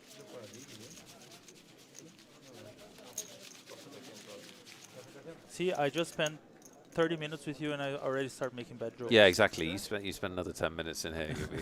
There'll be no more theory or analysis. You'll just be bad joke central. So what are your plans after Madrid? Have you got more vacation? So, yeah, my wife is on vacation from university. Oh, great. So we try to make a trip out of every time we go to a live poker tournament because they are very demanding and they're always far from Brazil. So this time we're going to see the Northern Lights. Oh, so amazing. Yeah, after here, we'll fly to Denmark. We'll spend a couple of days there and in Stockholm, Sweden. And then we'll fly to Tromsø, that is in the Arctic Circle in Norway. And that is supposed to be the Northern Light city to go. So Okay. that is our plan. Hope we get Perfect. lucky. Yeah, I've never done it. It's on my list. What is the, yes, Johnny, it's Cavalito on comms. Thanks for being with us. What are the odds of getting a good? Do you know? So what's the likelihood? this year is, for some reason I don't understand, but it's the best year to see the Northern Lights. So on an average day, because there it's gonna be dark 21 hours per day. Okay. So since they show up at night, that already increases your odds. But it's if the skies are clear, you're always gonna see them, basically. But people are telling us 50%. Okay. So I lost the flip in the main to win the flip of the Northern Lights. I'll take that. That's probably good strategy. Nice. We have a poker player in the chat. It was a stable that I used to be a coach. Poker team that I used to be a coach. But wait, why is he saying second best? I don't know, man. It's just a misunderstanding. He didn't see my Portuguese lessons, probably. Ah, okay. Johnny, who was the best? You can't write that and not tell us who the best was. Yeah. I will guess he's gonna say Ape Styles. No, Giraffe. You know Giraffe? Bert Stevens? No, I mean I know the name, but Yeah, great character. I don't know him.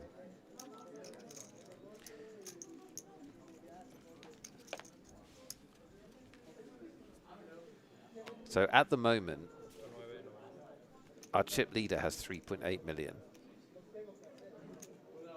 And our 7th place short stack, in quotes, has 2.3 million. So this is like a really congested final table. But it's still deep, and blinds have to go up twice until that becomes an issue. And that is something that is kind of controversial, but I think that final tables are not the most interesting part of tournament play to be watched. Because final table is really tight, in general.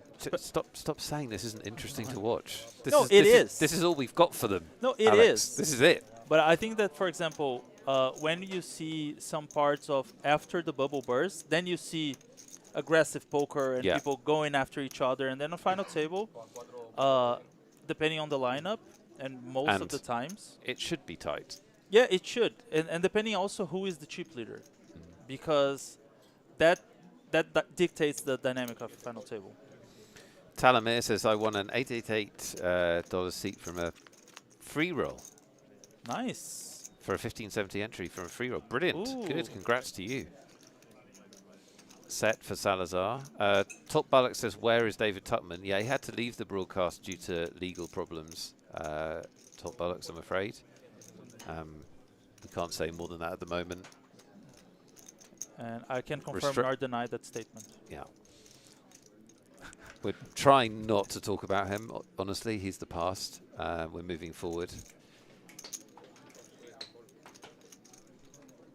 No, he's coming back in a minute. He's here now.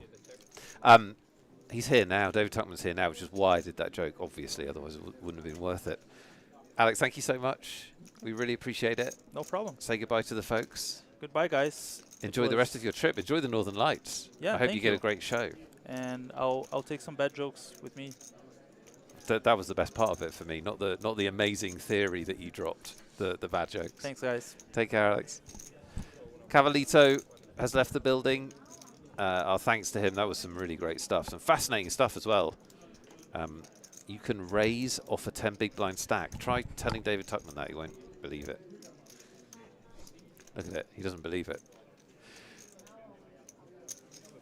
Parabellum says, I thought the restraining order had been approved for a moment then. Yeah, we're constantly trying to get something done, but it's tough. Lawyers don't care. David's making his way back into the booth. If you're just joining us, thank you so much. I know it's now post-work for a lot of you, so you're very welcome this Monday evening. Fun to bring you a big event on a Monday night. We're going to give you some more tickets in a minute, but mainly we're going to watch this fascinating final table. It really is anyone's event. at the moment. Very, very close in stacks. As Salazar will take his set and scoop this pot and get back to the chip lead, I think, which he has been in a lot this tournament. And he's back. Welcome back, David. Yeah, I see that our table not quite as plentiful of people as it was when I left. Oh, really? I was listening to the broadcast with you and Cavallito, and Really lost one. he's he knows his stuff. I mean, there's no doubt about it. You can hear it in his voice, and you can everything he says just makes so much sense.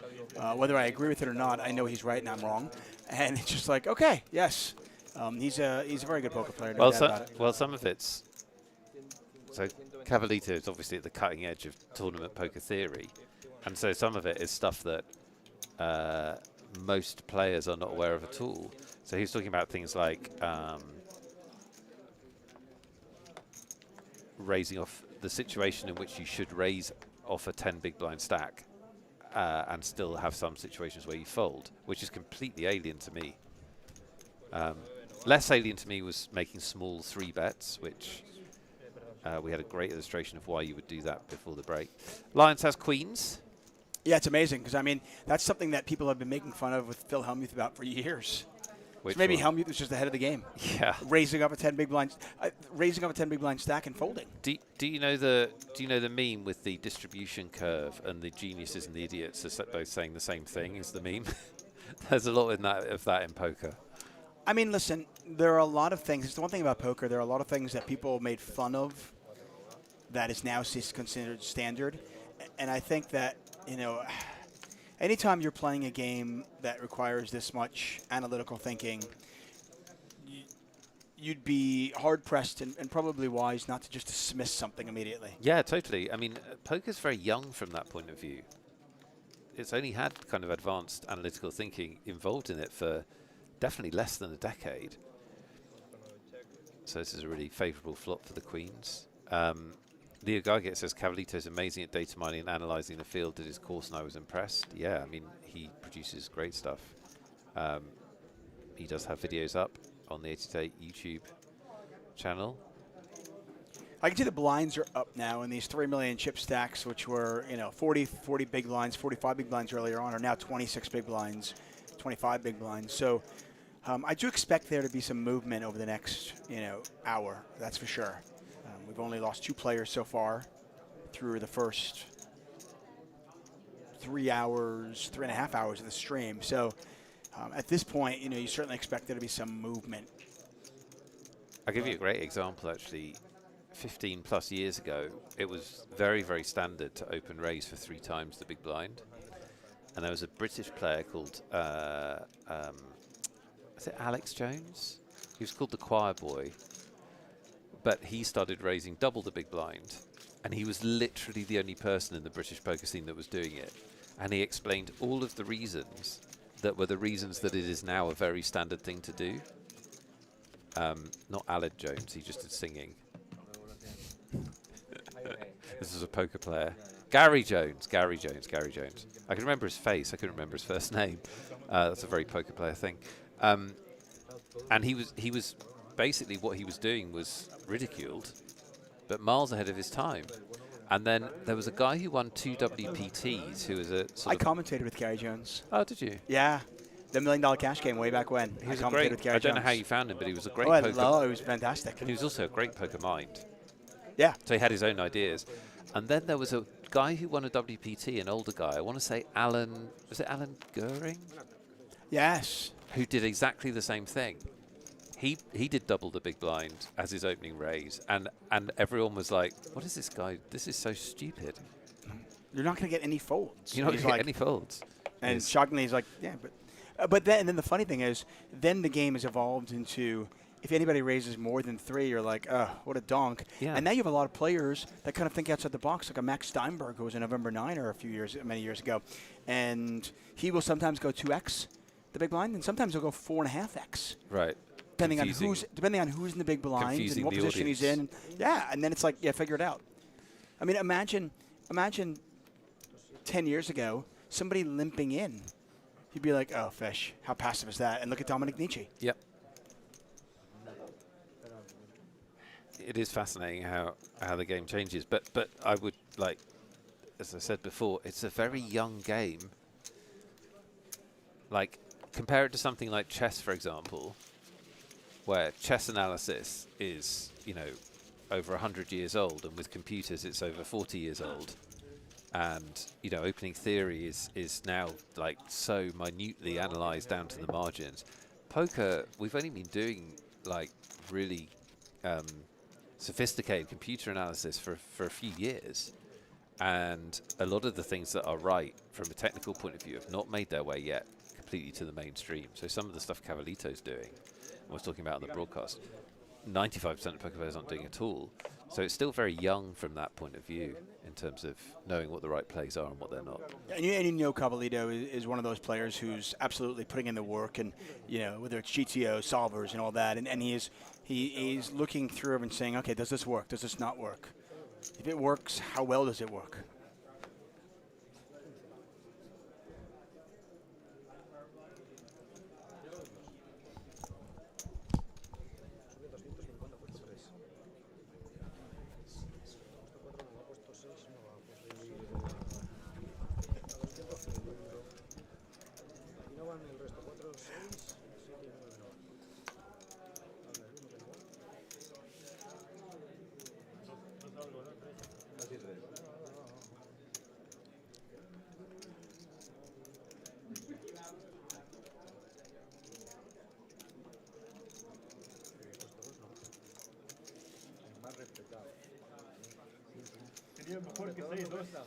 So this guy's still here, huh?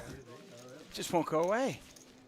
He's built chips. It's amazing. He got a full double up about half an hour ago. He had like 4 big blinds. So how many giveaways did you do while I was gone? We did one. Okay, so we still have 3 left. Have Well, we 3 left advertised the minimum. free roll? Of course. Registration is open right now, by the way. We've done it all. We've done it. Okay. Well, You're redundant. good. Just come in and talk about food or something like. Oh, that is a cutting edge. I did cutting like, edge password. That's what I said. Wow. Crack that code. Final table. Good luck cracking that code. We did like 2 hours of poker chat before the break, and then I did like 45 minutes, an hour with Cavalito of poker chat. So now I can't do poker chat. Yeah. So now I'm gonna talk chutney for hours. Okay. Super Bowl, favorite Super Bowl snack? Well, one of my friends has a snack helmet, which is amazing. Ooh. It's like a NFL-shaped helmet, and it has snacks in the top and snacks in the face mask bit. It's the best thing ever. I'm going to throw this out to the chat. How about a poll? Can we do a poll, Lime? You need Buffalo wings, Yeah. jalapeno poppers, mozzarella sticks, and a Nachos. nacho queso dip. Very good. Those are your 4 options. Rank them. Fav- And yes, they're Rank them. they're all amazing. I think you just pick one. Just pick them. Yeah, pick your choice. They're all amazing. Yes, they should all be at your Super Bowl party, no doubt about it, along with bay chowder, apparently. What's up, Brendo?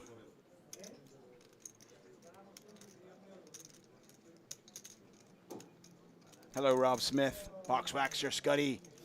Thanks for spending your Monday with us. It is Magic Monday. Nick Wealthall, David Tuckman here for 888 Poker. A reminder, tomorrow, very exciting, it is the final table of the Mill Ball.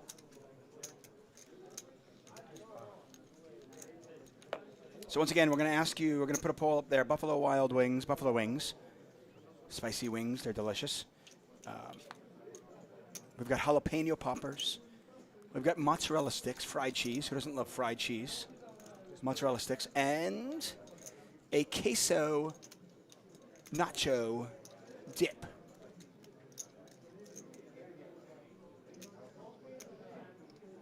Jamie Pugh says, I don't know any of those foods, really. Jamie, you have not lived life. There'll be American brown foods, Jamie. Yes, these are delicious American brown foods. Am I wrong? Yeah, I think I like all of those. They're all good. Yeah. They're fried. Come on, fried cheesy jalapenos. Fried stuff with cheese. What's not to like? Right. Come on. What is it? It's just fried cardboard, but it's got cheese and fried on it. Ooh, I lovely. mean, good buffalo wings are just absolutely delicious. There's no cheese involved in that unless you want to dip them in blue cheese, which you should, by the way. Don't ever use ranch. That's disgusting and blasphemy. As somebody from upstate New York, where buffalo wings were actually invented, Do you know? make sure that you have it's a chicken wing with buffalo sauce, with spicy sauce. Tower says all greasy. I mean, yeah. Yeah. Hello. All delicious. Delicious, greasy stuff. So, just to recap our conversation from yesterday, because it went so well and you really enjoyed it and didn't get at all frustrated. If it's not Bay Area chowder, what is the iconic food from the Bay Area? What is the iconic food from the Bay Area? My wife needs to know for the Super I know, Bowl I'm trying party. to imagine that. I mean, every time I've been up to the Bay Area, it's just like, honestly, it's like fine dining, it feels like. It is like Bay food, like seafood, a lot of seafood. A lot of seafood. Because we got a San Francisco Chiefs Super Bowl. So the Chiefs is easy, that's ribs. It's Kansas is ribs. Or barbecue. Yeah, or any barbecue, but we're going ribs.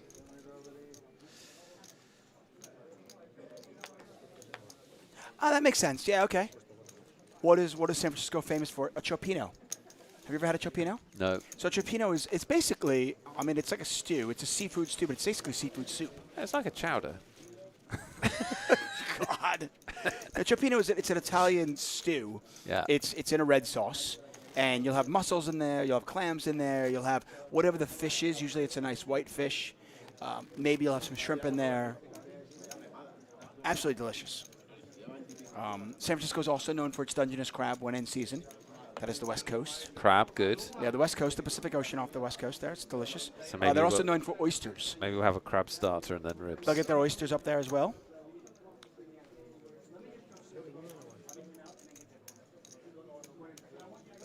Yeah. And what I'm getting is here classic seafood dishes, and chopino being one of them. By the way, when I'm growing up California's San Fran's iconic food, nobody's saying chowder here.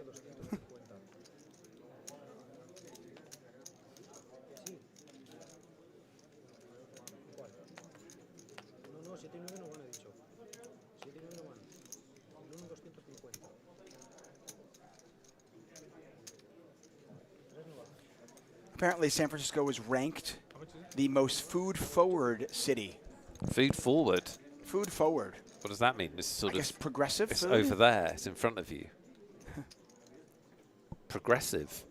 I don't think food is political, although I could be wrong because apparently everything's political now. I don't think it is.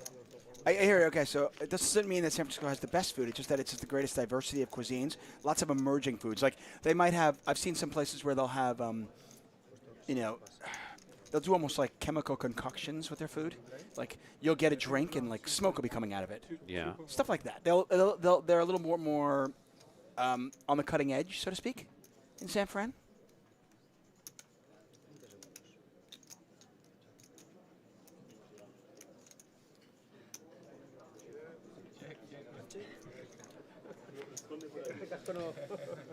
In terms of top food in the United States, they gave that ranking was, guess what city? Can you guess? New York. No, New Orleans was ranked number 1. Behave. Have you been to New Orleans? I mean, only once, but One of my favorite cities. I love New Orleans. Food but, there was I mean, fantastic. New York has some of the best restaurants in the world. I No, mean, it does. It just, I guess, New Orleans is like a very specific type of food. Chat press says haggis pakora and whiskey sauce dip. That's amazing. Haggis pakora.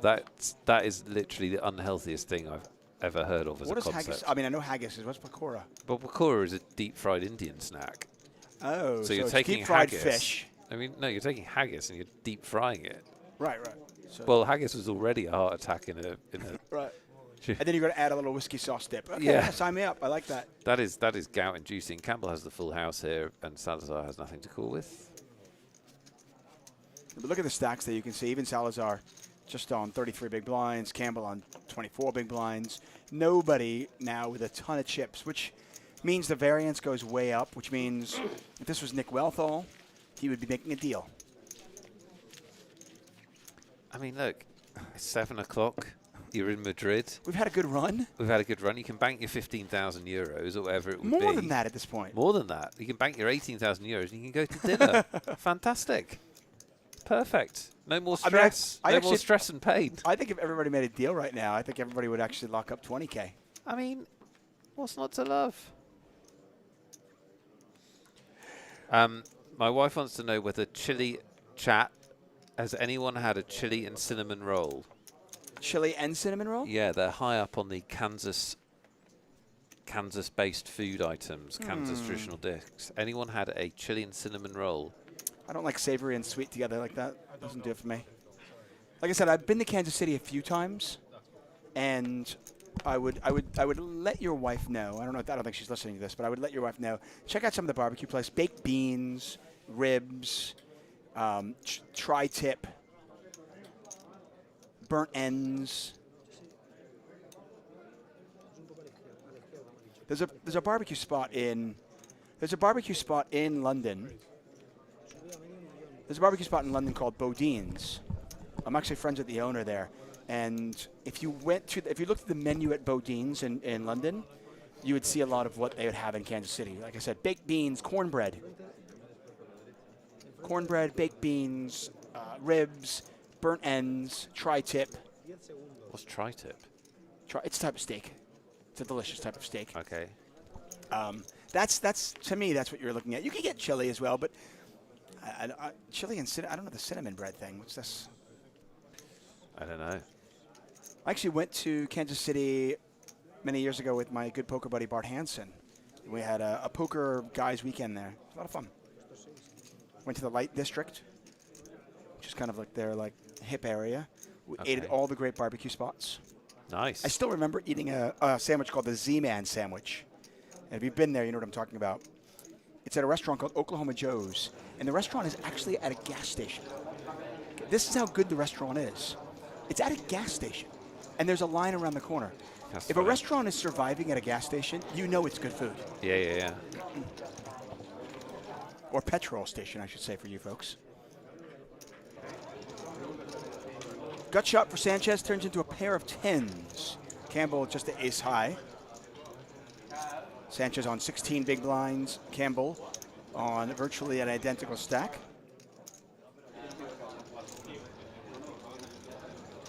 Nobody giving up an inch at this final table. It's a battle.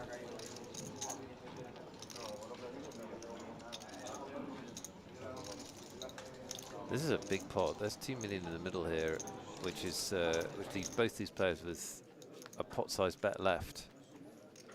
Yeah, well, Sanchez is going to win this. He had a pair of tens already. He had a gut shot. He hits the gut shot. Campbell really appears to have no interest in this pot whatsoever. I think very aware of the fact that he does not have the best hand.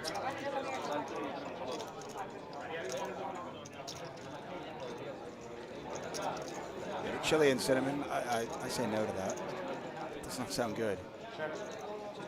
Oh, he's using a time card to check. Players have 30 seconds stacked on their hand. They need more than that. They use those little blue time cards. This is blind versus blind, so wider ranges here, and Campbell obviously thinking about bluffing, thinking about whether he can bluff. Try to get like a 9 to fold or something like that, right?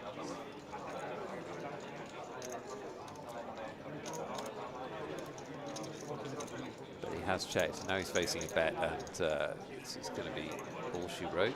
I would imagine so. I mean, no chips went in post, so it's not even like you don't. This is not one of those spots where like your opponent needs a jack. I mean, some went in, but I'm saying not a lot, and it's just like they could bet different hands than just a jack here. Nonetheless, though, Sanchez wins it. He's up to over 4 million chips. So Parabellum's what we call the Chilamon. This is what they're playing for, everybody. Everybody's guaranteed 10,000 euros. Perez took home 8,000. Chiriac took home 6,300. And you can see the pay jump start to get quite significant. Something I always try to point out to people. The difference between third and fourth is basically like playing this tournament again and coming in eighth.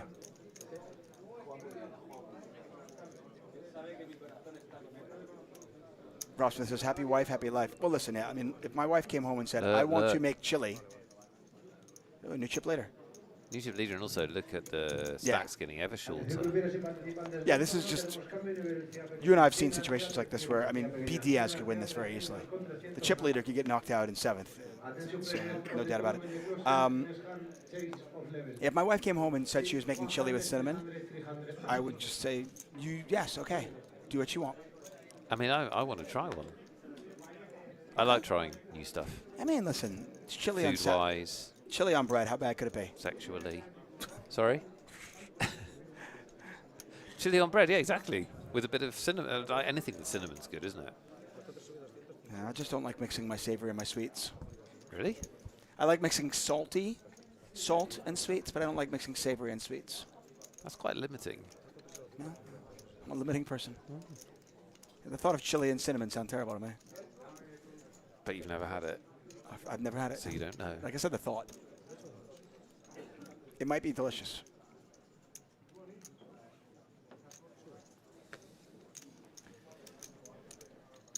Diaz is going to jam here over the Desmos Open. I mean, if you had asked me, when I was younger, up. if the thought of a raw egg on raw meat would sound good, and I said, no, that sounds. Why would I ever want to eat raw egg on a raw meat? Oh, excuse me, he didn't jam. Now I pay money to eat that. You're just rambling. No, I'm talking about steak tartare.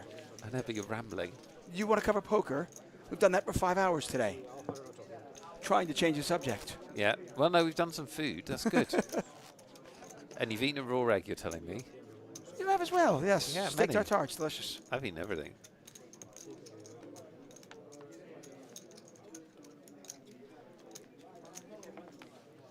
I haven't eaten everything.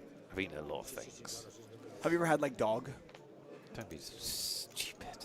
No. Okay, well, listen. You can't get dog anywhere.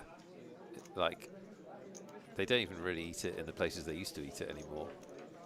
So I hear. What about the like South London?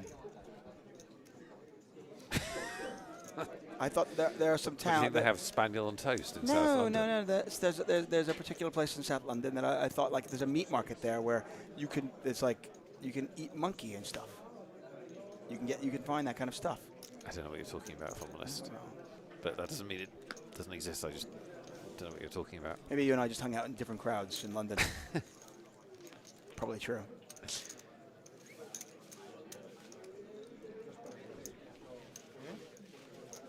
.888 Poker is on Reddit, guys. If you have any support questions, head over there. Our team on Reddit will help you out. If you have questions for our pros, Discord is a great place to go. If you want to watch 888 Ride or you want some great strategy videos, check out our 888 YouTube. You want to have some fun, join us on 888 Instagram.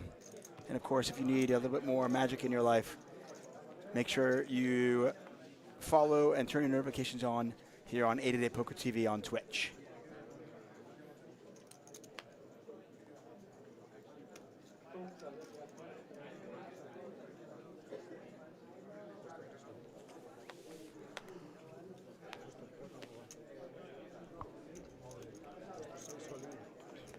Campbell says, let's gamble all of our chips. Yeah, he is jamming a lot over the last hour. Yep, it works every time until it doesn't work. It's true. Don't know what Salazar has, but he's thinking about it. And you know, what would you do with a hand like, say? Yeah, what would you need to call here? I was gonna say, what would you do with a hand like Ace Jack? Chat, what would you need to call here? 2.4 million off a 3.8 million stack. What's the worst hand you would call What's with? the worst hand you'd call with? How many blinds? Is Campbell stack? So it's 125 is the big blind, so it's not very math friendly, but it's about 18 big blinds, something like that. I would say Ace 19. Jack's going in the muck for me. I would call with Ace Queen suited. And I would call with 9s plus. Ace Queen suited, 9s plus. Wow, he's getting called here. This is going to be a big hand. I'm folding Ace Jack though, and that's what he has. It is. The suspense is real. Hello, Ooh. computer, Ace Queen suited. Wow, there you go. This is a pretty light shove, I think, from Campbell, to be honest with you. Well, I think that Salazar, I mean, ace queen suited, you know, you could debate a little bit close, maybe on the borderline, but Campbell has shoved a lot. And so it's easier for Salazar to call. I don't like the shove by Campbell, though. I think this is a little bit. Why not raise fold? Yeah. I mean, it's 18 bigs. Yeah, I agree. It's anyway, not like, it's not small blind, big blind either. let's see if he survives. Yeah, let's see if he does survive, right? King high flop. Absolutely nothing there for Campbell. I mean, there's 5 million in this pot. Yeah, it's a huge pot. I mean, if Campbell wins it, he's the chip leader. Crazy. That's where we are. Yeah, I just think this is ICM suicide if you're Campbell for me.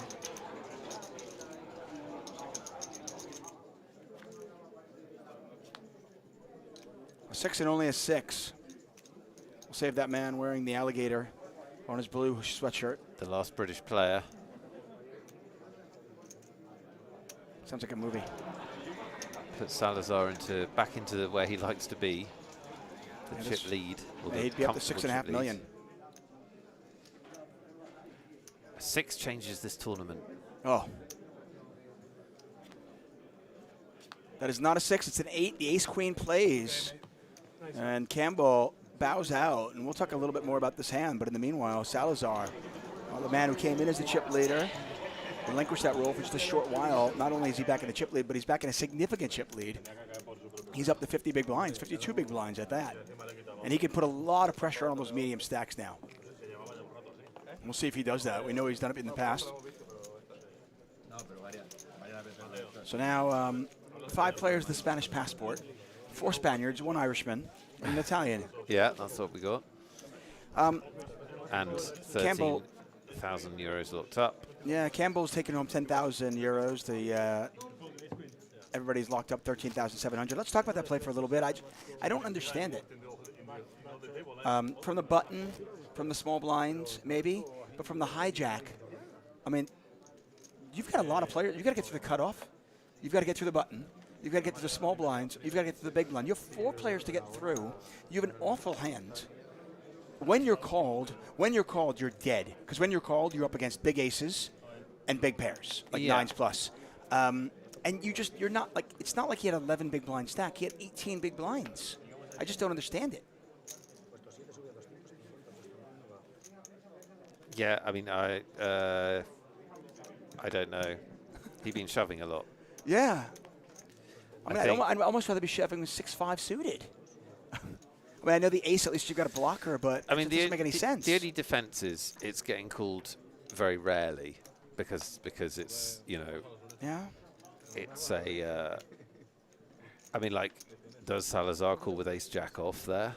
No, I don't think so. So that's the only defense of it, is that it's getting called so rarely. He's risking his tournament to win 2.5 big blinds when he has 18. Yeah. Oh, I know. I'm not endorsing it. I mean, I'm not usually really critical of players at the table. You know, it each their own. They've gotten here. They've obviously, their style works for them. But as far as I'm concerned, that is a PUNT. It's never a total punt if you shove, is it? Because, well, it isn't, because most of the time you wouldn't be talking about it because he'd get 3 folds. No, I'd still talk about it. I'd still say that was I'd be like, well, that got through, but that was a terrible shove. I'm okay. We can be on an island on this one. I just don't see the necessity. No, I don't know why nobody's disagreeing with you. It's just nobody's disagreeing with you, but I just don't know why it's necessary. Well, it probably isn't necessary.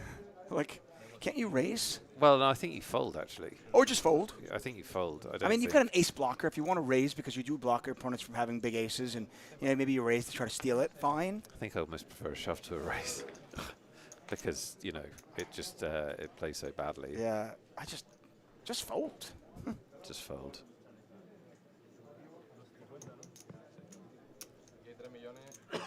This is interesting. Sanchez opens under the gun. Lyons is interested here.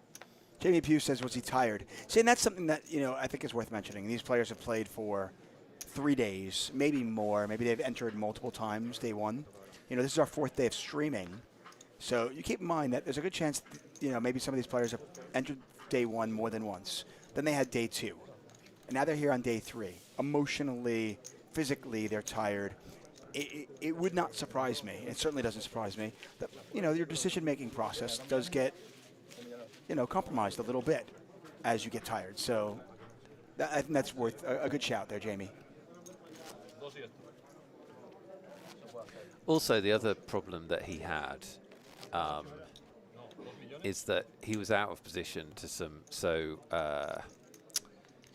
Sanchez to his immediate left and Salazar 3 seats to the left are very good aggressive players, and so I think there's also some overcompensation and frustration in that if he opened, as he did a few times during the day, he would very often get 3-bet or very often get flattered in position, and so I think there's probably some desire to just not get into those spots.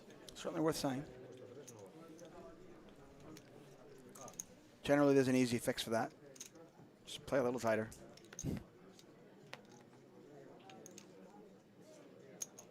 But I mean, that is something that every poker player can relate to, right? When you have competent, aggressive players on your left, life is hard and it gets frustrating. Yeah, and you just think they're like, are they getting hands or are they just kind of like holding over me? Do I need to make a move? I mentioned this yesterday to you. I rarely like the shove in spots when I have some chips. I mean, if I have, obviously if you've got 8, 9 big blinds, you just have no choice. But I rarely like the shove when I have 15 big blinds plus, 14 big blinds plus, where if I'm called, I'm dead. I'm just I'm hating it. Yeah, I don't know that I share that, but I know the feeling.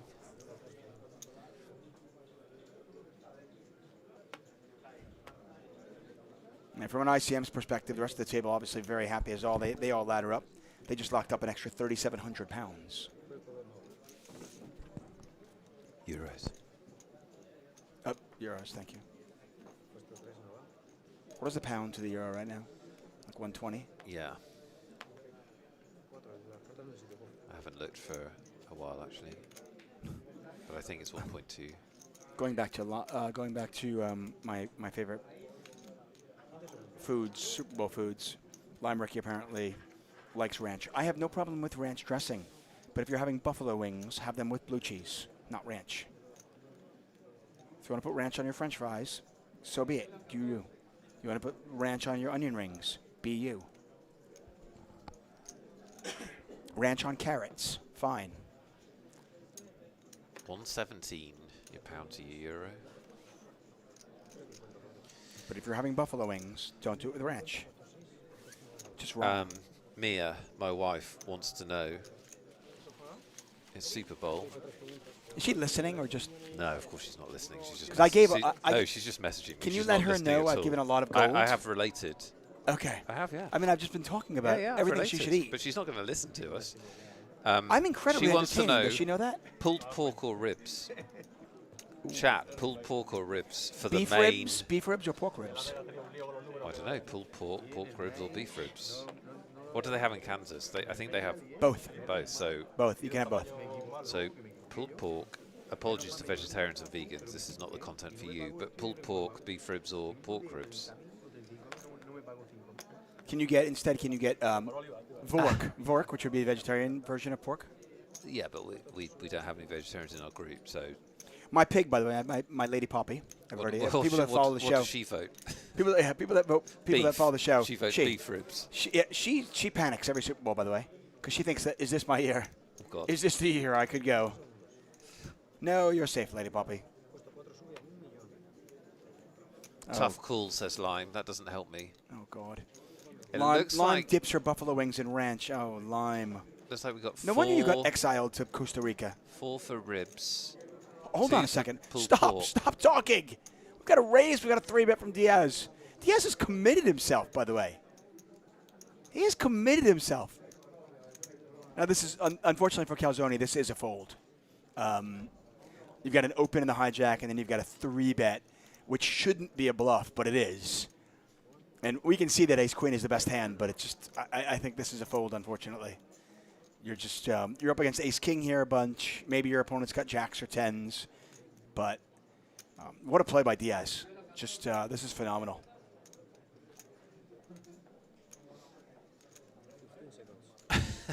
Is it?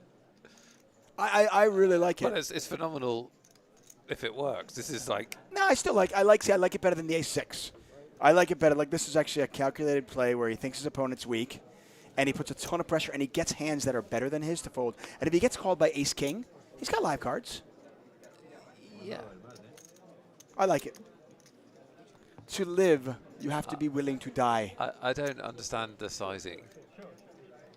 Well, he only had like- 16 big, so I think he realized he's Yeah, like but he made it. a million. Yeah. I think he's like, I can't 3-bet and fold, so I'll just... I think Alex would say that you can 3-bet and fold. That was one of his main points of discussion. Could he 3-bet and fold on that stack? On 16 big blinds? I don't, because the guy made it 250, so you got to make it. Oh, you can make it 400 actually. Make it 450 and then maybe? Yeah, maybe, but He made it a million. he did. It worked. It worked, so it was brilliant, okay? Unlike having ranch with buffalo wings. Yeah, Don't ever do that, everybody. and like getting called when you shove a6. Killer Joe asking if we're going to stream until the winter. Of course we are. We're not going anywhere. We are here until we crown a champion. Disclaimer, my flight tomorrow is at 8:45 in the morning, so I am leaving. Is it really? Wow. Yeah, but So that means, my flight's at 8:45 in the morning. yeah. Are you telling me we're going to go for another 12 hours? You're very punchy at the moment. Why are you so aggro? Have you had enough food? No, I think that's it. Well, Have you not had enough food? You are. To back me up on this, viewers. He's being punchy. He's chippy. He's Lime says, I aggro. will not be judged. No, you are being judged, Lime. Now, you might not enjoy it, but you are being judged. Everyone can do what they want. There Careful are now, no, Ted says. there are no food rules.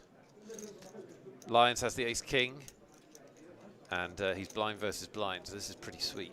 Yeah, this really is.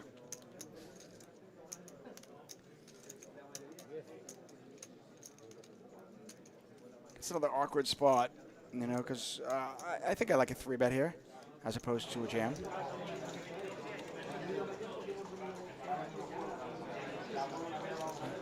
Jamming there's nothing wrong with jamming at all.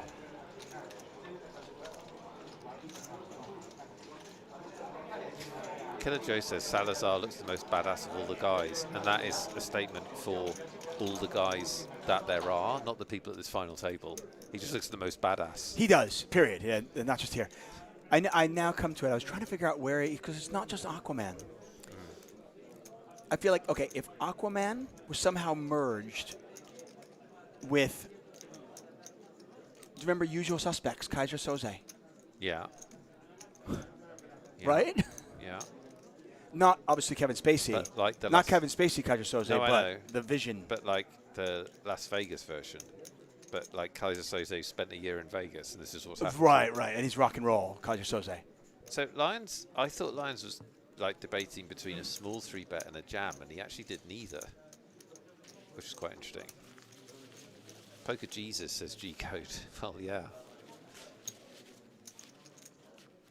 It's a great look. Fair play to him. It's quite interesting. I thought he was debating between a jam and a click 3-bet, and actually he made it a million over a 250 save. Yeah. Yeah, he left himself with $1.5 million behind. He won. He won the pot. He did. Shout out to our amazing team. Snap Call. Red Poker here, doing the production. 888, of course. And Lime Ricky.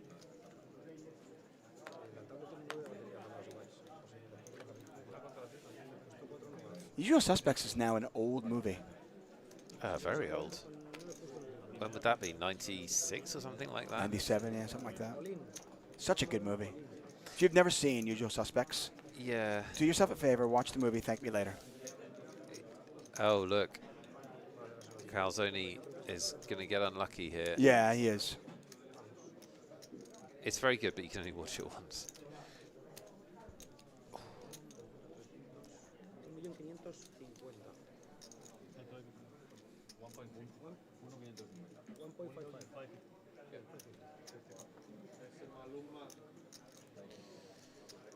Well, all tournaments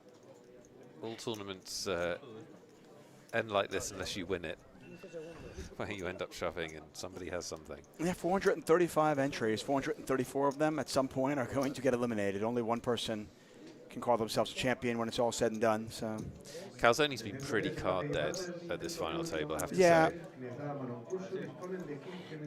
And what's he got here? 12 big blinds ish. Yes, 12 big blinds.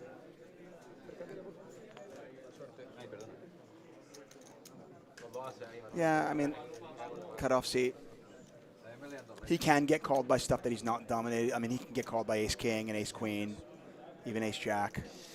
Obviously, it's a nightmare when you're called by an overpair.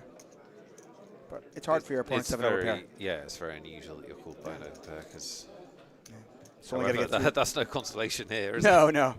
This is so unusual, this bust out. Peppa. Oh. Sticky cards. Yep. Calzone looking for a 4. 4 spades or 4 diamonds. He's not picky.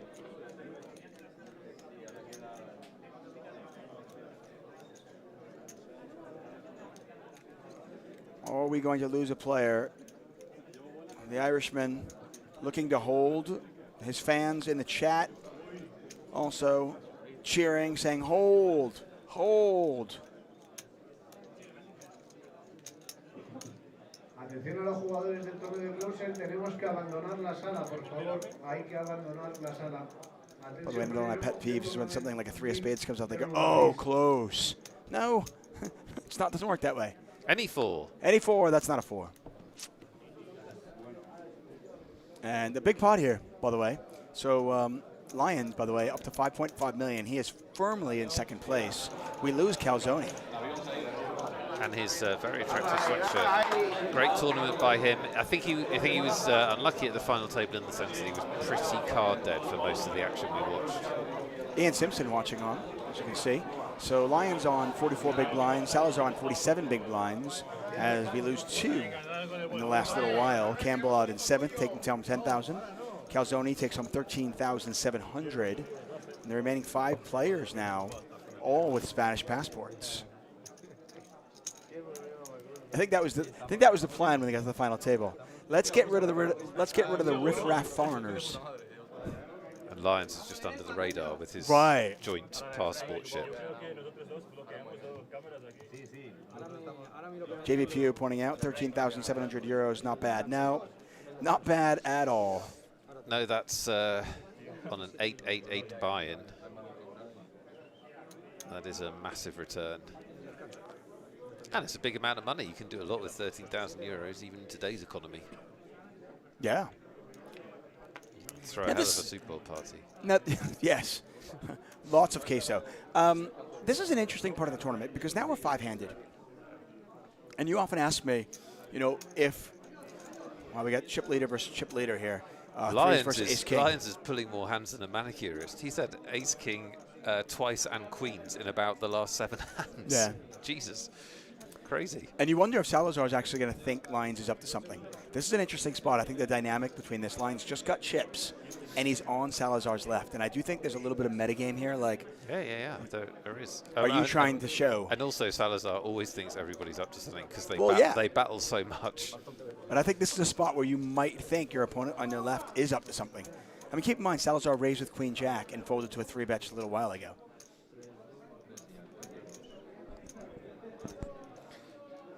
Now, I suspect Salazar will just give it up because Lions is the only stack the same size as him. That would be the sensible thing. I think he's going to do something crazy.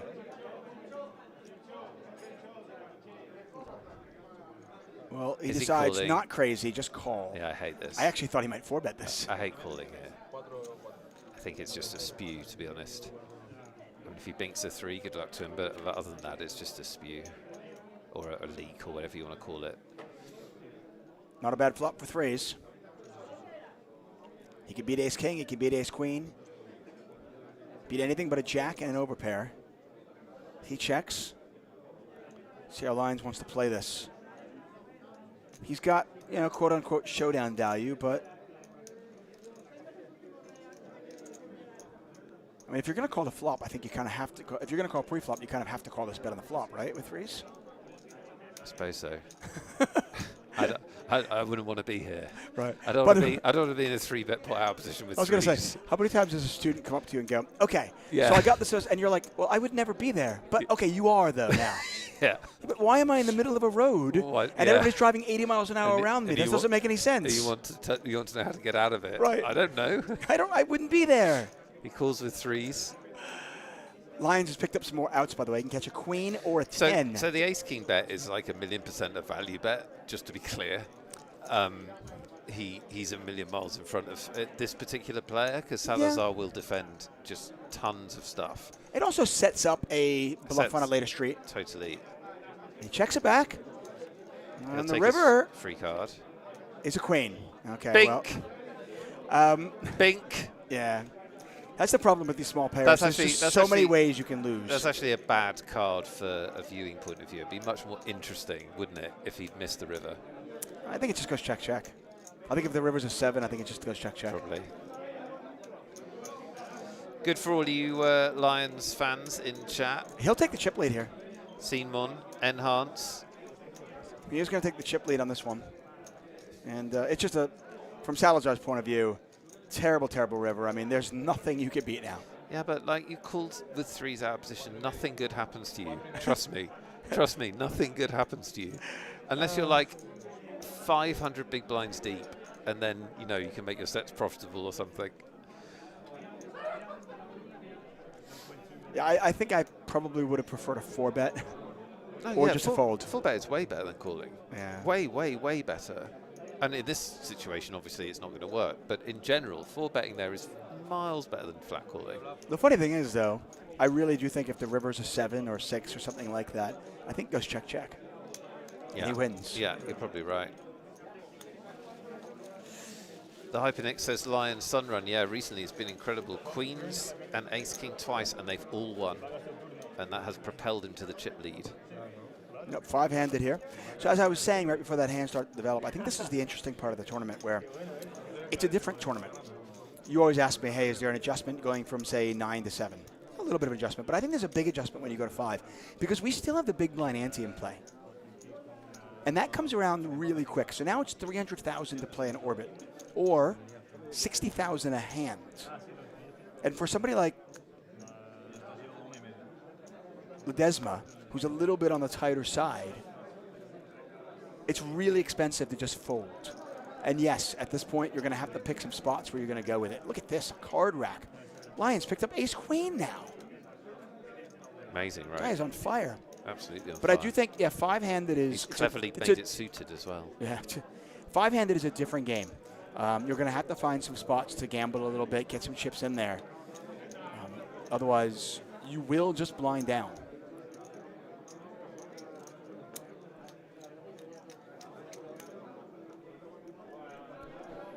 The blinds come around really quick.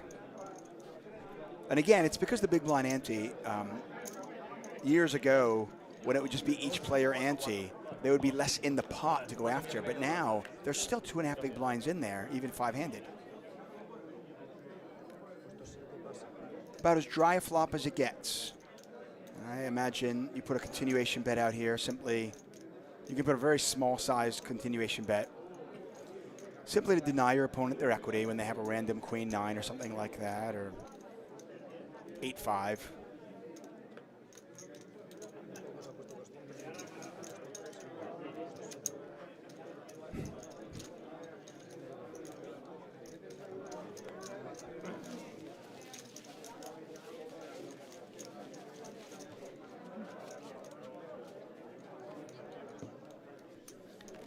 So I'm looking at the Super Bowl menu at the Wealth Hall The household. Wealth Hall Super Bowl menus. Yeah, I'm liking it all. The coleslaw is that's a big thing. You should have baked beans in there too, though.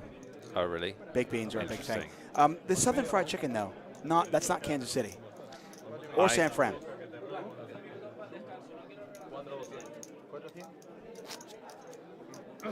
I mean, every city's got Southern Fried Chicken. I mean, fried chicken's fried chicken, but that's not a. I would put cornbread in there and baked beans. But hey, listen, are you inviting me? Because I might come. Because this looks really good. Yeah, you can come. I'll let Norman Chad know I can't come. You can come. My friend makes incredible cocktails. Like, she's spent years perfecting the art. So we get margaritas, and actually she does requests. So we have that going on. It's a good time. What do they call somebody who's like a, you know, the Mixologist. Mixologist, yeah. That's what she is. Can she do things like make smoke coming out of the martini glass? I don't think she's ever done smoke, but then it's probably a fire hazard. I don't know. She's a very good drinks, and that's what's important. Listen, you know me. I get excited about the silliest things. Diaz is aggressive. Checks out, yeah. Yeah, Diaz is very aggressive.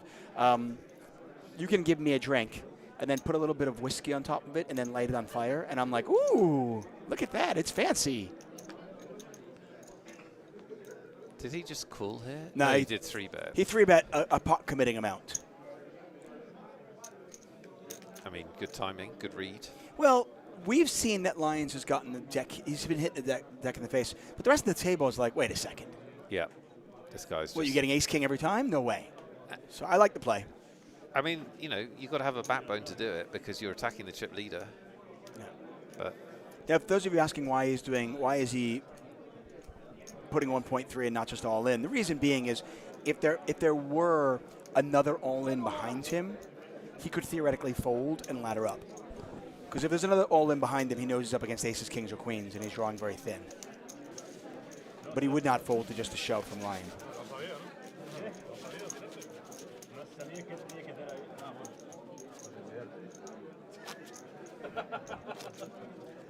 I'm actually curious.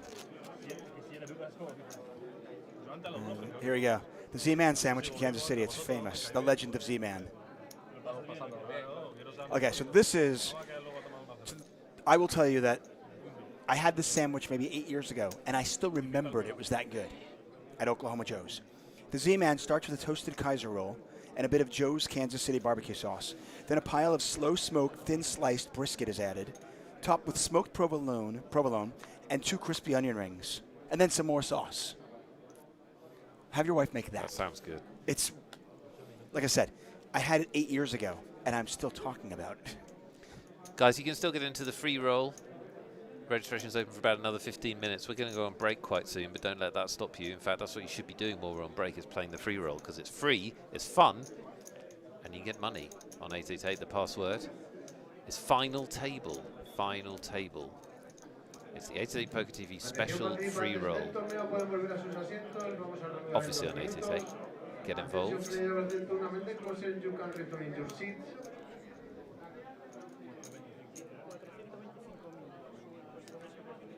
And if you do well in it, even if you do poorly in it, we do give you a shout out more often than not. And look at this. Lyons is not stopping.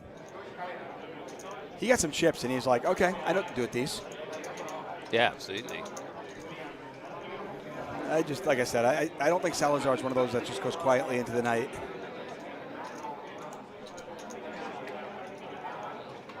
No. He has now been raised 3 times by Lyons. And I believe he has just the power of position is so huge in Hold'em. It's just ridiculous. It's absolutely ridiculous. Yeah, position and chips. So like you go back and look at, and he does fire back here. Yeah, I thought he might do that with the 3s, but he does not just do it with the ace-6 of diamonds. Yeah, it's a big bet relative to his stack. He might get shoved on here. I feel like Lyons is capable of it. Yeah. It's blind versus blind. And he limp 3-bet. Yeah. Well, he raised and got 3-bet earlier.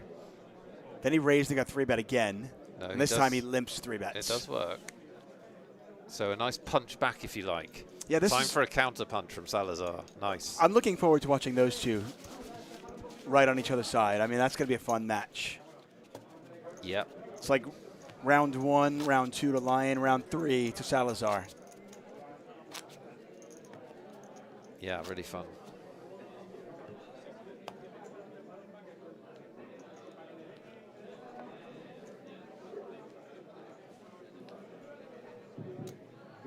So free roll, as Nick mentioned, about 12 minutes left in registration. Get in there. We still have plenty of giveaways.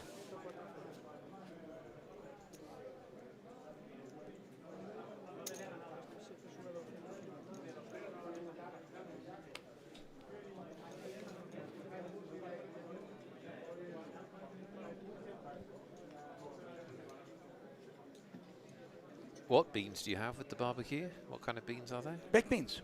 Oh, baked beans? Yeah, Oh. baked beans. Like, I mean, you could probably just get, I mean, they have specific barbecue baked beans, but I mean, you could probably get by with a good English baked beans. Attention, please. Round the tournament, we start 200, 400 to 400 RP. Yeah, Kansas City barbecue baked beans. That is that's a mainstay in Kansas City barbecue.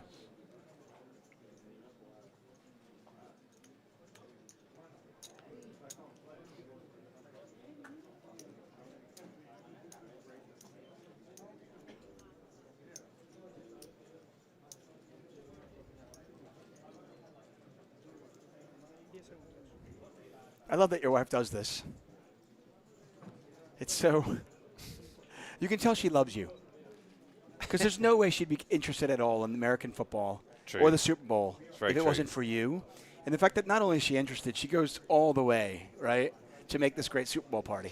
Well, That's pretty awesome. Mia is an all-in kind of girl, which is good. Lions here is like really putting the hammer down. Yeah. Unfortunately, it's not going to work. No, it's not going to work this time. No. I don't know what Ledesma is thinking about. Maybe he's thinking about shoving here. Maybe he's thinking, wait a minute. Actually, he could well be thinking, wait a minute, this is a late open. It's not the worst thought in the world. This is the late open. The super active chip leader is 3-bet. I can jam here. Results oriented, it would be terrible. Bad, but actually, it's quite a good spot. I actually think it's a great Good spot. With a good stack. And by the way, he's spot on. I mean, Sanchez... With a good stack, he had 23 big blinds. I mean, Sanchez is in the cutoff. He can be really wide here. Lyons knows that. He could be really wide, and he is. Yeah, I actually like the shove from Ledesma, but you know, obviously he decided not to, and lucky for him. Yeah, definitely right to think about it. This is the Hollywood tank to make it look like I actually had something. I also don't understand this. It's okay. We all know you bluff. It's fine. It's poker. Yeah, well, you've played like 80% of the last 2 orbits. It's Right. fine. Look, and frankly, this spot shouldn't be close. It should either be a slam dunk call or fold. There's no like marginal spots. Hi to Jay Wes, hi to Canuck fans, hi to Darwin. Good to see you all in the chat. Player Quiller says pickled beets. I love beetroot, which you call beets. We have beetroot as well. Canuck fans says go Canucks go. Congratulations, by the way. As the NHL season, hockey season, is heading to the All-Star break, and the Vancouver Canucks have surprised everybody. They are the #1 team in the NHL right now. Amazing. So well done, you. My brain Not you left personally, the but building. well done, your team. You know what else is actually quite good? Have you ever had deep fried pickles? No. Again, you can deep fry anything. Yeah, I don't love deep fried food, if I'm honest, but I'm sure it's good if you like it. Who doesn't like? I mean, listen. I can eat it. Yeah, you don't do it very often, but for the Super Bowl, it seems pretty apropos. I'll stick with the meat products. And the other thing I like, which has got nothing to do with anything, I just associate it with America, is apple pie. I freaking love apple pie. It's good. Yeah. A la mode. That's ice cream. Yeah. Yeah. So that's nice. Apple pie vanilla ice cream is my favorite. So the apple pie, the warm apple pie with the cold vanilla ice cream. Oh, sign me up. I can literally gorge. I can literally make myself ill on that stuff. I love it. I absolutely love it. Ooh, Lime Rookie bringing up the fried dill pickle poutine. You probably never had poutine, have you? No, I've heard of it, but It's I've never had amazing. it. Is it? If 888 ever goes to Montreal, which Look long at this. shot. I know, Look but at if we ever this. go to Montreal, This is absolutely relentless. Like, Lions is just letting nothing pass. nothing. I mean, in fairness, he's got a lot of hands that are really good 3-bet hands, like King Deuce suited, King 4 suited. Diaz is going to think about the shove. He might shove this. Diaz, we've seen be aggressive pre-flop. This should be a sexy shove. It's This a should hard, be it's a hard one real. to make, right? Well, you just see Salazar and Lyons kind of battling, and you're like, you guys are both full of shit. It is pretty transparent. Yeah. Until it's not. Until one of them actually has queens, It's a which hard, happens. they're hard shoves to make. Yeah. Like, it's like 2 parts of your brain, right? One part of your brain can think. Alex was talking about this when he was on, and feeling uncomfortable, even though he knows it's the right thing to do and does certain moves. But you've got one part of your brain that logically goes, this is a great spot to 3-bet shove. 4-bet shove. This is a great spot. But actually doing it for your tournament live on a web stream for a lot of money is tough. If you can do it, the world's your oyster in tournament poker. Here's the thing. every single time they have Queen 3 and King 4, you feel like a genius. But keep in mind that he's 3-betting with King 4. He's also 3-betting with Kings and Ace King and Queens and Jacks and all those really good hands where he's going to call you off and snap you off. So, nonetheless, though, Lions is a very healthy over 6 million chip stack, and he has really put on a show as of late. Let's see how aggressive he's going to be. 8-4 suited. No, he lets that one go. I was wondering if he was just going to play every hand. Yeah, so if 888 ever goes to Montreal, which, who knows, right? Maybe. Maybe. Listen, if we're lucky, I love Montreal. It's one of my favorite cities in the world, genuinely. They might be going to a break. I will take you, if we're there, for the most delicious poutine you've ever had. Well, it guaranteed it will be. And the worst poutine I've ever had. Yeah, poutine is really, really good. I mean, talk about comfort food. Diaz in the small blind. Sanchez in the big blind.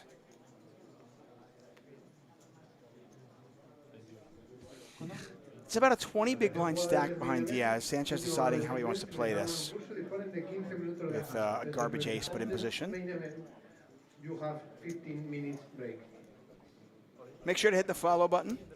Check out our other social medias as well. YouTube, Twitter, Instagram, Discord, Reddit, everywhere.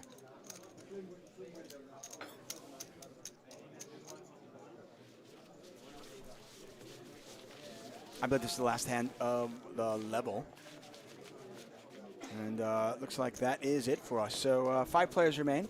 We had a few casualties those last couple of levels. We still have 5 players remaining, and of course the unfinished business of crowning a champion here in Madrid. More poker action in about 15 minutes. We are back. 888 Live Madrid. 435 entries, and only 5 remain. I am in the booth with the one and only Vivian Saliba. Hello guys, how is everyone doing? Okay, hello. It's my first time doing it.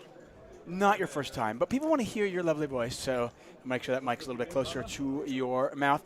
Mr. Lyons has been the story, has been a force, and once he got chips, he knows what to do with them. He has been relentlessly aggressive, partly because he's getting the hands, and also just because he's got the chips, and he's at position on the other aggressive player, who is Salazar, who is directly on his right. Sanchez, Diaz have also been pretty aggressive. Ledesma less so, but what a story Ledesma has been. He came into this final table with just 6 big blinds, and was probably hoping, hey, can I ladder up a spot or two? Well, here we are, 5-handed, and there he is, Ledesma on the right side of your screen, still in with 5 players. All these players guaranteed well over 5 figures. How many big blinds he has now? Ledesma's on about 16 big blinds now, but he started the final table with 6, and he was by far the short stack. So it was, he's supposed to get knocked out in 9th. Okay, so he survives 8th, now 7th, then 6th, now he's 5th. I mean, and if he finds a double up, he's right in he it. might very well take down the whole thing. He could. I mean, there aren't a ton of chips in play right now. I mean, our chip leader only has 41 big blinds. So it really is anybody's tournament. Salazar and Lions have really battled. Lions, like I said, once Lions got the chip lead, he has been relentless. He apparently is Irish with a Spanish passport. Okay. Which is really dangerous because, you got the Latino you've got, influence. And then I think it's a dangerous mix. It possibly is. Especially for poker. How has your week been in Madrid? It's been very busy. We've been creating a lot of content for you guys at home. Also been playing some poker here. Luckily, I had some semi-deep runs or deep runs.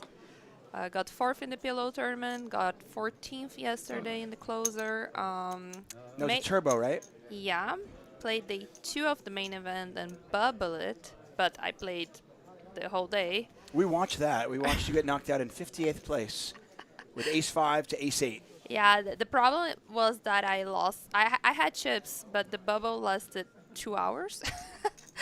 And in 2 hours, a lot can happen, and I lost one hand, and I was kind of short.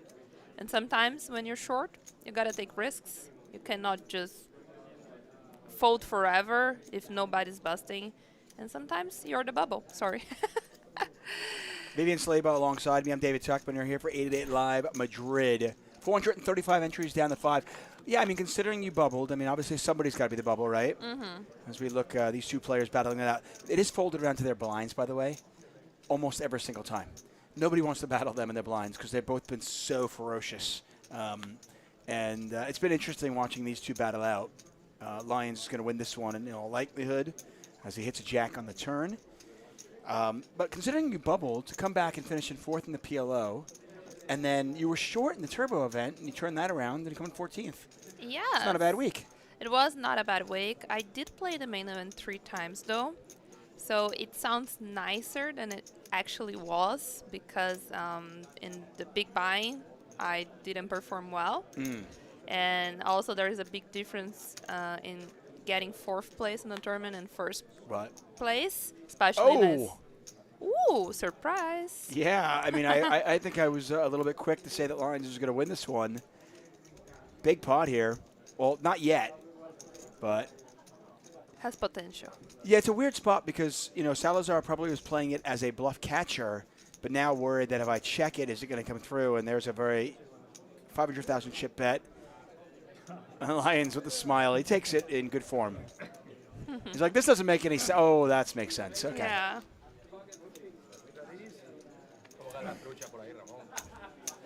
So you've been to Madrid a few times now. Yes, I have. I think it's the 3rd time. What's your favorite thing about coming here with 888? Ooh, favorite thing, Madrid in special. I would say that this casino is just in the city center, and it's just so convenient just to get out a little bit of this. Casinos are intense, and we are here almost all day, every day. So it's just nice to get out and be able to have so many food options, which are delicious and affordable. The city is beautiful. You see a lot of action outside, street performers, and it's just a very cool vibe overall. Those aren't street performers. That was just Nick. Just Nick being Nick. It's just a nice general experience. Yeah. No, I tend to agree. I mean, we're pretty lucky that we get to travel the world for poker and play the game, and for us broadcast the game, and it's great. But you know, all casinos are not created equal. Some are, you know, some are in the middle of nowhere. Some are in the middle of nowhere. And you've got to take a, you know, you've got to get a ride to somewhere to go see something. And it is really nice here where you can just step outside and have, you know, 50 different choices to where do you want to get food and drinks and whatever. Yes, and there is something special with the Spanish people as well. They're very energetic, very alive, very warm. And it's just nice to be here. Like The weather this week too. The weather was It's been pretty amazing. pleasant, yeah. Yeah, it has been during the day. It's been like 16, 17 degrees all day, and then at night, I mean, maybe it goes down to like 12. Yeah. It's been nice. I've been to casinos all over Europe, and in some locations, people are just more serious. Yeah. Like, it's just not so fun to play live poker, but here everybody's joking. It's Okay, I'll just put you in more the spot. open. I'll put you in the spot then. It's not necessarily an 888 stop, but what's your least favorite place to play because it's too serious? Because it's too serious. Yeah. Well, I played in Germany a few times, and Germany wasn't the best experience, I would say. Austria I like a lot, maybe because I live there and I know a lot of people, so it's not the same as being someone unknown. But in Germany, it was very serious, yeah. Gervais is begging, says, Vivi, please unban me from your Twitch channel. What did you do, Gervais? Vivi is a ridiculously tolerant and nice person. What could I am. What did you do, Gervais? And watch out, we may ban you here as well. Gervais, if you're being banned, I mean, what did you do?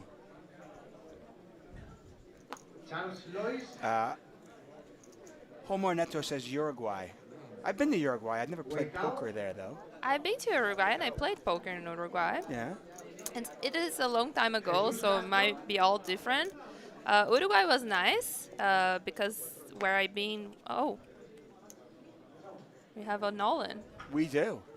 Well, Ledesma has been waiting for this. It folds around to in the small blind. he hasn't had many chances to make moves because the other players have been so active. And I think Diaz realizing, you know, I'm probably ahead here, but we're probably flipping, and maybe you've got fives and I'm dead. Yeah, and it was pretty much they have the same stack. It Yeah. was one big blind difference, and when you make a call on a final table, you always need to take in consideration how much of your stack you're compromising. And yeah, I like the fold. So okay, so Germany, I could see that. Yeah, people are very serious, and they have a lot of rules. So, for an example, I remember I was in this casino in Berlin, and I had a 888 patch, and I had a WSOP T-shirt. But it was like the T-shirt was stitched with a WSOP logo. Right. And I was there recording something on my phone. Or as, by the way, Lucia, I didn't know Lucia, by the way, is, I love this now. You know what she calls the World Series of Poker, the initials? She goes, oh, it's, what's up? What's up? What's up? And I go, wait, is that just something you made up? She goes, no, that's how me and my friends all call it. What's up? What's up?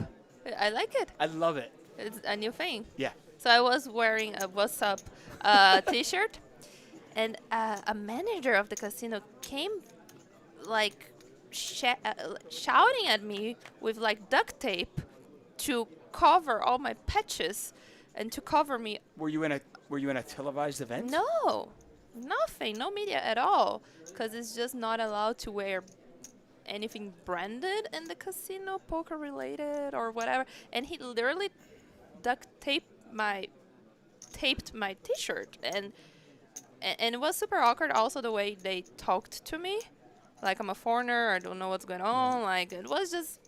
So it's just everything a little bit more following the rules, and people are more Did serious. you tell him that your boyfriend was German? My boyfriend is German, yeah. All right. Did you tell him that? Maybe that would have helped. I don't think I played this card, but maybe I should have. Yeah. But nowadays I can speak a little German, so maybe communication would have been better. But it was just like everything is different. Yeah. It's different. I'm not used to following so many rules, to be so sterile, everything like so rigid. I don't know. No, of course. I mean, listen, we play the game.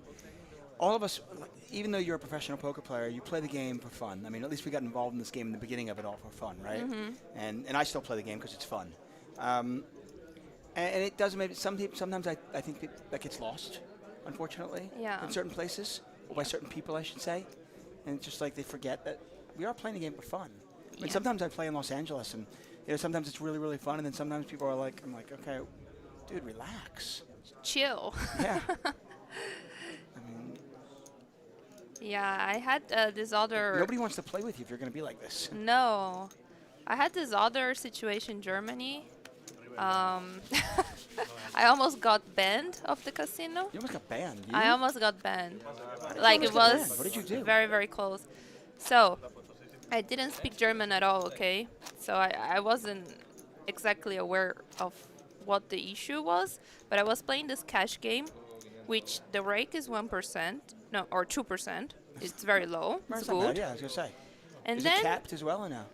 I think I don't remember, to be honest, but I think was 2%.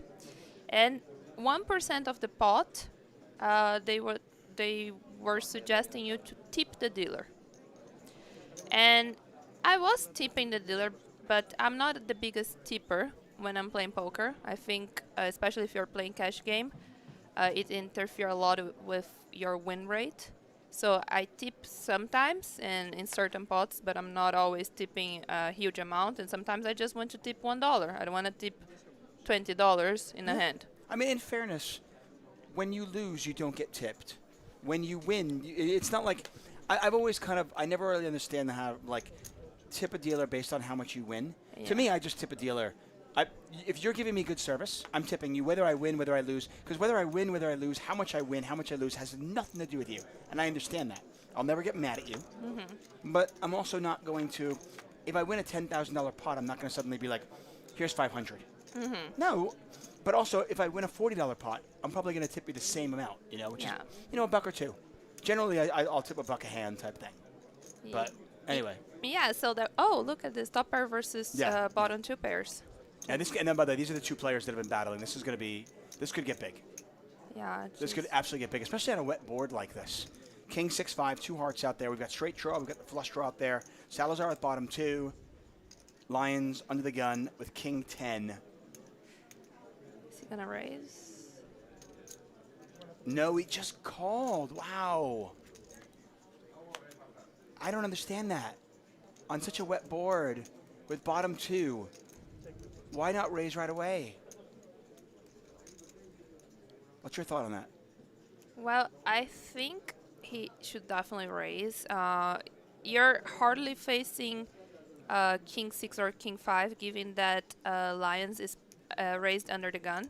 So, like, he doesn't have King 6, King 5.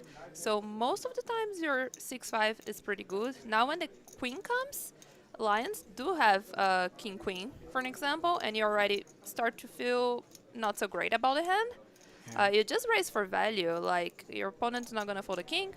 If he has a flush draw, he's not going to fold. You have, like, 8-9. You have 7-3. Are you raising this type here? of hands. He calls again. Yeah, I think as he didn't raise the flop, I don't see why he would raise the turn, and he might lose the hand now.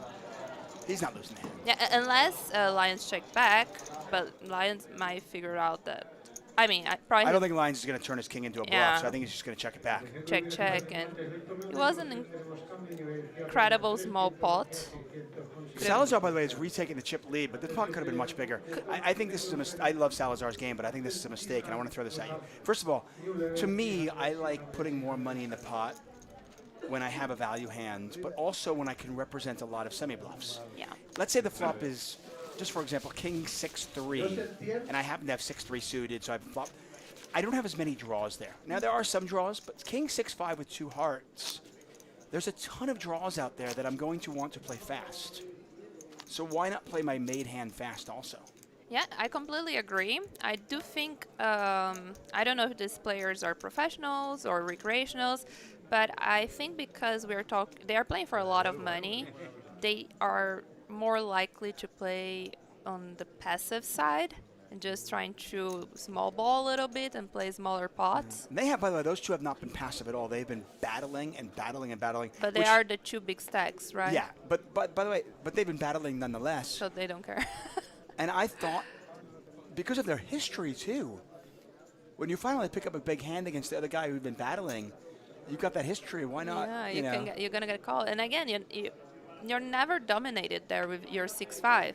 Maybe the guy has kings, okay, and then that's a cooler. So you tap the table and you go, nice game, and Yeah, move on. You're not getting away from it anyway. But it is like it's one hand against all the rest. So I do think he should Yeah. raise. You can't play poker afraid of the monsters under your bed. Yeah. So And by the way, I still would have raised the turn. I understand the thought process, but when the club comes off, now there's even more draws. More draws, I mean, yeah. King, Queen, 6-5 with 2 hearts and 2 clubs. Yeah. There are so many bluffs that I'm going to have in that spot yeah, absolutely. that I feel like bottom 2, I'm probably going to be doing it as well. Yeah. So let me finish the story. Please, go. Hey, we had a really interesting hand. Yeah, so I that didn't was wanna- good. That was good. So there was this rule that you had to. It wasn't a rule. They were saying you should tip 1%. 1%. So if you win $1,000, if you win 1,000 euros, you tip 10. 10. Right. But let's say the Which is a pot lot, by the was way. like 1,200, 12. and then they would expect me to give 12 euros. Instead of giving 12 euros, I would give 10. I would round down because I didn't have small chips, or I would just round down. That's actually pretty expensive, though. So suddenly, if you win a $1,200 pot, and by the way, of the $1,200 pot, we have to assume that probably 500 of those euros is yours, that you're just winning back. So you've only won 700. They're taking out 24 euros for rake, and then they want you to tip another 12. Yeah, and That's expensive. what I was doing, I was like rounding down. I'm already not super comfortable doing it, but everybody was doing this. Said, tip. So I was rounding down. Instead of giving 12, maybe I give 10. And they start shouting at me in German, and I didn't know what was happening. I was, okay, I'm being nice, I'm tipping. It is a tip, it's optional. And they start getting very, very, very angry. And The people, dealers? everybody. The players too? Players, dealers, everybody. And some people pushed me to the side and they were, look, here you have to tip. And I was, come on guys, this is tip or rake? I don't, Right. Just make it a rake then. I don't get it. And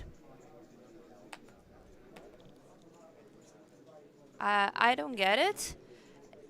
By the way, the blinds are 75,150 with 150,000 big blind ante, so 375 to play around. I pointed this out earlier.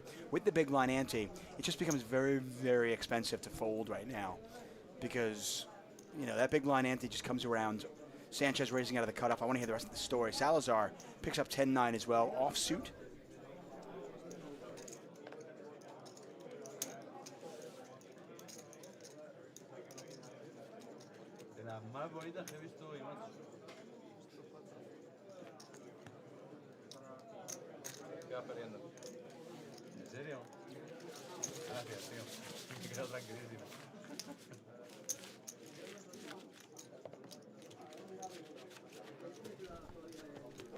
So I will just quickly finish the story.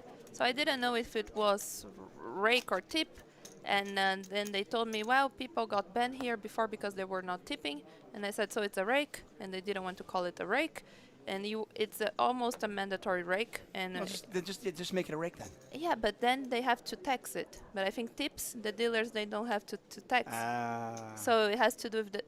It was complicated for a foreigner not speaking the language. Was madness. And you almost got banned. I almost got banned. The time Vivian Saliba almost got banned from a casino. I love it. Let's Yeah. turn our attention to a little bit more to the table. We've got 5 players remaining. All of them guaranteed a great payday. Get through 435 players, well, 430 right now. One of these final 5 will take home a beautiful trophy. And, of course, 66,000 euros up top.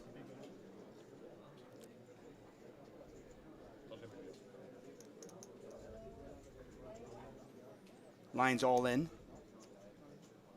Ledesma not going to call this.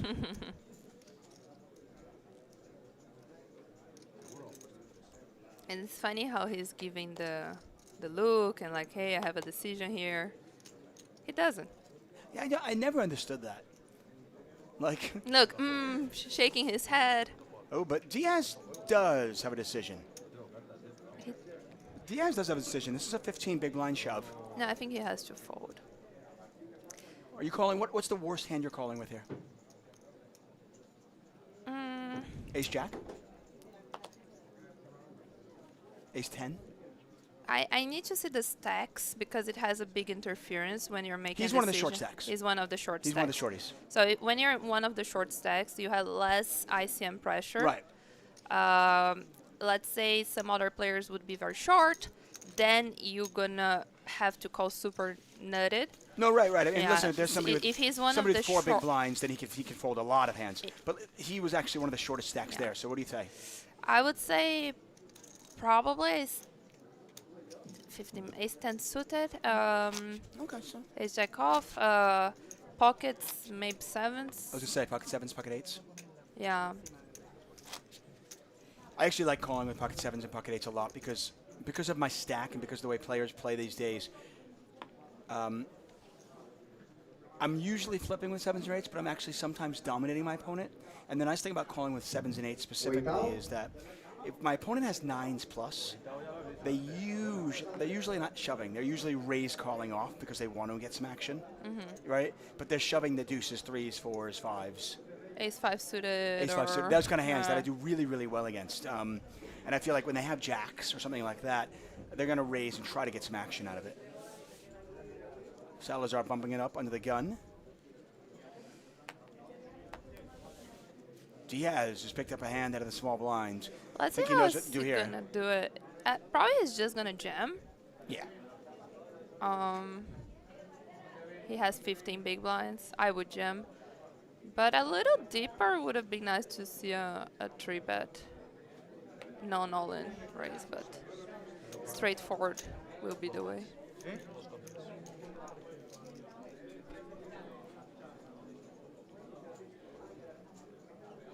So this is Diaz's style. He 3-bets like 70% of his stack. Okay. But, Some players, they do it because they have some chips behind, and if some other 2 players go all in, you can get away because of the pay jumps. But I don't think Diaz would get away with his he stance in wasn't this involved in situation. But in theory, like if the big blind were to move all in over the top, and then Salazar moves all Call, in he too, can fold because he's facing 2 very strong ranges. And good chance you're up against 2 overcards and probably an overpair. yeah. Makes sense. Vivian Saliba, David Tuckman calling the action here. 888 Live. We are in Madrid. 4 straight days of streaming, and again, we are back at it tomorrow. Here on the same channel, we've got the 1 million guaranteed XL Winter main event, the Mill Ball.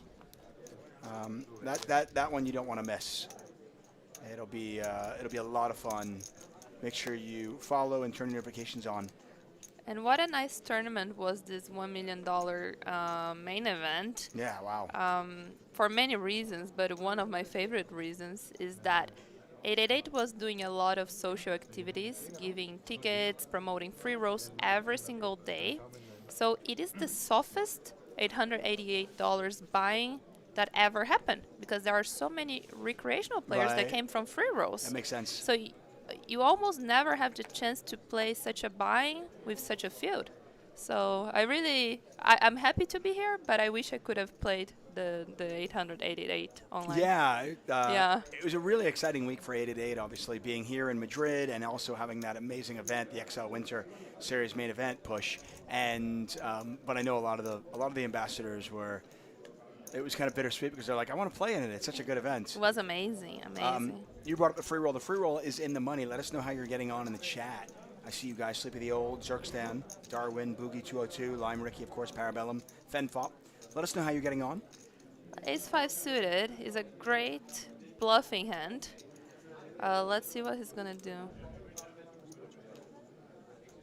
I still can't believe that 6-5 king hand wasn't bigger. I'm just like blown away by that. When I saw the flop, and I was like, okay, let's turn our attention to that hand, I was like, wait a second. I mean, I don't think it would have been inconceivable to see all the chips go in on that one. No. I mean, maybe the king 10 would have fold. At some point, yeah. Yeah. I mean, it wasn't a great run out for either player, to be honest. But Yeah, maybe there would be a check raise on the flop, then check, check, check. But yeah, the pot should definitely have been bigger. So Salor's going to raise out of the big blind. See what Sanchez wants to do here. Sanchez has chips also, by the way. Sanchez started this hand with 5.1 million. I'm sorry, with 4.75 million. He looks nervous. Would really surprise me here if he's just not going to fold it. I think he's just going to fold it. He's going to ace-5 suited. Isn't that the hand you go with? He's going for chip. He should, but I think he should have already when it was the button who raised, right? King 5 of spades. He just flatted, right? He just flatted. I think he should already raise the small blind. So he played. Ooh. Or just hit the flop. How's that? I just hit the flop. Little chin itch. You hate to see a flop like this when you have a hand like Salazar. You take a shot at it, or do you just give up? Well, he has absolutely no. He doesn't have a flush backdoor. I think he could check. He's going to toss a little bit of cheese in that pot. I think in general, when the small blind is flatting a hand like this versus the button raise, he might have like pocket pairs that are very little, like 2s, 3s, and this kind of board hits pretty well what I would imagine the small blind would have. So this is why I don't like c-betting. And he still have 2 overcards, maybe pick some equity. Yeah, and frankly, you know, some of the hands that they're calling out of the small blind with like a queen jack, you're actually ahead of that hand. Mm-hmm. Well, Sanchez has made the nuts. Technically 4 or 5 diamonds is the nuts, but Sanchez blocks that, so this is the nuts.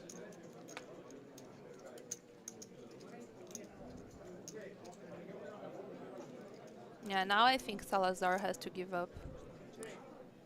By the way, I believe this pot will put Sanchez in the chip lead, even if no more chips go in the pot.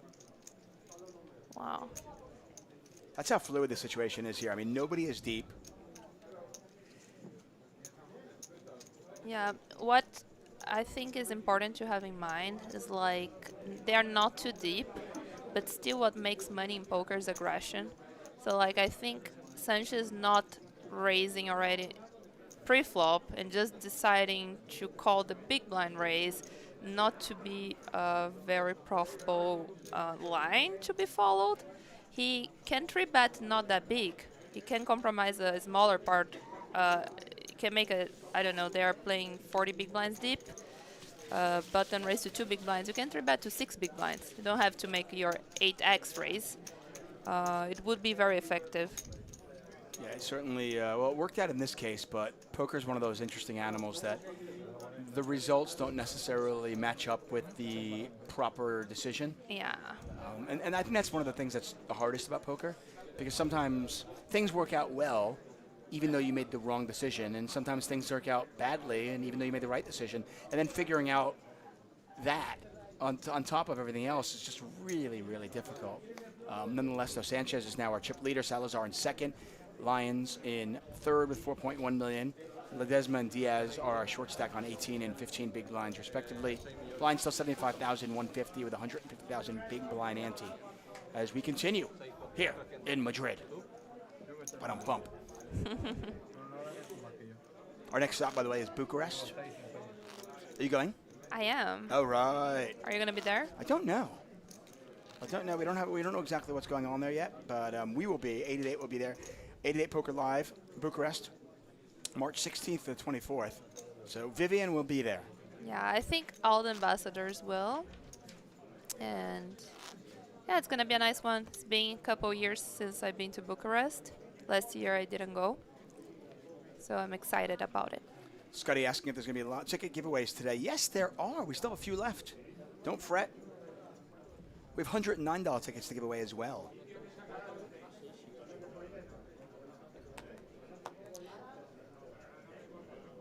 Ledesma under the gun with ace-10, but under the gun five-handed is hijack. Yes. So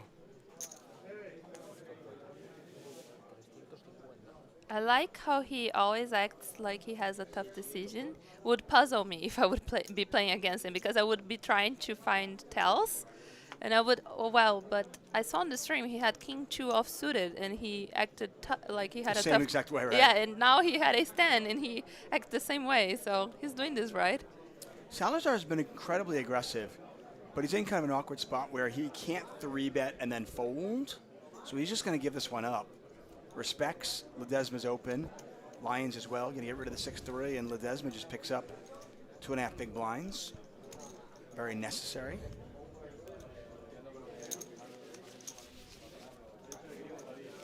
Yeah, no, aggression pays off. in Aggression poker. There's pays no doubt off, about yeah. it. I mean, I can remember a while ago I was playing in a cash game where I was just very, very aggressive early on with pocket sevens, and I got my opponent to fold pocket jacks just with pure aggression.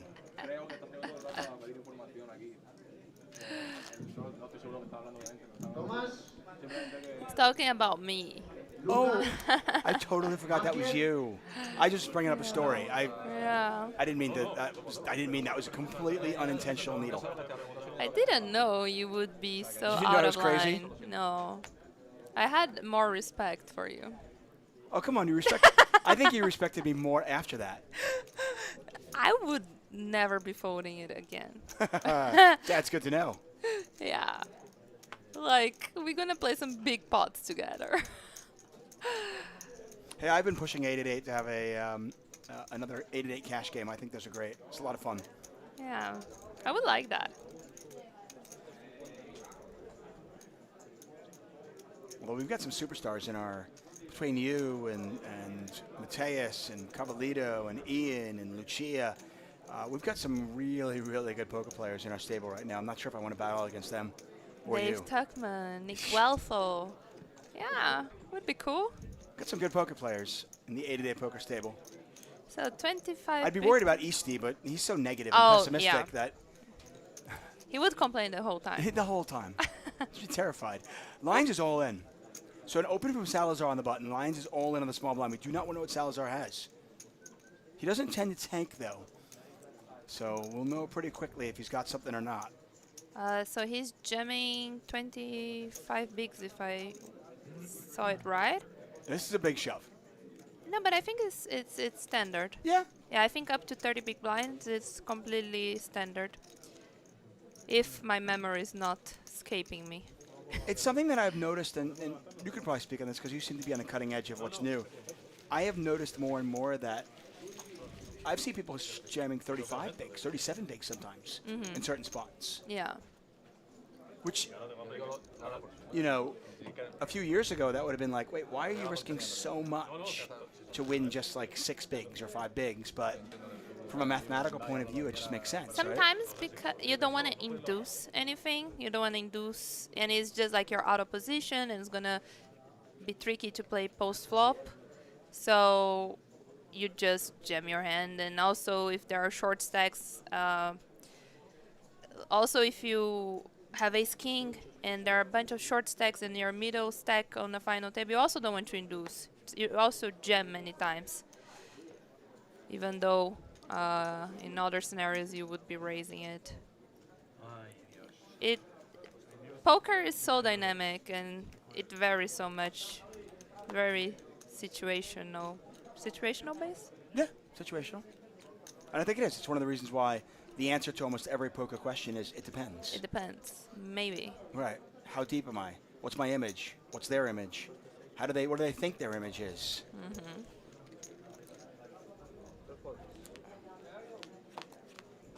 Thank you, Oleg 2 Fish. I appreciate the love.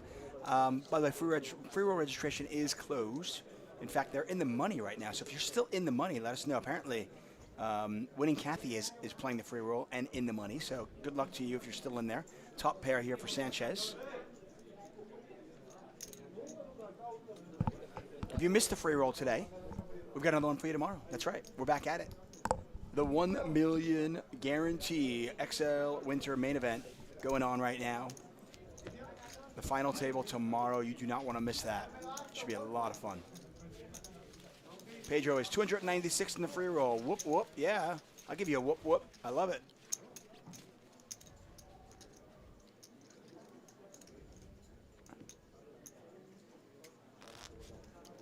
There's the payouts. All these players guaranteed Wow. over 18,000 euros. That could be me.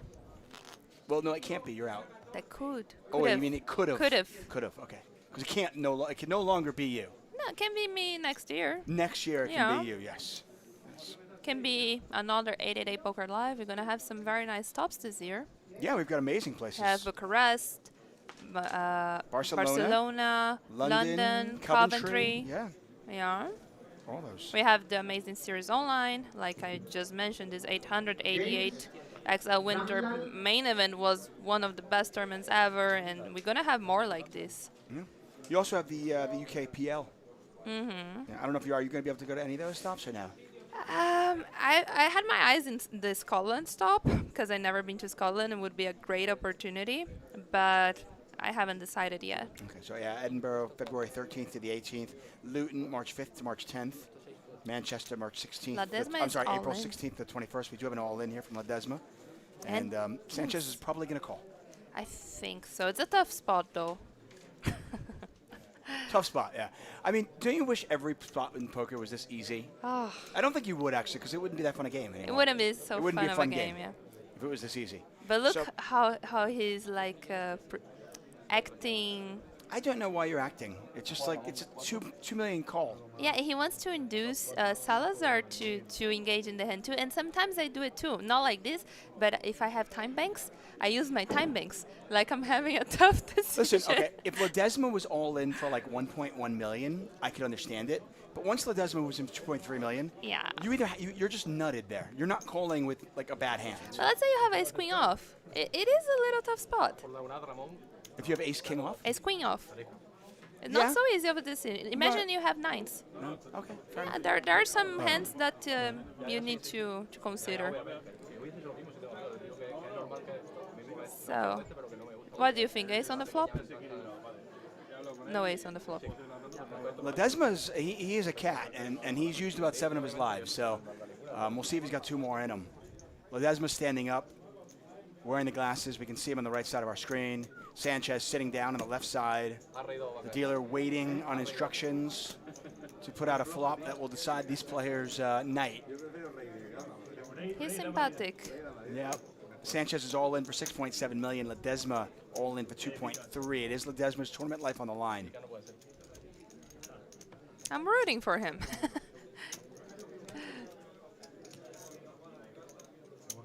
Sanchez, by the way, is already our chip leader. This would just cement that. He would have 9 million. His kings hold. Ooh, it's Oh, never easy. We got a sweaty flop here. It's never Top easy. set against a gut shot. Straight flush draw. Straight Royal draw. Royal draw, yeah. Wow. Wow. I mean, Sanchez, by the way, Sanchez could actually hit quads and still Lose. not have it locked up. And because also Ledesma has a pair, maybe sometimes comes ace-ace or jack-jack. Like, there's some more crazy... There are some other ones, Yeah. right? Yeah. Jack-jack, obviously, Yeah. ace-ace would do it. What happens sometimes. How about Ooh. the 6 of hearts? Okay, but... Ledesma with the nut flush. Sanchez needs the board to pair. wow. What a flop this was. King, queen, jack, all hearts. Ledesma with the royal draw. Sanchez with top set. 5.1 million in there.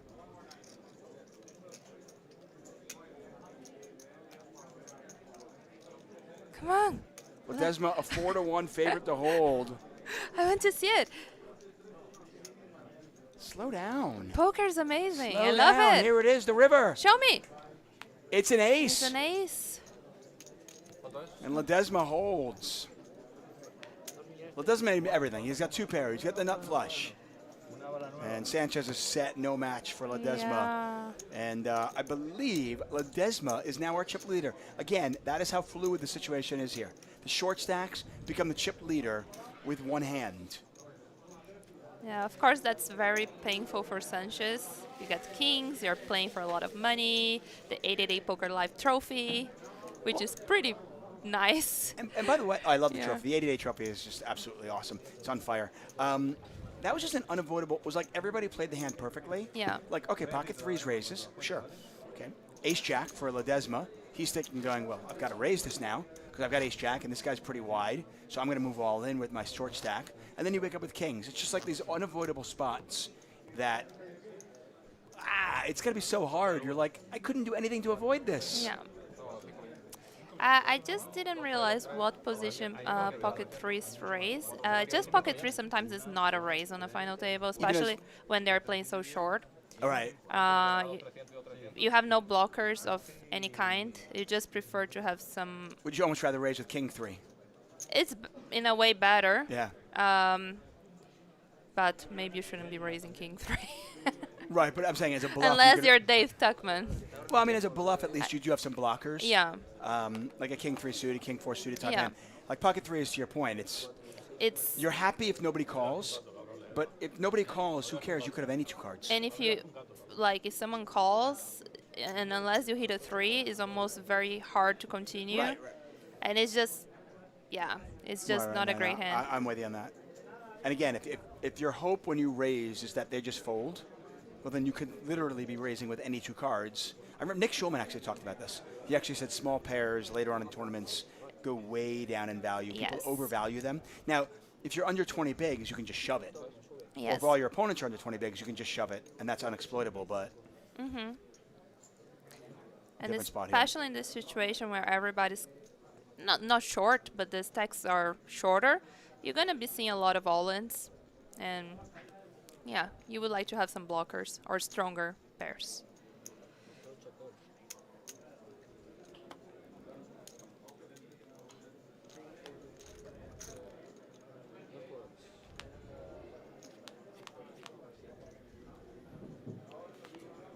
Okay.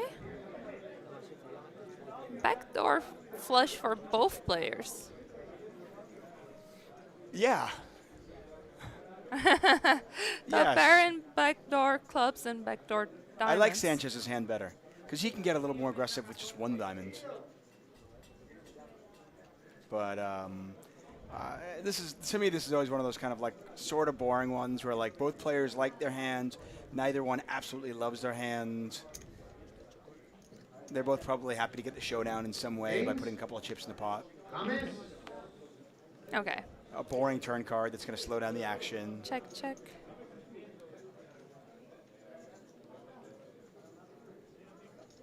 Thank you, Katrissa883. Love the first-time chatters, especially when they're as friendly as you. Thank you very much for the love. Maybe a small value bet here from Sanchez and a call. Maybe, or maybe he checks a lot, maybe a missed flush draw to bet, or maybe a 5-4 that decides to, or 7-4 or something like this, that decides to turn his hand into a bluff. I think it's gonna be check, check. No? Nice. Sanchez bets $1 million. Salazar calls. And they chop it up. And then the standard, no matter what poker game you are, anywhere in the world, when players have the same hand, it's always, you play that trash. Yeah. But I like that they were smiling and having fun. And we need to remember, this is what poker is about. It's about having a good experience. Yeah, absolutely. No doubt about it. Being friendly, respectful to your opponents. You know what else it's about? It's about giveaways, ticket giveaways. I have a $109 ticket that's burning a hole in my pocket. We got to give it away. So we're going to do a keyword giveaway.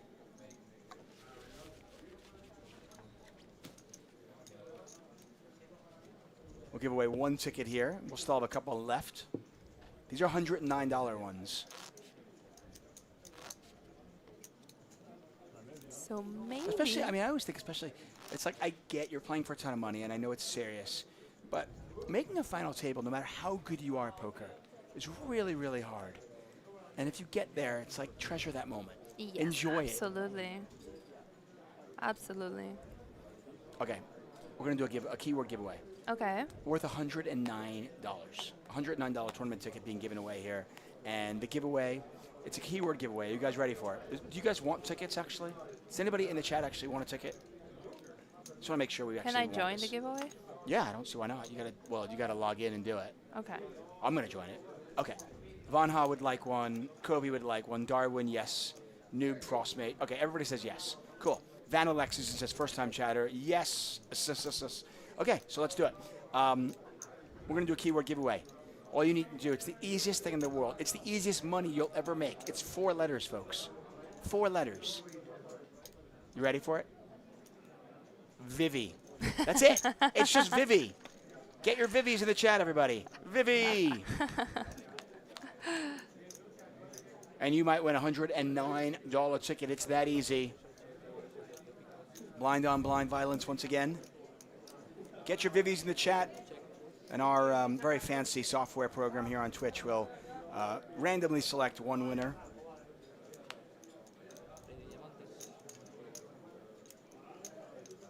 Neither player with a pair. Lions can't beat the board. Let's see if Lions will place a bet eventually or just completely give up. Like, I mean, whoever breathes on this pot is going to win it, right? yes. Sevens Lions are literally straight, plays queens the are board. straight. Yes.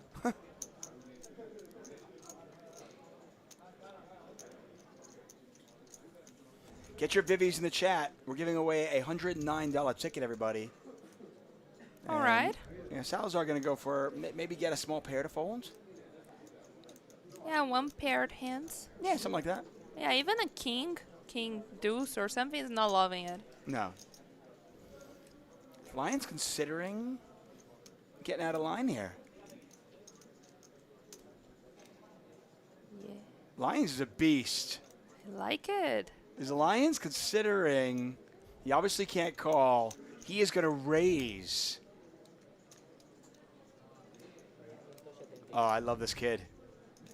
I hope the fans and I hope the Lions fans in the chat are enjoying this one. And this is what we were talking about before. Aggression is what makes money. Many players would just fold the 6-3. But gotta think, Salazar is representing a straight? Well, I mean, So Salazar. pairs? I feel like this. Or it's a bluff? Yeah, but I feel like the small bet by Salazar could even be just a pair or maybe 2 pair. 2 pair, I guess, But is yeah. Lions real? I think this is where Salazar's confused. Would Lions check back a queen on the turn? I think so, yeah. Maybe queen 10? Maybe queen 8 even? I think any queen. You don't want to get check raise. It's still in position. Okay. You want to realize your equity. Look at Salazar. He's not a believer, though. He doesn't usually If Hollywood. he makes the call, that would be like the best moment ever. This is a great poker. See, I love this. I'm such a nerd when it comes to poker. I love this stuff. Yeah. I mean, I love this. A bluff with nothing and a better bluff. Look at Lyons. He's got to be happy with himself on that one. Great play. Tap on the shoulder. Well, when he raises, he makes his opponents fold one pair hands, maybe two pair hands. Even a 7 there, which is the bottom straight, is feeling bad. So you make a lot of things to fold. And he's not blocking any of the pairs, which is actually good, because your opponent can have 2 pairs or so. So when you go a little bit more in depth, it makes sense. Oh, Sleepy the Old. What a cooler. He's out of the free roll in 239th place. Somehow, he got out with 4 or 5 of clubs. Or did you make 45 cents? Is that what you're trying to tell me? Either way, congratulations for cashing. They are in the money in the free roll. It's always good to cash. It's always, listen, it's an accomplishment. It is. And every money, every win is welcome. Yeah, cannot take anything for granted. You know what would be fun? I'd love to see on your stream. How about a free roll challenge? Free You have roll to, yeah. challenge. I want to see you turn no money into $1,000 just via free rolls. Well, on 888, it's very doable. That's the place to play free rolls, I mean, would say, yeah. There's tons of them. Every day. Yeah. Every day. Pedro also cashed for 45 cents. Well done. Parabellum, by the way, is in 49th place. I love it. Fun Times in Poker points out that takes heart to make that play. Absolutely. We have seen a lot of heart at this table. But that's kind of what I was getting at before. You see the gamesmanship between those two players. Mm-hmm. If you have that kind of history with that kind of player on that King 6-5 board, Oh, yeah. let's play the hand fast. Yes, absolutely. It makes a huge difference. Right? And this is, Diaz decided to raise the ace-queen and not to jam. And right now he's wishing he jammed. And not right now he's wishing he jammed. Why didn't I jam? Yeah, I think maybe want to raise more nutted hands than these and worse hands that are just a fold. So like maybe aces and kings and queens you could raise. Yeah. And like all this in between you should just jam with this Yeah. size of a stack. I'm really surprised Ledesma did not take a shot at it on the turn. I mean, this flop and this turn so really favor, Wow. and he let his opponent get there. It really favor a big blind's range, right? He should definitely be betting there. He could have just jammed the flop even. Like your opponent will fold so much, or yeah, the turn for sure. I would have liked the check raise and the flop, but Yeah, check raise check jam. But on yeah. the turn, you just have to bet, You yeah. bet 600,000. The hand's over. You have to bet. This is not going to make a video replay. We're not going to show this one again. By the way, some things in Marco THX says, I almost did that. I started with 0. I peaked it around $600 just through free rolls on 888. Well done, you. Congratulations, that's incredible. On 888, you can actually build a bankroll just from playing free rolls and taking part in our social activities and winning tickets. It's amazing. I mean, the tickets we give away on Magic Monday alone. I mean, you win a couple of tickets here and there. Maybe you turn that into, a small cash here or there. And before you know it, you've got a little bit of a bankroll. Absolutely, yeah. Absolutely. There's no question.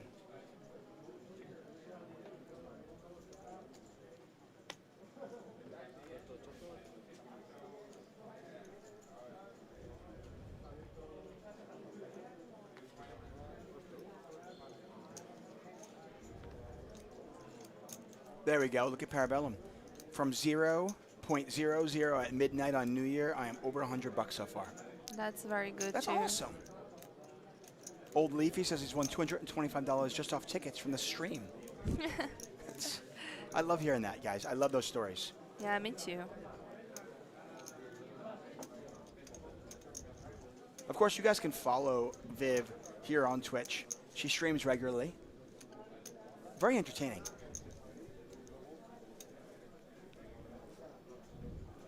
Well, let's see what Dismo will do here. All in. Yeah, it's going to, wow, move all in here. Well, I mean, Diaz doesn't have a ton of chips in the big blind. Whoa. He's got an ace, though. 16 bigs, so I don't know if I want to call off 16 bigs with ace high. But I think he knew he was folding already because he had the cards in his hand, like he was already going to fold. Now you have a second thought here? Nah. He's going to let it go, yeah. Nah, 16 bigs too much. It's a little... He knew instantaneously he was going to fold. But I don't know, live poker players sometimes they like to have what I call as a hand funeral. They know, they know the hand is dead, but they want to, they want to kind of have an inner monologue, maybe a little inner eulogy about the hand. Sometimes I'll do it if I have a huge draw and I've missed. I know I'm not making any moves. I know I'm folding, but I'll take 6 seconds to just mourn it. If it's 6 seconds, it's Mourn the fine. loss. But sometimes it's even longer. Sometimes it's like 16 minutes. Yeah, sometimes your opponent already showed down his cards. You already know you lost, and you're still holding up to your cards. Let and it not go, buddy. Did you hear Eastwood's story? No. We're gonna bring Nick Walthall back in the booth in just a moment. But Easty told me a story about when he cashed in the 2022 main event at the World Series, at the Wasop. He tanked with 6 deuce offsuit for 6 minutes. Nick? Yeah. 6 minutes? 6 minutes. They weren't yet at hand-to-hand. So he stalled for 6 minutes. I already told him, I said, if I'm ever in a tournament with you and you take more than 30 seconds, I'm calling clock. Clock. That's it. Clock. That's crazy. Attention players, registration is open on this 45-minute break. Atención jugadores, en estos 45 minutos sigue abierto. Okay, this is a great story too. As we look at a 9 high flop, 9-8 deuce, 2 spades out there. Nothing going on for either player. Ace 10's the best hand. Noob Frostmage says, since November 26th of 2023, so a couple months ago now, when I started playing on 888 with a 0 starting balance, I've turned my 888 balance into $287 today. Thank you, 888 Poker TV, for the tickets and making my bankroll happen. That's amazing. That's awesome, Noob Frostmage. Love it. That's inspiring. It really is. Yeah.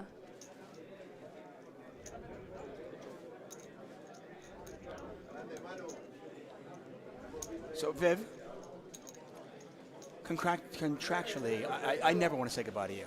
I'd rather just keep you in the booth all day and all night, okay? But I'm told that I've got to bring Nick Walthall back in here or he's going to get upset. He has a very, very fragile ego. And if he thinks for a moment that he might be getting replaced, Then he gets he's upset. gonna be upset with me. So, I don't want to cause any trouble. no. So everybody in the chat, say goodbye to the one and only Vivian Saliba. And of course, follow her on Twitch. We'll get her link up for you in there. If you want to join her, she will be in Bucharest. She might be in Scotland. Yeah, it's small Maybe. chance. I think it's a small chance, but I had my eyes. I wanted to make it happen, but let's see. But Will in you stream between now and then? yeah, So for you'll sure. let everybody know if you're going. Yeah, and in Bucharest I will be for sure. So would be lovely to meet you guys over there. And thank you so much for having me. And yeah, this is a nice final table to watch. And I'm looking forward to see who's going to win. No, you're not much of a cooler, though. We lost the 2 Kings in the hour to ace, before, and yeah, the King's to Ace Jack. we still have 5 with you in here. Yeah. So I'm to blame. You are not. Well, I'm just saying you're not William H. Macy. Well, Cooler. let's see. Well, thank you very much, everyone. Bye-bye. Have fun. We say goodbye to the wonderful Brazilian superstar. It is Vivian Saliba. Again, if you want to say hi to her, you can join us in Bucharest for 888 Live. That'll be in March. And, of course, follow her on her stream.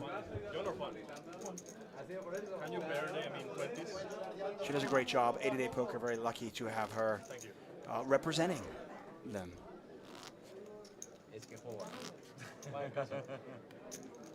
As we continue to toil about, 5-handed here in Madrid, 888 Live. 430 players have fallen by the wayside. We're down to a final 5. Everybody guaranteed nearly 20,000 euros, 66,000 up top. Joining them in the booth, taking one piece of clothing off at a time, it is Nick Walthall. All right, you sexy bastard. Diaz has got aces. Speaking of sexy, is there anything sexier than that? I'm bringing you elimination. Watch this. I mean, we had Kings versus Ace Jack and we did not get elimination. We had, how's this? Salazar versus Lions on a king 6-5 two-heart board. Salazar had 6-5. Lions had king 10. And it just went bet call,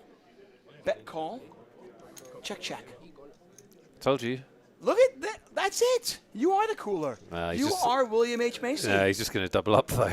Oh. Bad luck for Lions. He's run into one of the few times he gets called. Yeah. Yeah, Diaz is a pretty aggressive player, too.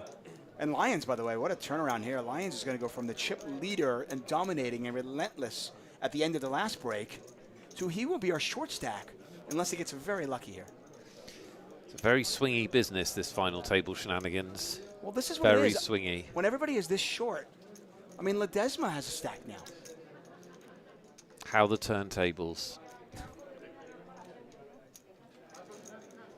This is why the Nick Wealthall make a deal movement.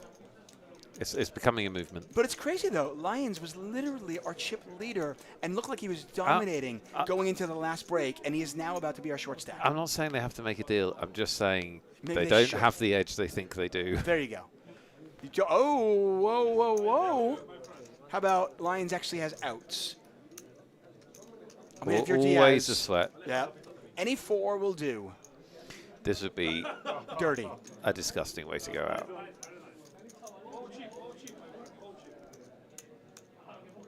Yep. Standing room only here at the Grand Via Casino. He's laughing, but inside he's screaming. dying. It's like, why? Why is there a sweat? Why can't it just come jack, jack, jack? What's That's right.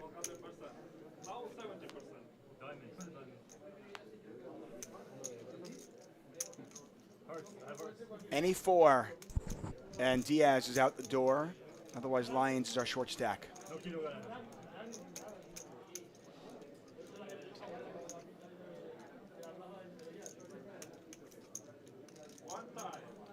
Gregoria says no 4. It's not up to you. It's not up to me. It's up to that. And it's a 9-ball. Corner pocket. Lions has doubled up Diaz. Diaz now on 5 million chips. Lions on 2.3 million. We're just 15 bigs. How the mighty have fallen.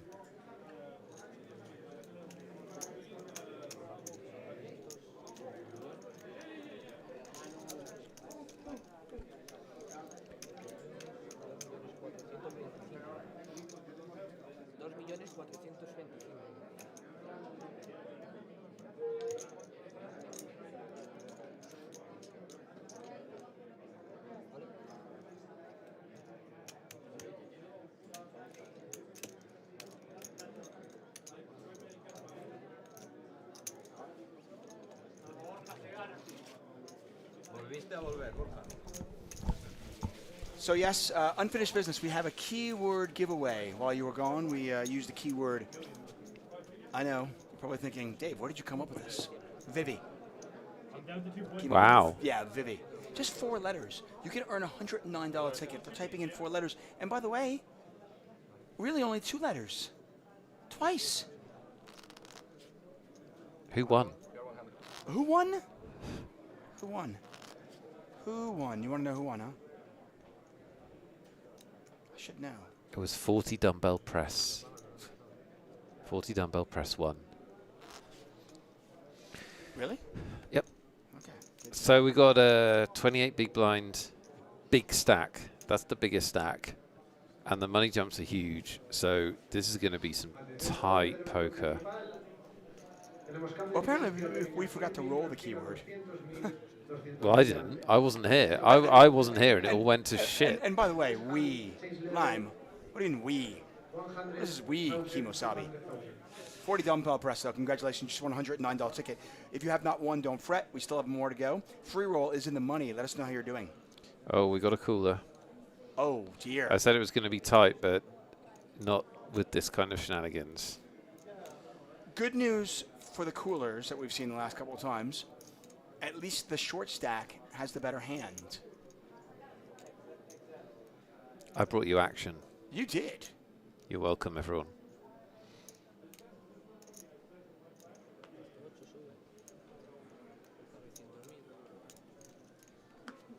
Parabellum's in 56th, by the way. Sanchez's 3-bet to 900,000. I mean, ace queen, 5-handed for like 23 bigs, 22 bigs, just going in, right?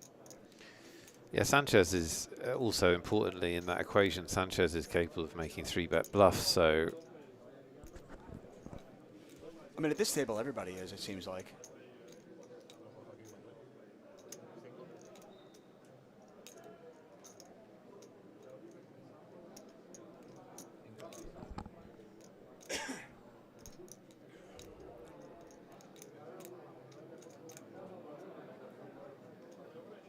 he looks like he's gonna. Yeah, yeah. All of the chips. Sanchez says, let's go. All you can eat? Sure. This is the biggest part of the night so far. 8.45 million. The winner of this hand will be our chip leader.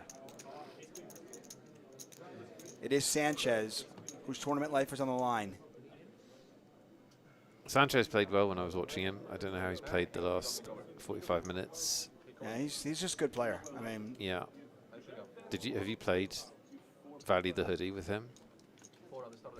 If he stays in, we need to play Valley the Hoodie with him. oh, yes, for sure. We have not played that game with him, but we should, you're right.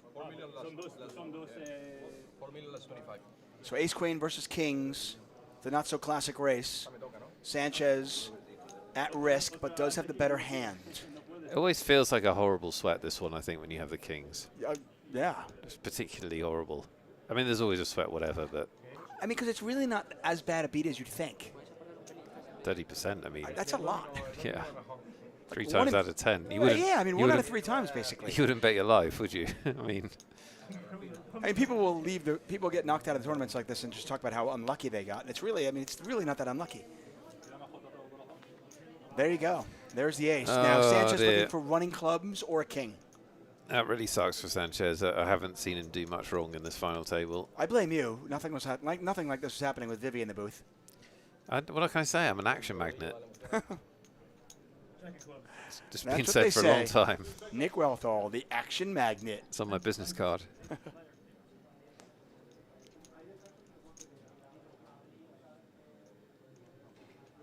The dealer's doing some serious drama pausing here. I mean, come on.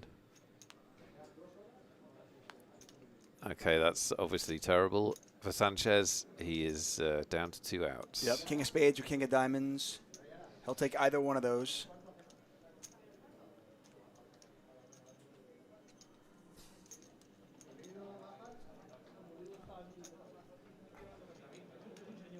The drama, the tension, Here it the river comes. card, the 9. Feels like every GG. river is a 9, and yes, GG. Sanchez, you've been eliminated in 5th place, and Very well played. Diaz, our new chip leader on 9.5 million chips. By the way, everybody at this final table has been the chip leader at one point or another. And what a story Ledesma is here as well. Ledesma, who came into this final table with 6 big blinds as our short stack, has now locked up 4th place money. What a great way to take that beat. Yeah. Very, very, very chill of him. Absolutely right. What are you going to do? Yeah, what are you going to do? But people do get frustrated, don't they? Or course. sad. I mean, that's potentially a 30,000 euro bad beat, right? I mean, in actual equity, you could argue that he lost probably 20,000 in equity in that hand. He's out in 5th place. He takes home 18,205 euros. By the way, I have exciting news. Oh, good. You want to hear it? Always. The XL Winter main event, Yeah. the 1 million guaranteed, the mill ball, as I called it. Huge. It's covered its guarantee. Nice. They covered the guarantee. Registration is closed for that. Day 2 is running right now. The final table tomorrow, live here on 888poker TV. Just chuckling. It's like exciting news for 888 shareholders. Exciting We're all news. over it. Well, I think it's exciting news for 888. I just think we're talking about the video about it. I think it's exciting news for people that play on the site in the sense that these kind of events are being run. Oh, it's fantastic. You know, I mean- like, it's a brilliant event. It's like you don't often get the chance to play a $1 million guaranteed tournament, and you could satellite into this tournament for a very low buy-in. Well, that's something you could have won your satellite ticket here on our streams. So it is. I'm joking, but it is great news that it's done well, and we hope to have many more. Well, Vivi pointed this out. Just as the World Series of Poker main event is the softest 10K in the world, and people love it for that reason, she was pointing out that the $888 buy-in, normally $888 buy-ins online are just filled with sharks. But because there were so many satellites and so many ticket giveaways, there are a lot of recreational players in the field, and she said it was actually quite a soft field, Great considering the buy-in and considering everything there. Blind on blind here.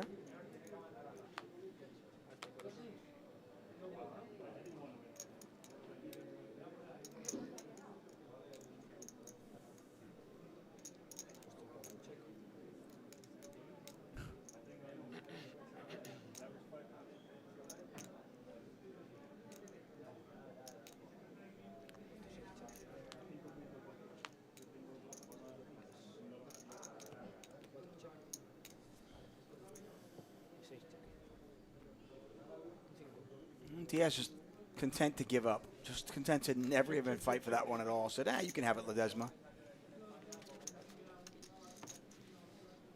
In many ways, this was the live equivalent of that big online event. $888 buy-in turned into a huge event. The prize pool here was 333,000 euros and change. And first place, 66,000 euros for the winner. That's a really nice turnout. 435 entries here in Madrid. It's good to see poker back. We came to Madrid just before the pandemic, and we had an amazing turnout. And understandably so, some of the live events everywhere for everybody were pent up. People were pent up. Yeah, they were chomping at the bit. Yeah, and it's good to see poker back. Ledesma, the man who just sits there, waits, gets dealt a premium, and then usually adds to his stack. Yeah, it's a good way to win a poker tournament. He's picked his spots well. He got it in with ace-jack against kings, flopped a royal draw. Good skills. Yeah, I strongly advise that. Flopping the royal draw and then getting there.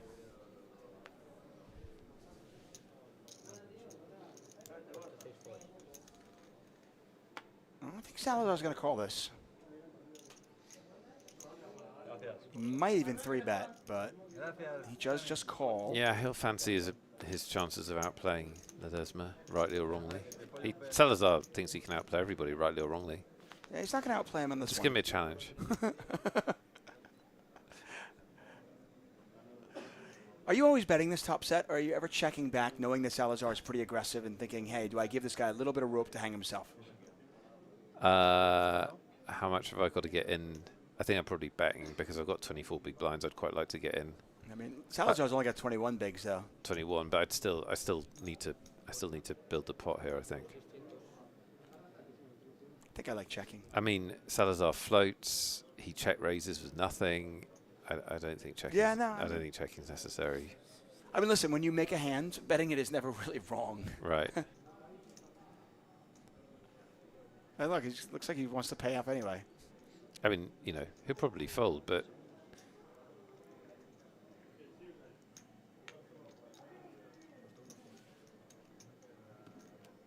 so I prefer a check there. I think it just makes a lot more sense, just to slow play and trap, as I was saying. I'm trying to play Ledesma's image, and obviously that's not my image. It's not, but I'm trying to play Ledesma's image, and I feel like if Ledesma checks it, like what would Ledesma do with Ace King or Ace Queen there? Would he always bet it, or would he check back sometimes? I don't know. And I just feel like I don't think I've ever seen him play post. I think that's the first time I've seen him play post flop. Thanks, Igor. I was all over it. Part of me wants to, part of me kind of wants me to make it look like I have Ace King, Ace Queen, and give my opponent, okay, maybe he takes a shot at it. Yes, I'm risking losing a big pot if the guy has I just think Salazar is so loose and makes so many moves, and like he's not folding any one pair hand, and he just, and by the way, 6-5. I mean, he could have their right 7-8, exactly 6-7, something like that. Absolutely. I'm just trying to find a way to get all my money in. It's just bad luck that he had nothing and also chose not to make any kind of move. Nick Wealthall, David Tuckman here for 888 Poker. We're in Madrid, and we are down to just 4. All these players now guaranteed over 20,000 euros.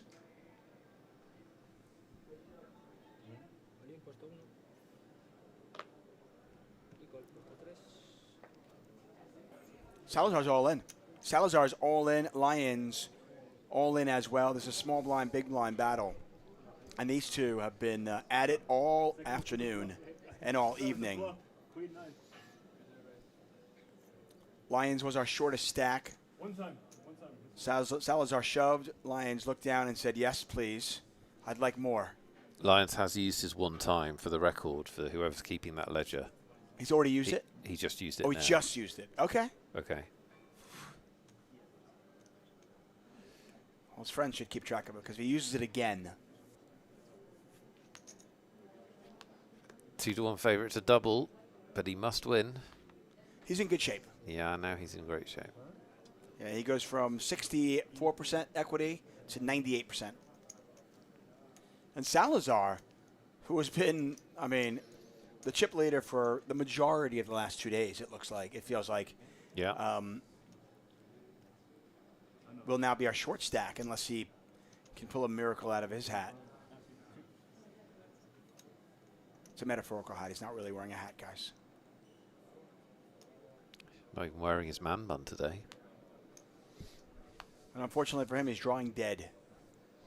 Lions will double up to 4.2 million. Salazar down to 2.3 million. So I think at this point, everybody has been our chip leader, and everybody has been our short stack.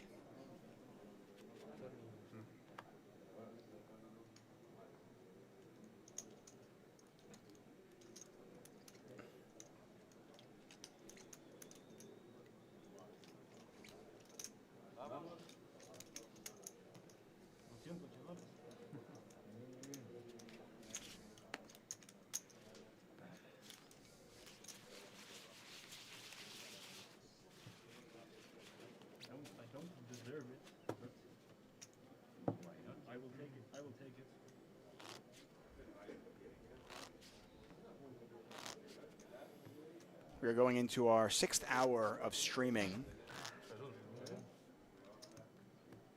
And it does not feel like the end is nigh. Well, they are getting shorter and shorter. I don't see the light at Obviously. the end of the tunnel, Nick. You don't? I You think do we're going to not. be here for some time? I think we're going to be here for some time. I presume players will take a dinner break at 10 o'clock, I presume. That's what we've done in previous days. They'll probably need dinner. Lime Ricky pointing out, you can tell Salazar feels a bit sick after that one. Yeah, Salazar is very comfortable playing with a big stack. Some players actually are really, really comfortable. Like, they love grinding that short stack. They're just very comfortable in that zone. And that is not Salazar, at least what it seems like. He likes playing a lot of chips. Diaz steps away from the table for a moment, but he's back.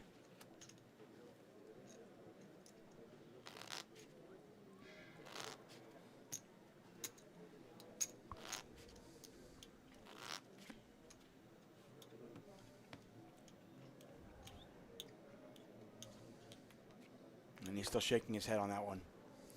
And I don't, listen, shoving queen 9 there from the small blind is, I don't think it's a mistake. Again, I don't have my push shove charts on me, but I think that's probably pretty standard. Yeah, I think It so was too. like, what was it, a 10 big blind shove, basically? The blinds are big. The big blind's 200,000. I mean, you're talking about a 10 big blind shove. I think queen 9 is pretty standard. You just got unlucky. I think it's totally standard, yeah. Yeah. Salazar's all in for 11 bigs, 11 and a half.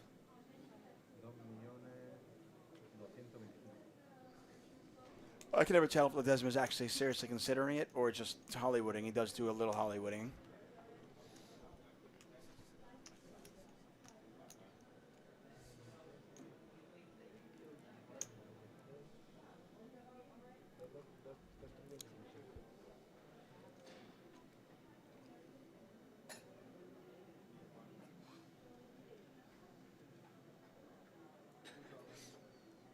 I guess he is thinking about it seriously. He hasn't really done this, has he? This is a pretty ambitious call, I think. I think King Queen is certainly a call because you dominate some of what Salazar is going to shove. But King 10, you're not dominating a ton of what Salazar would shove, and you're behind almost everything. And you're not getting that good a price, really, in the small blinds.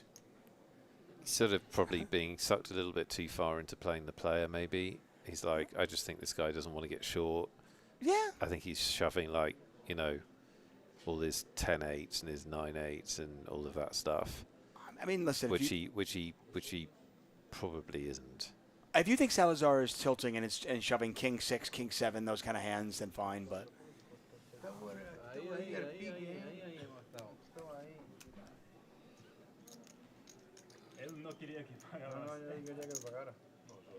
I can make the argument for calling with King Queen before I called Ace Deuce, even though Ace Deuce is obviously a better hand, simply because King Queen does dominate some of what your opponent's going to shove, while Ace Deuce does not dominate anything that your opponent's shoving, except like King Deuce, which they're probably not shoving.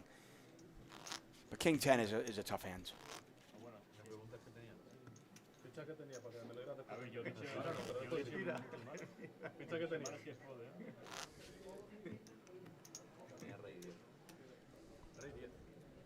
Give a moment to say hi to some people in the chat. What's up, the Hypernix? Hello, Enchances. Nort, NG Hoops, the Bluegrass. The Hennis. First time chatter, Hennis. Thank you so much for being here.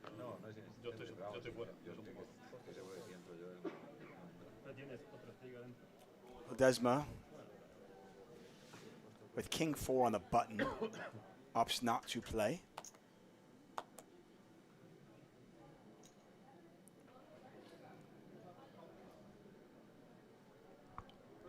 Diaz says all of it with 9-8.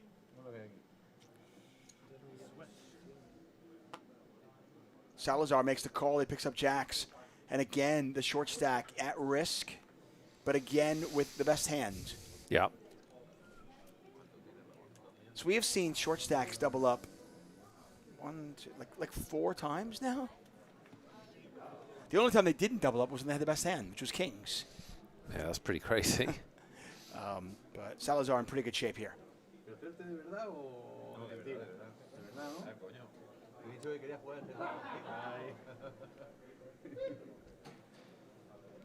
And by the way, if Salazar wins this hand, he might be back in the chip lead, or to be really close. He'll be like 200,000 behind Diaz. I mean, I know it's always me that brings this up, but if they get to dinner and there's still 4 of them, how do they not do a deal? Just that kind of break in the play, and the fact that this is so swingy. It's just who's got the hand to move in with and who's got the hand to call. It's to your point, your edge is not as big as you think your edge is. But the thing is, if you think you have a little bit of an edge, do you make a deal or do you demand a little bit extra? I mean, I think there's an art to negotiating as well at these final tables.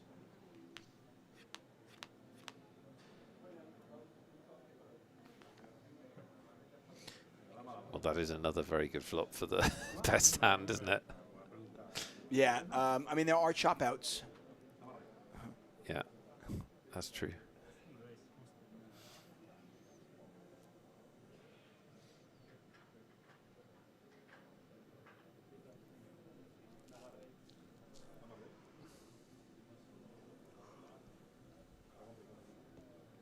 Four remain, and it doesn't look like we're going to lose one here.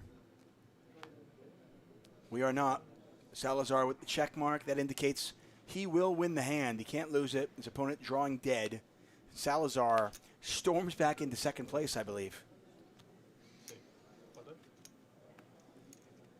Yeah, very close in chips. The 2 players on screen. On we go.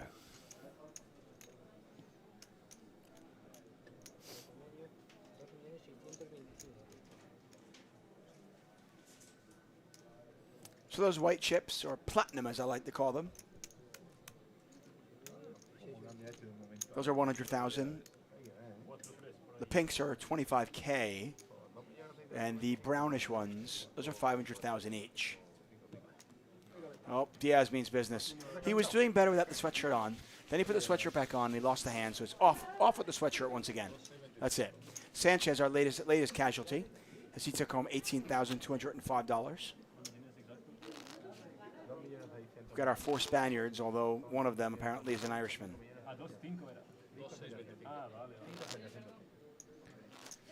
That is a tight tournament. Ledesma now, our chip leader.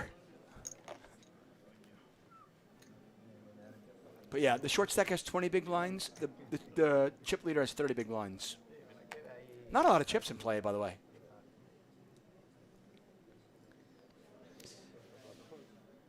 $100 big blinds total. Yeah. Among 4 players. Yeah. it's not deep. It's not sustainable. Probably not sustainable. It's not sustainable. Also, these guys, it's not like these guys are tight. No, not at all. No, no, no. It's just how the hands break with the stacks and all of that, isn't it? But yeah, I don't think we'll be full-handed for too long.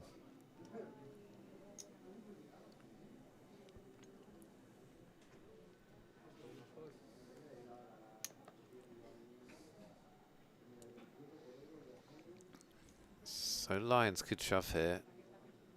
I'm kind of surprised. So Diaz raised in the button, and our good friend in seat number 1, who we've dubbed Aquaman, just King 10 just folded it. I mean, stack sizes are really awkward now.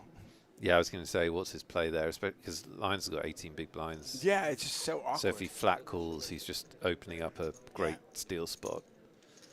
But Lions is going to go for it. Yeah, small Diaz, 3-bet out of position. I was going to say, if you're Diaz, can you just call and see if, like, well, let me see if I hit.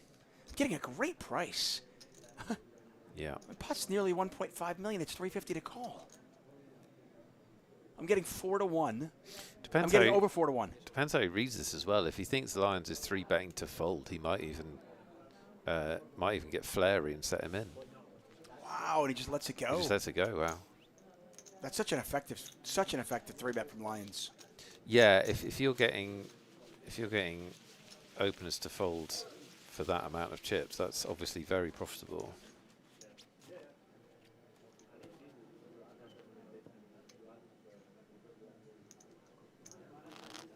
I want to thank Nick Eastwood, Vivian Saliba, and Cavalito for joining us in the booth this week. All of them have a unique spin, I believe, and all do a great job in the booth. Absolutely.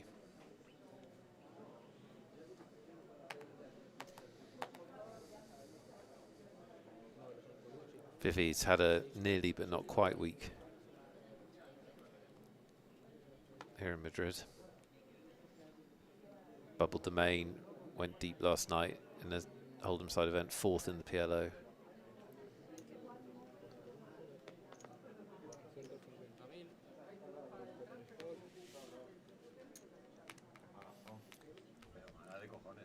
By the way, according to Pashad 76, this is interesting. He's looking at day 2 of the 888 buy-in for the $1 million guarantee. Yeah, So there's the big one. apparently there's a player who rebought 11 times. So what position would he need to finish I in order to be profitable? Yeah, I don't know the payout. I'll look at it if I can find it. Well, Pashad will do it. Yeah, let us know what the payouts are. I mean, registration is closed, so the numbers should be up. Huge tournament on 888 right now. You'll be able to see the final table tomorrow on this channel. Ton of poker content on this channel. Obviously, this is one of our big centerpiece live events, but you can get Magic Mondays with me and David every Monday. The big online final tables, when we have them, are on Tuesday. And then there's other great content every weekday night of the week at 8 GMT. So follow, turn on your notifications, and you'll never miss a stream. Yeah, Magic Mondays is really fun. Giveaways, banter. We try not to take ourselves too seriously.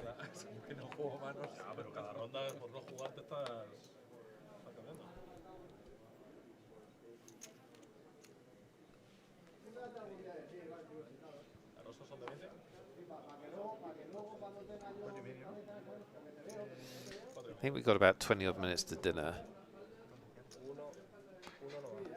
Wow, is this? So- Apparently there's somebody else with 16 buy-ins. According to Bashad, the player with 11 buy-ins would have to finish in 8th or better. The one with 16 would have to finish in top 6. That is a big ask. There was a year, Daniel Negreanu, there was a rebuy event at the World Yeah, I Series at remember the this. Walk-Up where he had to finish, I think he had like 26 buy-ins, and he had to finish in the top 5. Yeah, and he finished 3rd. And he did. Yeah.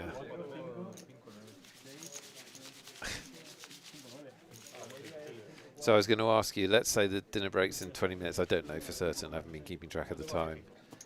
Do we make it 4-handed? To dinner? Yeah. I say no. I say we get to dinner 3-handed. But I see, because it's 3-handed, I do believe that the players take the dinner. Yeah. All these players, by the way, guaranteed 24,300 euros. So great week, no matter how it turns out now. 66,000 up top. I'm going to go with we lose one player in the next 20-odd minutes. And I think that's a fair bet. seems about right? We come back with average stack would be about 33 big blinds. Then we come back and they go down again. Then I think we lose one player after the break, after dinner.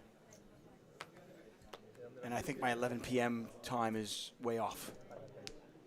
It's not looking great for 11 p.m. Doesn't look good. I would say closer to 1 now with dinner.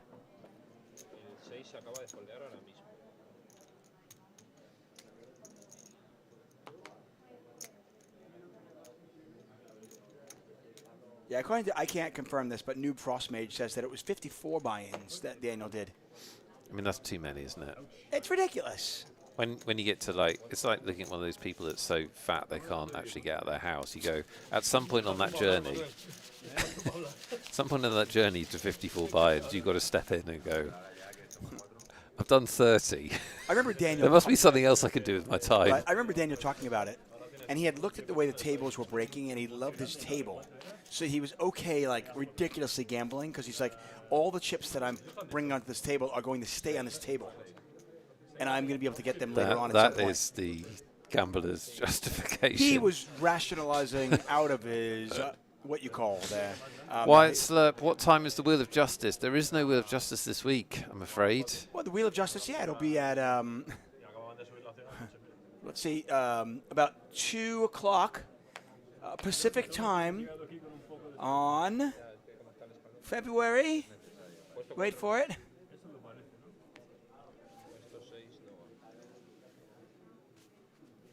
February 5th. Move to the edge of your seat. There you go. Just 7 days to wait until we spin that wheel. The greatest media content in the world right now. There should probably be a clock somewhere counting down the next Wheel of Justice. I agree, there should be, like the Doomsday Clock. I mean, it's 1 week away. Hype.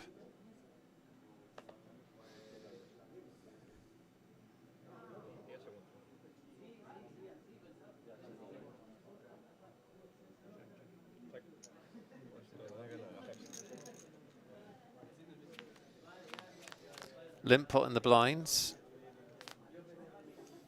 It's a nice flop for Salazar. Anytime you flop a pair, it's good news.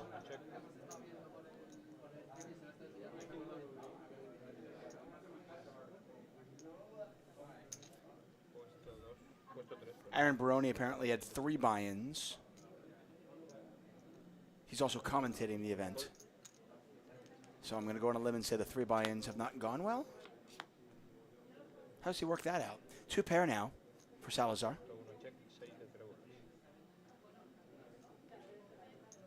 Oh. I'm sorry, Aaron Baroni's actually in it. I thought he was slated to commentate it. That's going to be an interesting trick. I mean, he will not mind stepping aside from commentary if he's playing that big final table. What is first prize? Do we know yet? No, I don't have the payouts. I did ask. I'm trying to find out for you. See if we can get the payouts of the mill ball. Lyons is betting here, understandably. He's been checked to twice in a limp pot, but Salazar has 2 pair. Oh. I really like this check raise. Really like the check raise. You got a club draw out there. You've got a straight draw out there. You can rep those. If your opponent does have just a 10 here, they're not going to go anywhere. And frankly, if they have a straight draw or a flush draw, they might be incentivized to call.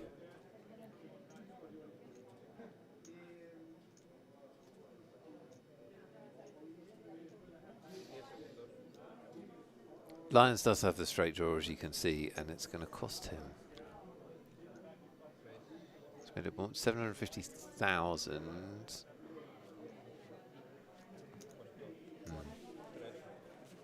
Wasn't clean.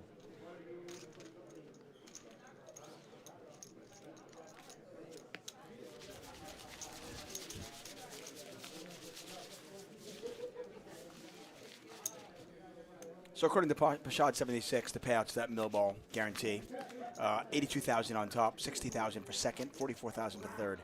Nice. That is pretty amazing. I will happily win any of those spots. Yeah. For a $888 buy-in online tournament, yeah, sign me up. I mean, not if I've had 16 buy-ins. That's different. Well, if I had 16 buy-ins, I'd still take any of those free spots. Yeah, I'd need them.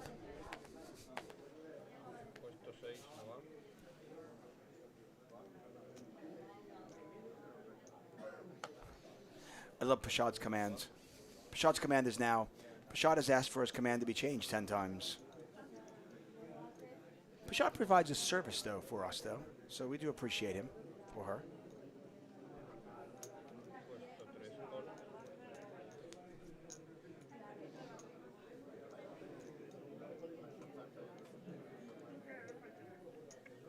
I would like a raise here from Ledesma. I think you'll get one.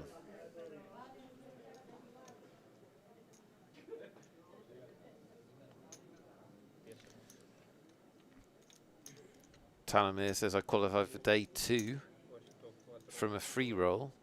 That's awesome. Awesome, Tal. They have 3 big blinds in a dream. Don't think I'll be quitting the job just yet. No, wait till you double up to 6, then quit the job. That's my advice. And I've never advised anyone wrongly. No.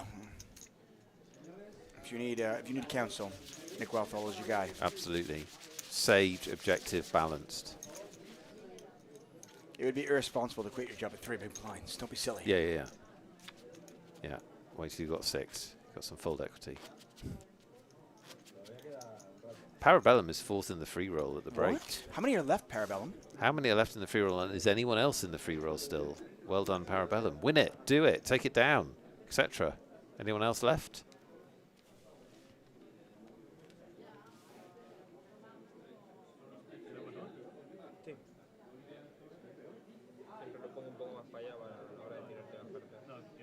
Chat is silent. Nobody is left. Only 34 in the free roll, and Parabellum is 4th. This is awesome. We can sweat Parabellum. This is fantastic. Yeah. The only upsetting thing is that they're likely going to finish the free roll while we're on dinner break. Ah. Well, we hope to come back to your victory. Yes. Would love nothing more than to have a Parabellum command saying, free roll, folk hero. Parabellum has entertained me many times in the chat. I would love them to get the win. So raise from Salazar. Ledesma has got jacks. And 28 big blinds. Ledesma would like to take it upstairs. Diaz out of the way. Back over to Salazar.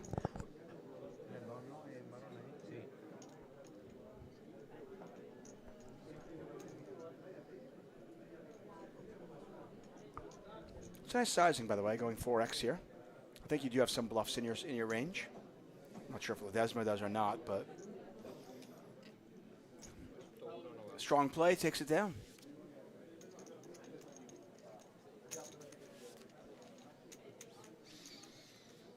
Okay, so the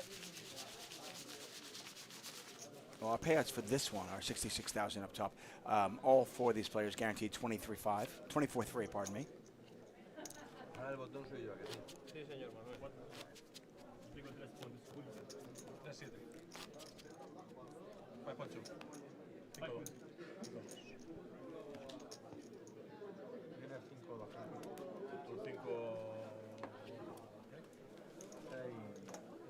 Estos 5. Al Chile no le preguntamos porque no va a gustar esta. Under the gun lines has got a pretty hand, but this is the kind of hand that you really like when you've got like 70 big blinds. It's not a hand that you love when you have 18 big blinds.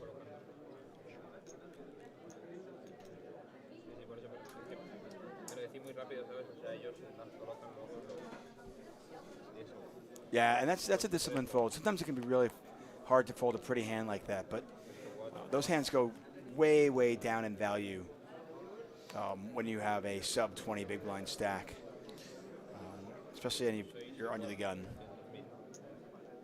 Boogie busted at 255th on the free roll, increasing their net worth by 45 cents. Yes. Nice. As I always say, it's not how much you win, it's the fact that you did win. It means you beat over 80% of players, and that is the aim of the game. Money comes and goes, but they can never take your wins away from you. So Diaz limping in on the small blinds. Salazar raising. Is there ever a world? We've seen Diaz play 8-7 suited, specifically this exact hand, really aggressively. In fact, he committed his entire stack with this hand earlier on today. Is there a world where he limp shoves? There is, yeah. We were watching him earlier. He's prepared to be aggressive. Yeah, he does. He does it. I love it. Oh, baby. Limp. Diaz. I mean, you say that. I love it. Yeah, but, I mean, it is one of those...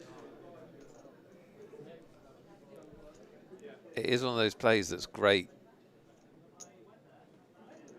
when you don't get called. I think it's great when he does get called, you're sitting there going, it's ICM suicide. He's done that to the biggest stack.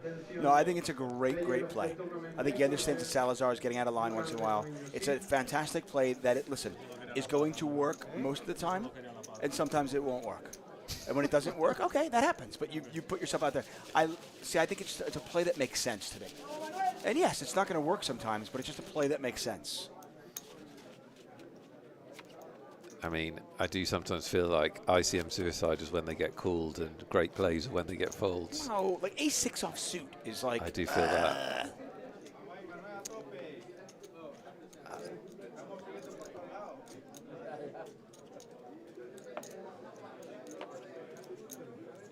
So we're getting word the players, it's all about the players here at 888. It's actually their choice if they want to take, forego their dinner break or take a shorter one. Apparently they do want to take the full hour dinner break. So when they go on a dinner break, we will as well. Well, they have to. They won't have eaten for 6 hours. And it's 10 o'clock, and yeah, they got started at 3. Salazar's got kings now. It's like, why can't somebody make a move on me now? See how he plays this one. Anything but folding is certainly fine. Limping and going for the limp shove. And that's what he's opted to do. Lions has one of the worst hands you could possibly have.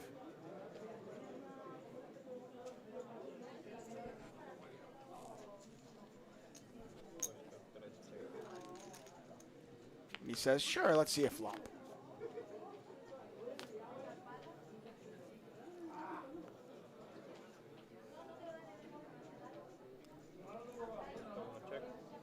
Salazar's got trappy. Yeah, he's trappy at sometimes. It's kind of interesting.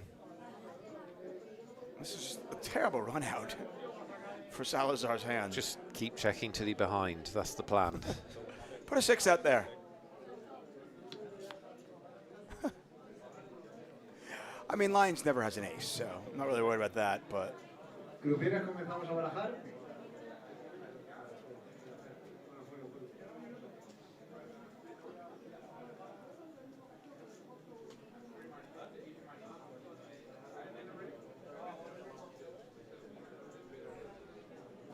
Lions. I'm not falling for that trap. Nope. I'm not falling for that trap. Nope. Okay, fine. I'll fall for the trap.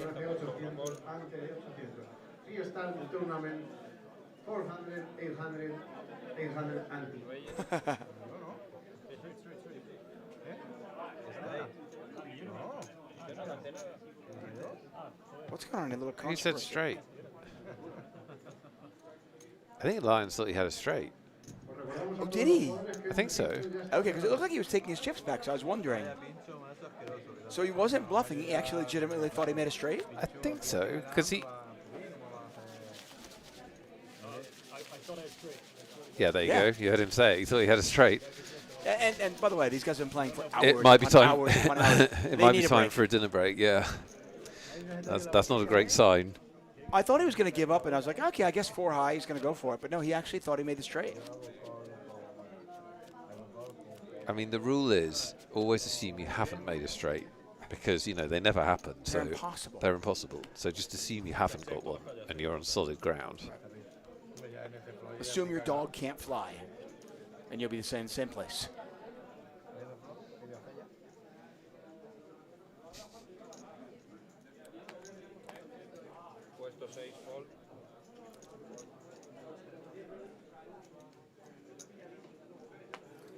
I guess I will have my last dish of potato bravas during this dinner break. I will mourn. Yeah. The end of the tapas until May. When Until we're back May, in when Barcelona. we're back in Barcelona. And I go to one of my favorite restaurants in the world, El Pepito in Barcelona. A couple of mainstays I always hit. When I come to Madrid, I always go to the market. And when I go to Barcelona, I always go to El Pepito. Yeah, to your point, though, Salazar's gotten a little bit trappy. And considering how aggressive he is when he doesn't have it, I'd actually just rather see him aggressive all the time. Oh, post-flop pot What? alert. Yeah, look out. Wow. Such a boring flop there. Yeah. I mean, like nothing there at all for the 9-7 suited.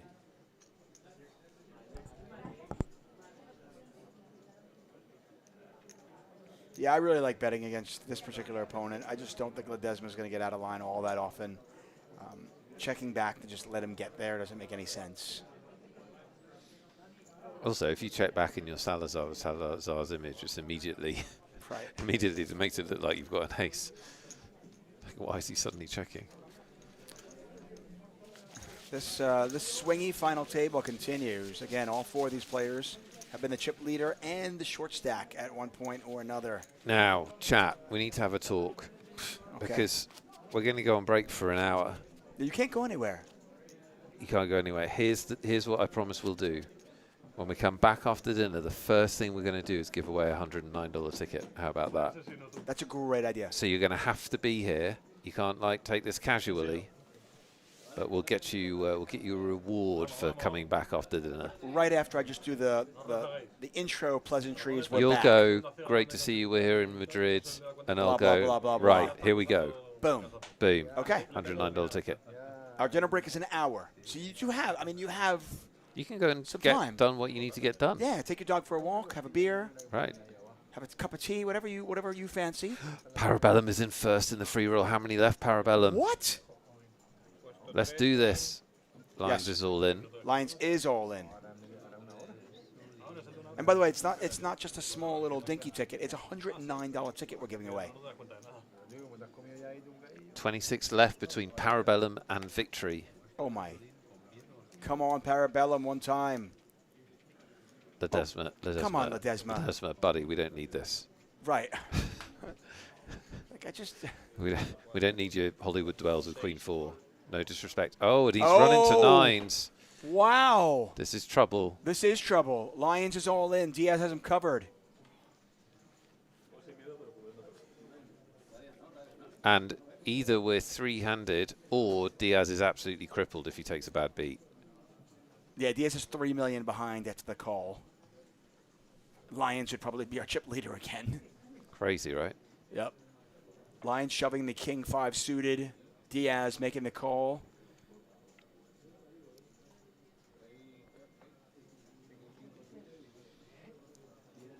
Everybody watching. Standing room only. 6 million chip pot. One club, Two Two clubs. clubs. Oh, dear. Wow, drama. Yeah. I mean, this is a huge pot for these players Oh, financially. I mean, huge. I'll take a 6 of diamonds. Pretty sure he said always a sweat. 6 of diamonds. 6 of diamonds for the action. 3 clubs. Yeah, Line's looking for a king or club. Wow. Oh, Wow. immediate service. He hit. We might be here till 4 in the morning. No, Diaz is going to have one big blind. No, he still has 3 million behind. That's how much he has left after. Oh, he's got Yeah. 3 million behind. Oh, geez, I He apologize. had 5.6 million. Oh, wow. I apologize. So Diaz still with 15 bigs. that is They just kind of swapped positions, to be honest. that is brutal. Not for all the look at all the Lions fans going crazy in our chat. Oh, they're loving it. Do you feel like guilty that the best player's not going to win because he had the worst hand? I'm just kidding with you. I'm just teasing. Oh, gosh. Boom. Bomba. One-time dealer. You can't know he already asked for his one time earlier. Yeah, no, he's used his one time ages ago.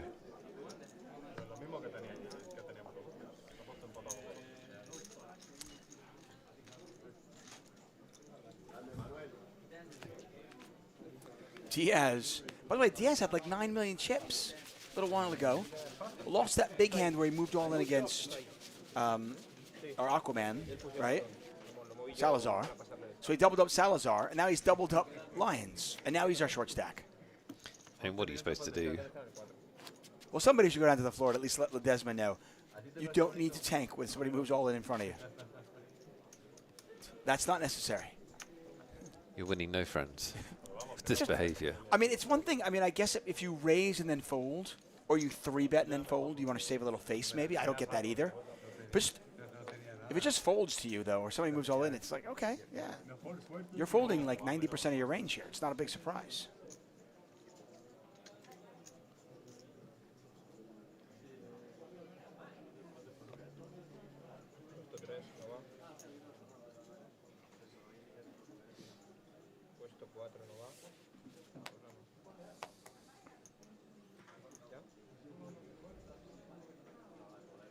By the way, I was remiss in mentioning one thing. What's that? Well, I mentioned that you have to finish in 8th place or 6th place if you bought in that often, but you could just win the #1 bounty or the #2 bounty. There's a $100,000 bounty in the in that event. $100,000 bounty. Imagine that. That's crazy. There's 5 $10,000 bounties. There's 2 Yeah, but $25,000. I want to win the bounties. 100,000. Oh, of course. Well, you can't win it. You didn't play. No, I'm not playing. That is awesome.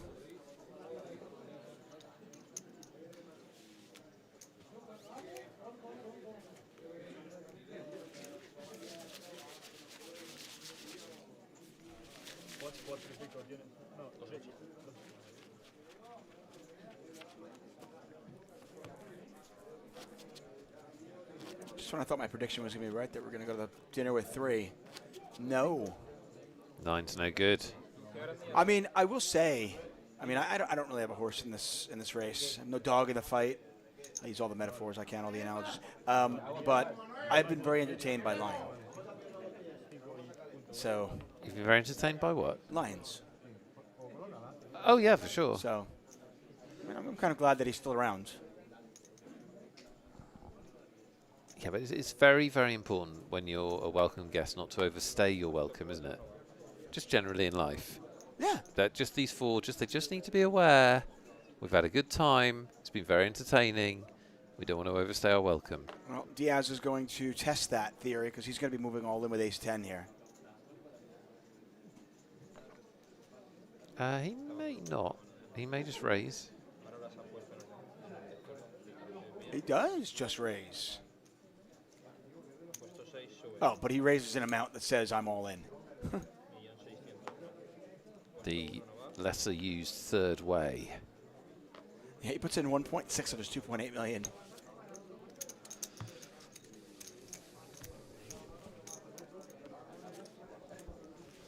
No action. And we continue on.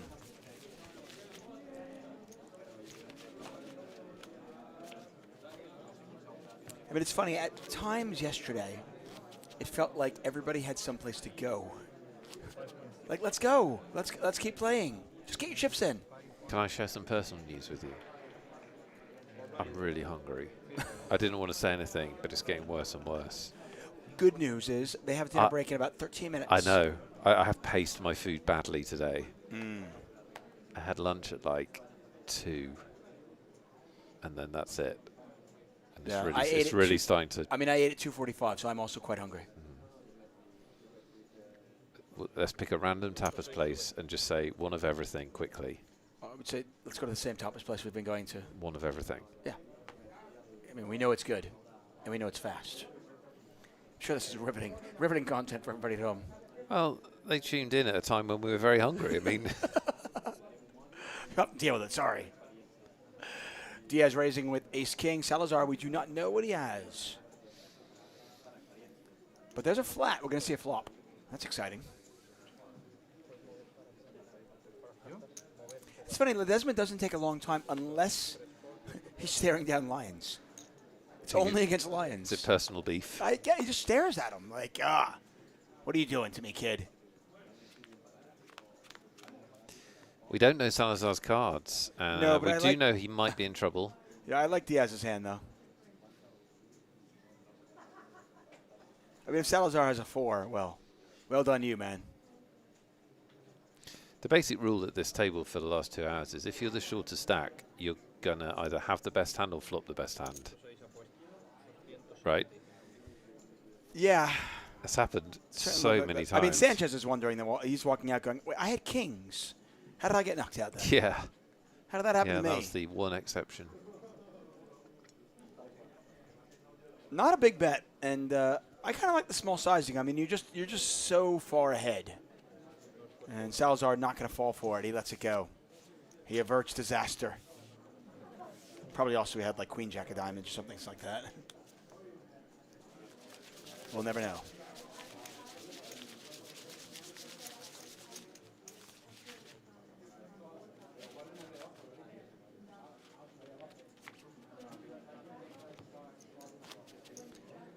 The hungry one is talking about himself in the third person on the chat. He says the hungry one is quite sleepy, so I'm going to have an old man nap and come back after break and win the ticket. It's a good plan. So I know dinner is 10 minutes away, and I know our dinner break is 60 minutes long, so make sure you come back in 70 minutes. Set your timer, the hungry.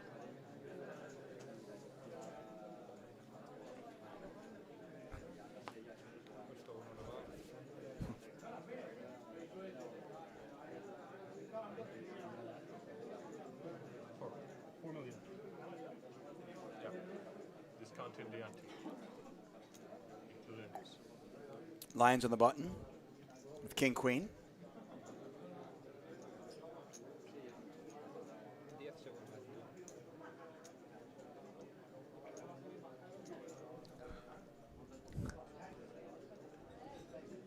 Play is slowed down a little bit. I think Get these people some carbs. there's still some 30-second. There's still a 30-second shot clock, by the way. Ledesma actually has a hand that he could theoretically 3-bet with. I don't think he does, but we'll see. The suited kings. My prediction is he's going to wait this long and then fold. And Lions just wins it. Easy game. Look at Ledesma. He just stares him down every time. I don't believe this kid. Spanish passport, Irish. Get off my lawn. Yeah.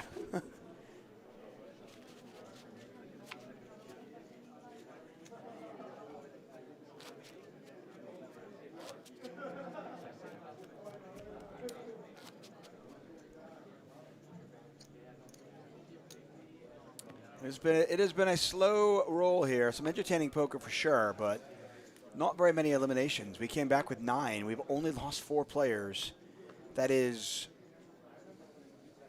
one every hour and 45 minutes, Nick. Yeah, very unusual. That's slow. Yeah. Yeah, definitely unusual. I I mean, mean, they started the day deeper than usual because it went so fast. Right. Like, usually we start this day with, I don't know, 14 players or something. They went so fast the day before we started with the final table. So it was deeper at the start, but then the last 2-3 hours have just been, unlucky. depending on your perception. Or very lucky, right? Or lucky, depending on who you are, but basically a bit freaky in that the smaller stacks always had the best hand or got lucky. Yeah, we've had all-ins. We've had a lot of them. You might get a shove here. It's an 18 big blind effective play. I wouldn't hate it.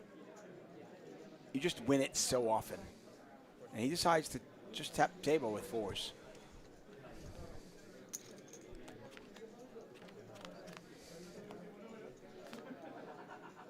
And of course, this is the problem. You're ahead, but you know, good luck trying to figure out where you're at.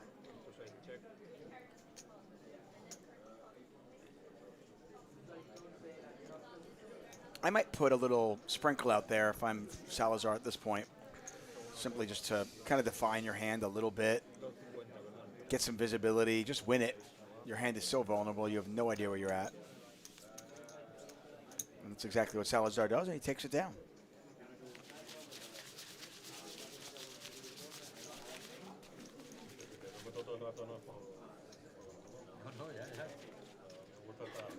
There's an old-time pro. He's not even that old, really, but a pro named Eric Wasserson. I feel like Diaz looks a little bit like him. It's like the Spanish version of Eric Wasserson. Oh, yeah?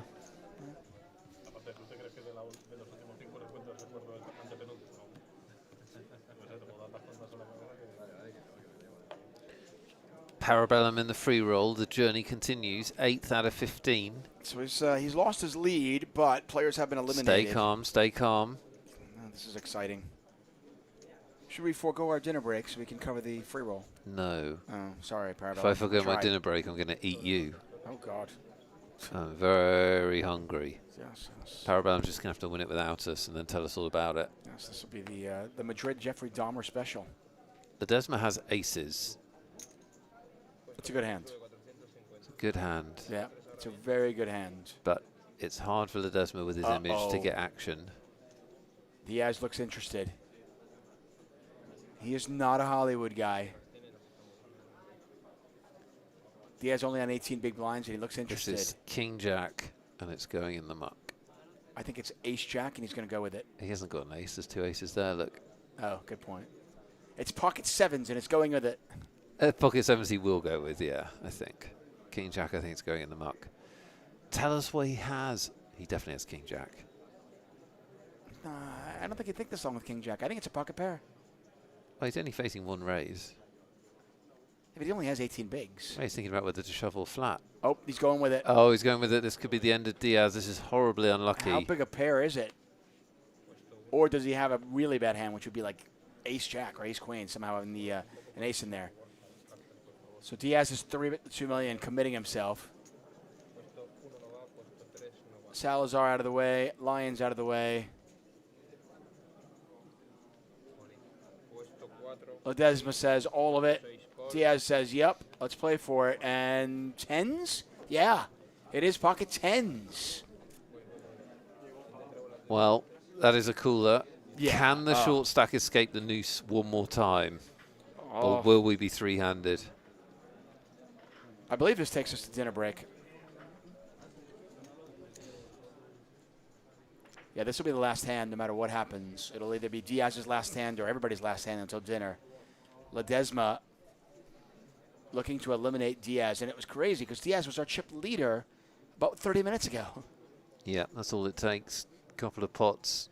Yeah, I mean, and he's got 18 big blinds with 10s. This is just an absolute cooler. Nothing he can do. And this is what everybody thought at the beginning of the night. Ledesma would be our chip leader with over 9 million at some point, right? That was funny. A 6 jack? big blinds. He came into this final Yeah. table with 6 big blinds. This is like just silly.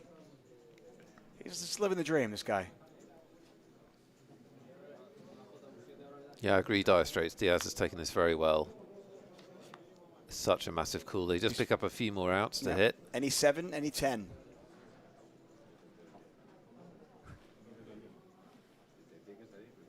Always a sweat.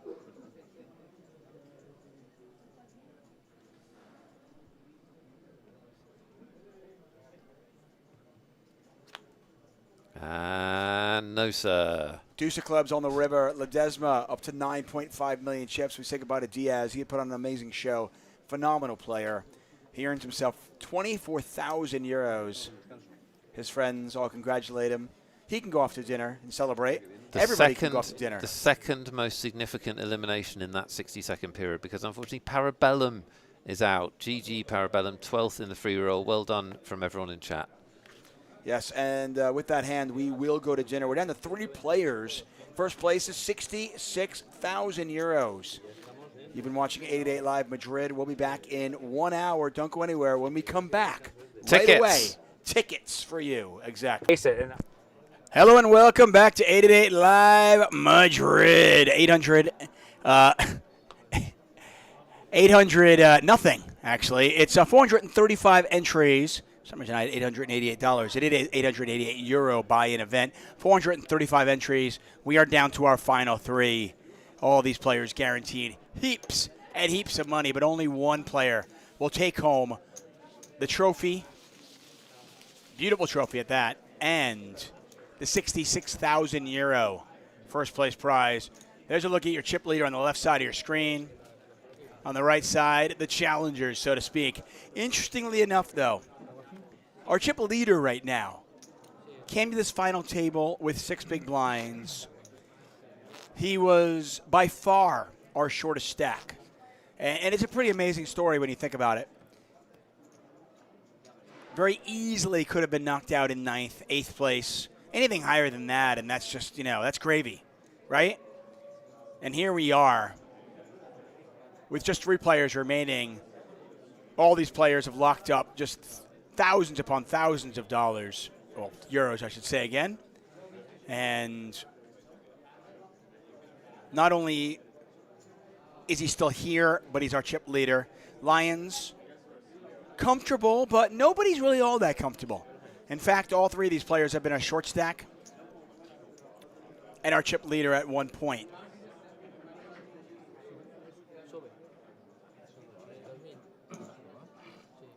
Blinds are 125, 250 with a 250,000 big blind ante. And you can see Lions on just 21 big blinds. Ledesma really likes to take his time when it comes to Lions. Yeah, there. See Jack Deuce. Ooh, Salazar's got 7s, though. He could very easily shove this. Very easily. We don't know what Lions has, but I think 7s are probably just a shove here. Not the hand you really want to see a flop with, per se, because you just don't, especially out of position. Like, what do you do when the flop comes out Queen 9-4? King 8-3. What do you do on those flops? And Salazar effectively 3-betting, putting Lions to the test.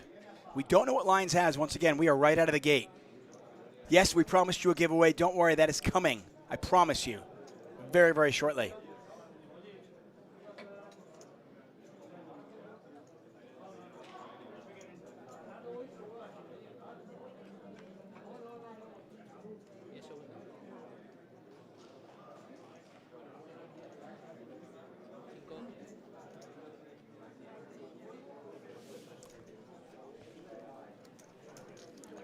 Lions folds, we'll never know what he had. Salazar 7s, the aggressive play, takes it down. Salazar cements his spot in 2nd place. Lions a distant 3rd. But still, it's really anybody's tournament.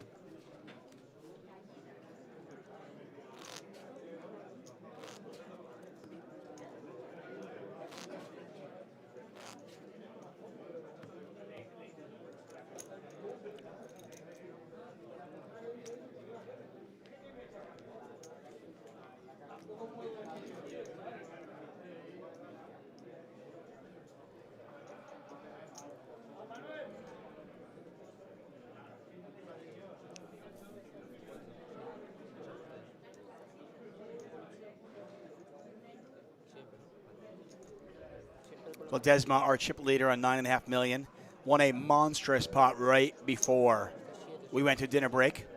Players have a lot of moments to kind of sit over dinner, maybe talk to their friends, maybe just put some thought into this, where they're at, what they've accomplished so far, and what they need to do to take home the hardware, to take home the 66,000 euro first place prize.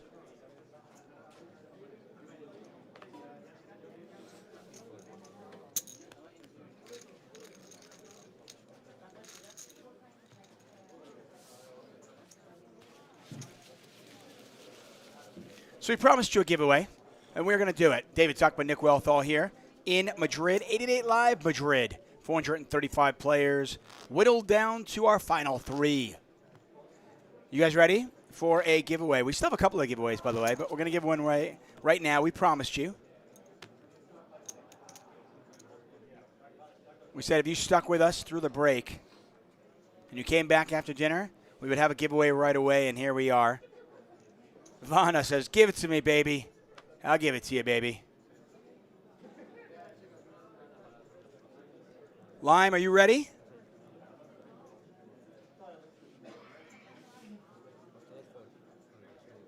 Pashad is ready. Cullivan is ready. Lime is always ready. Let's do it. Well, in honor of our final 3, we will make our keyword, final 3. All you've got to do is type in final 3. 3 is the number. Final 3 gets you in. Let's go. Somebody's going to take home $109 888 tournament ticket. Lions is all in a small blind. Ledesma will take a long time and then fold, because that's what he does.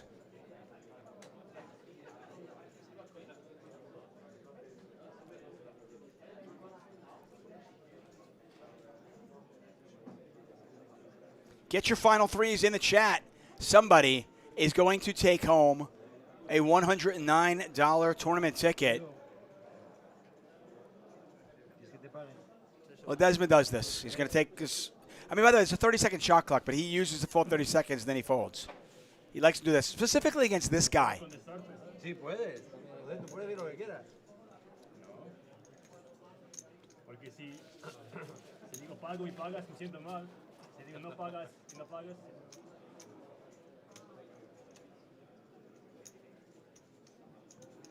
Pero no me gusta que me roben mis ciegas, ¿eh? ¿Tú qué? Tú eres el roba ciega. Tú eres Mr. Steal Your Blinds. A little bit of nice table talk going on here. I like that. I see some of you in the YouTube chat. And, of course, we are streaming on YouTube and on Twitch. If you're watching on YouTube, awesome. I'm glad you're here. But if you want to win one of our ticket giveaways, you'll have to join us on Twitch. We're going to close this contest in just a second, everybody. Get in on there. Get your final 3 in right away. Okay. Lime, I'm ready. We're ready? Could it be me? Could this be me? Could it be my moment? Here we go, everybody. It is Day McGay has won the giveaway. That's right, Day McGay has won the giveaway. Congratulations, Day McGay. You, my friend, have just taken home a $109 888 tournament ticket. If you have not won, don't fret. We have more. That's not it. There are more coming.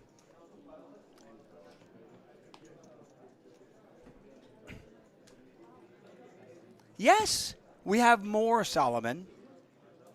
That's not it. Vanha says, but I really need new shoes. Good news. Win the next ticket, then go cash in a tournament and buy yourself new shoes. Tower 009, you didn't get the memo. It's too late. T1 Mucko, also too late. As always, congrats to all the winners. Make sure your whispers are not set to private, as Lime Ricky needs to get a hold of you so she can get you your ticket. That's important if you want your ticket. Pay attention to your whispers. David Tuckman, Nick Wealthall here for 888 Live Madrid. We're down to 3. Lions is in trouble. Lions has effectively bet all of his discets. This is a problem. Every time I come back into the booth, I bring action. Yeah, you seriously do. This? You are the action meister. I don't think Lions can fold. I mean, you can't put half your stack in there and then fold, right?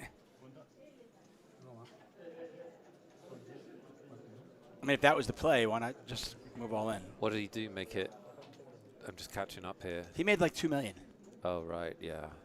I mean, you're doing that basically. I would imagine the reason you're doing that is because if the 2 players behind you go raise and all in, then you're like, okay, cool, maybe I'll ladder up and make 10,000 euros, right? Because they're obviously, they have 2 premiums, right? let's say Salazar's got ace-jack and the next player's got kings, you're like, sweet, maybe I can ladder up. But the whole point of putting half your stack in there isn't to fold to one player. I bet he wishes he limped. Just in case says, Tuck did such a great job hyping up the YouTube channel. I had to come by. I'm glad you're here, man. Now, the YouTube channel is pretty awesome. You guys might have seen during the break my 888 ride with Sean Deeb. That's available on YouTube.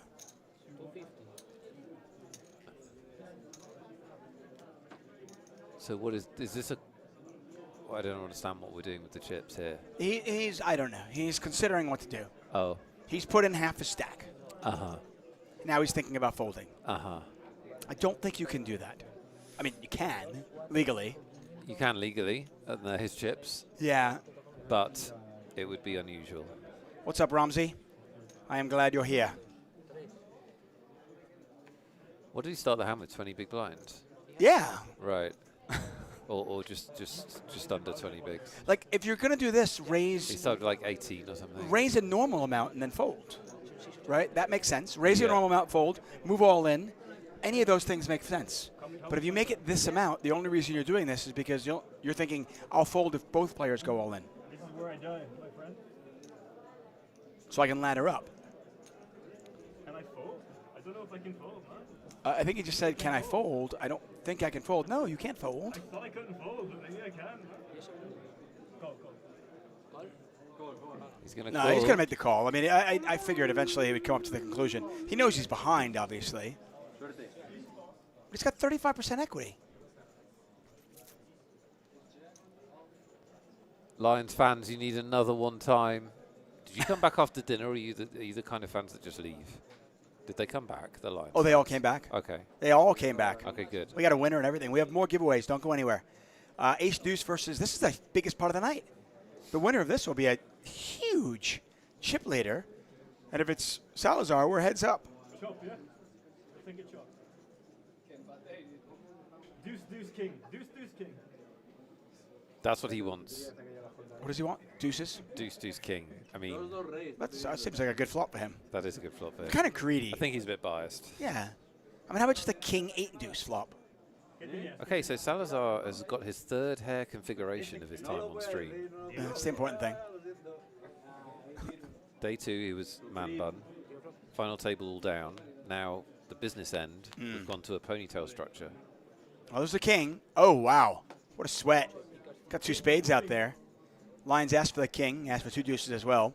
He got 2 spades. He literally turned it into a coin flip. Yeah, seriously. How about a 3 of diamonds for a wheel draw as well?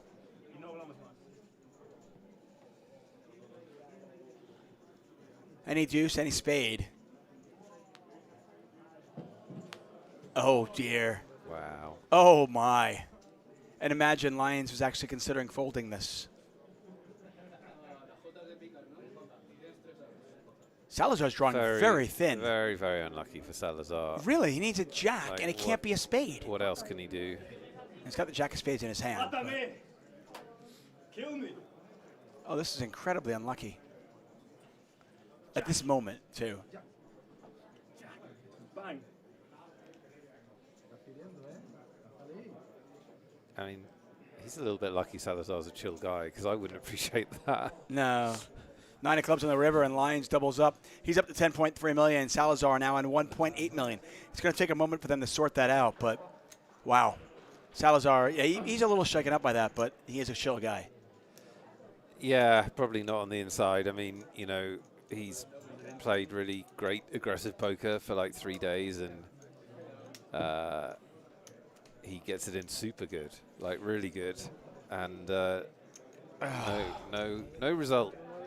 Poker can be a cruel, cruel mistress. I mean, he's only going to win that 2 out of 3 times, but to lose it at this moment, where he would have been a chip leader heads up for the championship, and now he is severely short-stacked. Yeah. 3 ways. I mean, he's not dead. No? Obviously, we've seen it done, but still very frustrating. Lions, on the other hand, if he wins this, that'll be the pot he remembers. Yeah, he asked for one time, and it seems to have gotten numerous ones. Many 1 times. Listen, It's I good like tac- I good like tactics. Lions. The fact that he tanked on that, I feel like he didn't deserve to win it after tanking. It's really harsh. I'm just saying. Oh. There is no deserve in poker. No, there's not at all. Ugh. Yeah, drawing dead to a jack on the river. He had the jack of spades in his hand. Could not get it. And our short stack is the man who's been the chip leader for much of this tournament. This guy's just like, yeah, cool. This is easy. I know what you guys are talking about. Darwin missed the giveaway. Darwin, we were not clear. We said 60-minute dinner, we're coming back, and then immediately a giveaway. Right? Lucky for you, Darwin, we have more giveaways to come. Day McGay, good luck with that $109 ticket. I hope you turn it into thousands.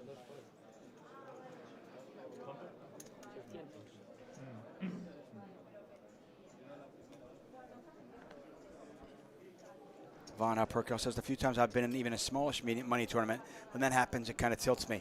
It's understandable. I mean, it's human to be upset and to get tilted. You have to especially in tournaments. Tournaments are almost a bigger challenge than cash, I think, because in tournaments you've only got one life, and the dynamic changes so much, and you've got to have this ability to immediately reset and think, okay, that didn't happen, or I'll cry about it later. What's my situation now? I was big chips, I've now got 13 big blinds, what do I do? I was 30 big blinds, I've now got 7, what do I do? And actually get back into the moment, and it's easier said than done, but if you can do well at tournaments, you've got to be able to take those beats, because the one thing you can guarantee is you're going to have a swingy time in tournaments. Very, very few tournaments do people buy in and then just win all of their pots and then walk away the winner. They're swingy. Yeah, Cash games, it's easier, isn't it, to take the swings, because you've got multiple buy-ins. You know, if you play cash games for a bit, you know it happens. But these guys, who knows when they'll be in the final 3 of an event this big again? Who knows? Salazar all in for about 7 big blinds. Lions not going to call. And Ledesma not going to call either. What you brought up is actually another. We've been making some, analogies to sports throughout this week, and I think it's another one that you've kind of brought up, because I think a lot of times where one team is up big on another team. Let's say it's a football match and a team is up 3-0, but suddenly 30 minutes later and it's 3-2. You can't look back and go, oh, but it was 3-0. Cool. The situation in front of you, it's 3-2 now. Yeah. And how do you deal with this situation now? And it's the same thing in poker. I think it's a really appropriate thing. Poker is even more so than sports, because the cards and the chips have no memory. If you've got like 2 teams playing sports, you could argue there's some memory there, and you can maybe make more of an argument for momentum, although I don't love it, but you can make that argument. Poker, you can't really, because it's just a new deal of cards and a new hand with new stacks. And so if you bring your emotion into a situation where really there isn't any emotion, you're going to be losing when you do that. Yeah, and comparing it to cash games, obviously. In a cash game, if you get a bad beat, you can take a break. You can just leave. Yeah. Like if you find yourself like kind of emotionally unhinged, you can just call it a night. Now, a lot of players are not capable of doing that. I would tell you that that's one of the best things you can do, is just sometimes leave a loser. It's hard, but... Oh, if you can't leave a loser, then don't play cash games. Yeah, you're right. You will bury yourself. You will. On those nights where you're not playing well and you don't think you have an edge, but actually you don't, and you start losing, if you can't quit, then you're going to burn through a lot of your bankroll. Yeah, how many times I've heard people say, I'll see one of my students or somebody, one of my friends, at the casino at 6 in the morning, and I'm going, what are you doing here? And he goes, oh, it's a really good game. And I'm like, yeah, because you're in it. Because you're in it, yeah. Yeah. You're in it. You're how much are you stuck? Exhausted. I'm stuck 3 buy-ins, but the game's really good. Yes. It is. Also, it was really good for you 6 hours ago before you started feeling exhausted and tilted.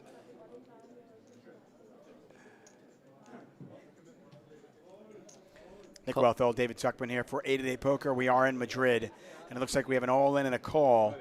Lions calling well, I don't want to say light. I mean, once he kind of opens, he is forced to call off.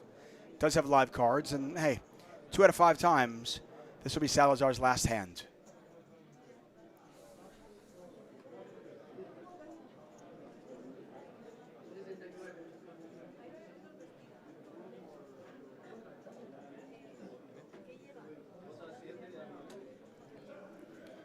Lions won with the worst of it just a moment ago. Can he do it again?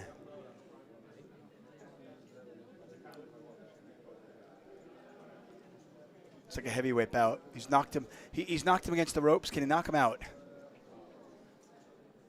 Keep in mind, though, Salazar wins this, he'll be right back in it. Yep. Would have made very little progress as a group.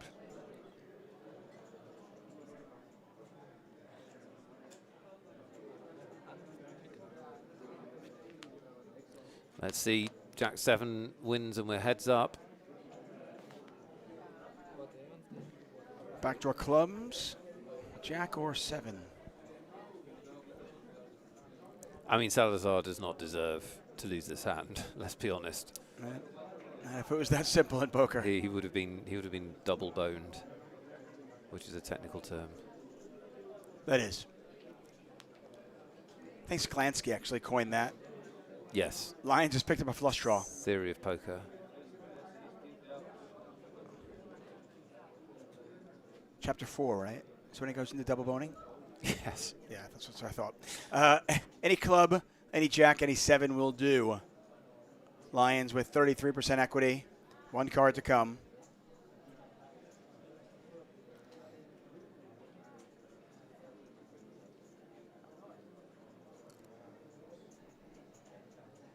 I'm struggling to root for Lions to hit here. Salazar's been great.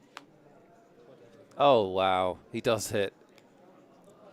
Yes. He does hit. That's 2 bad beats in a row.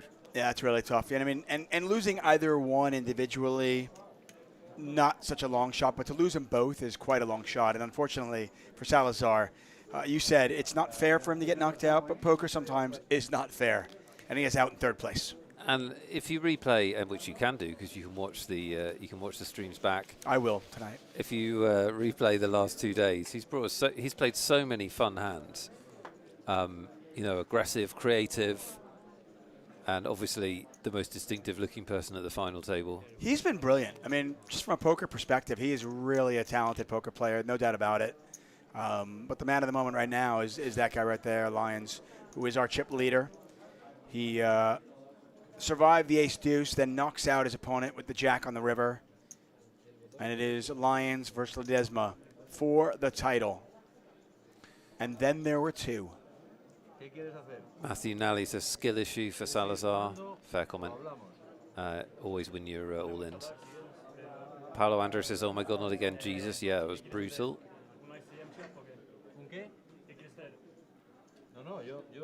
Are they talking deal or just talking? They're talking deal. Yeah.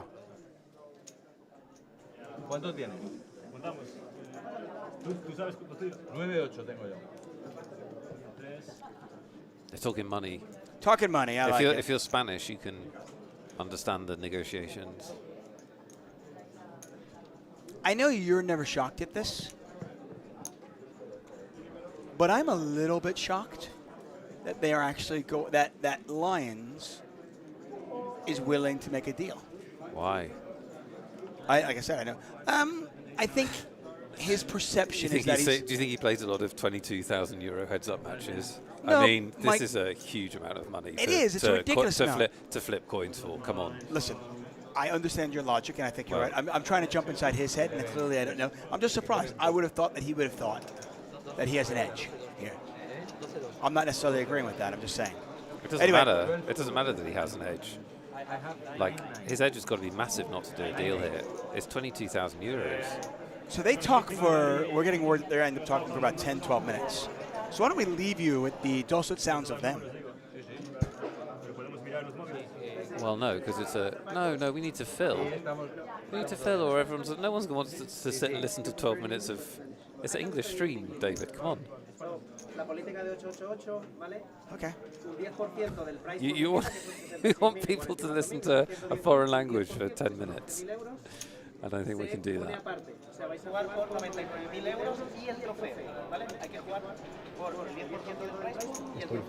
Can we turn the table down? There's the beautiful trophy, by the way. Turn the table down. The There's volume. that beautiful trophy. They are discussing deal right now. For the record, there's what, about $110,000 in play? Bueno, ya. 49 y medio y 49 y medio, nos jugamos el resto. No, eso no joda. ¿No quieres? Si quieres, podemos mirar ICM. Okay, there we go. Okay. I either want to listen to him or not listen to him. One of the two. Well, we can't listen to them unless you're going to translate. I could translate that. Yeah. Oh, easily. Go on. So I think I'm better than you. Why do you think you're better than me? I think I'm better than you. Well, I think I'm better than you. Well, This is going to get heated. If that's Yeah. what they're saying, this is going to get heated. see, that's... Shove the trophy up your ass, kid. Wow, that was... why did he say that? That's very provocative. Oh, my dear. Very provocative. Look at him. I'll make a deal. We make a deal here. You come over to my house. I'll make you some garlic bread. Nice. Who doesn't love that? We can get all along. So again, they're playing for there's about $110,000, but as you mentioned, $22,000 between first and second. That's essentially what they're playing for. So both players have locked up 44 no matter what. Now it's a question of how much of that 22, basically, do they want to divvy up, and what do they want to play for? Well, what is the chip count? I haven't gotten it up. I believe it's like maybe 58-42. In chips. Yeah.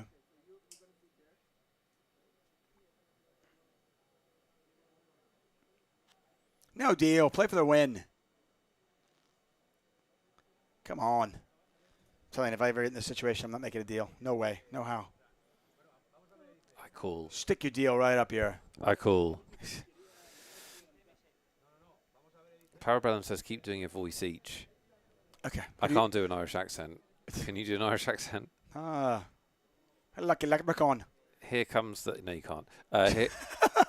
Here comes the... Let me talk to my lucky leprechaun. That's How's that? Indian. Oh, it's not. It's an Indian who lives in Ireland. Yes. That's I exactly believe. what I was going for. What does it? Does he look? I mean, he's an Irish person living in Spain. Well, that's You couldn't why be more- he's confused. You couldn't be more off. They call it all David Zuckman here. We got a probably- man in doing the ICM. Yeah, probably mildly offending some people out there. Sorry. That's what we do. Parabellum says Dave's going to get canceled. What am I getting canceled for? For a bad accent? Yes. For derogatory accentage. For a bad accent. So what they'll do here is, just for anybody who doesn't understand what's going on. Varna would like to the accent again. There you go. So There's what's always one. What's going on here is, my friends, is that... No, they'll do What the... is it now? Now I it's... don't know. By the way, I did a broadcast many years ago by myself, where somebody would just throw in there and go, do a different accent, and I would just I was Irish, I was Norwegian, I was German, I was Argentinian. They were all terrible, but I'll do them fearlessly because I don't really care. Wait. Noob Frost Mage says, unless it's life-changing money, I'm not dealing. 65k euros is a year's salary for most. Well, it's not. I don't know, but I've made it this far. I'm taking it down. I mean, first of all, not a year's salary. Second of all, salary dumped into your account. That's pretty cool. Sign me up. There you go. Just before we're going to take a 2-minute break, but this is where we're at, and for you wondering what deals are, so the tournament director will come to them and go, this is what the ICM breakdown is, and then the players will either say yay, nay, maybe a little negotiation happens. We're going to leave you for a few minutes and let you just kind of chew on this.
200, para ti serían 50.000 euros 718.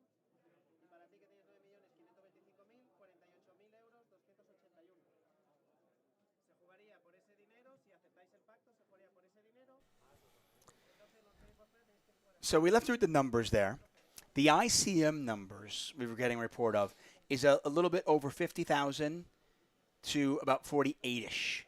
Yeah. Lions is the chip leader, and then they would play for the last 11,000 because 10% has to be kept to play for. That's our 888 live rules. The rest of it they can make the deal with. You play for 10% and the trophy and the glory and the status. So that is the ICM consideration. They're looking at the numbers now, but this is what I was saying. When it comes to these things, you're not required to take the ICM numbers. You can negotiate a better number. I've seen a lot of players do that. Yeah. If you know that your opponent is really eager to take a deal, hey, go ahead and negotiate a better deal for yourself. It's up to you. Yeah, for sure. It is the player's money.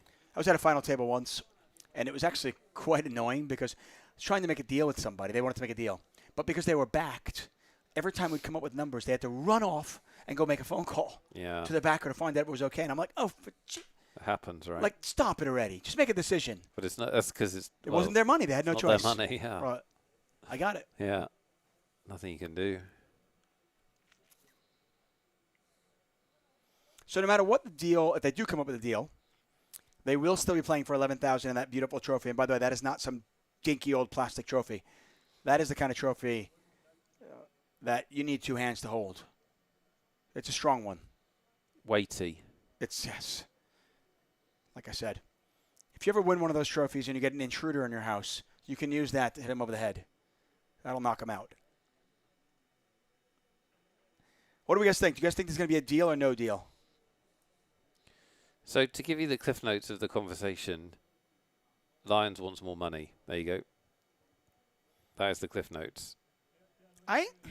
He wants a bit more money. That's why we're still talking, I'm told. I am not privy to these players' experience, but based on what I'm seeing in the chat and from what I've seen in this tournament so far, I think Lions, if I was Lions spot, I would probably ask for a little bit more money as well. My guess is that Lions has more heads-up experience than Ledesma. Yeah, probably true. By the way, they probably both have very little. How impressive is Ledesma? He came to this final table with six big blinds. blinds. What?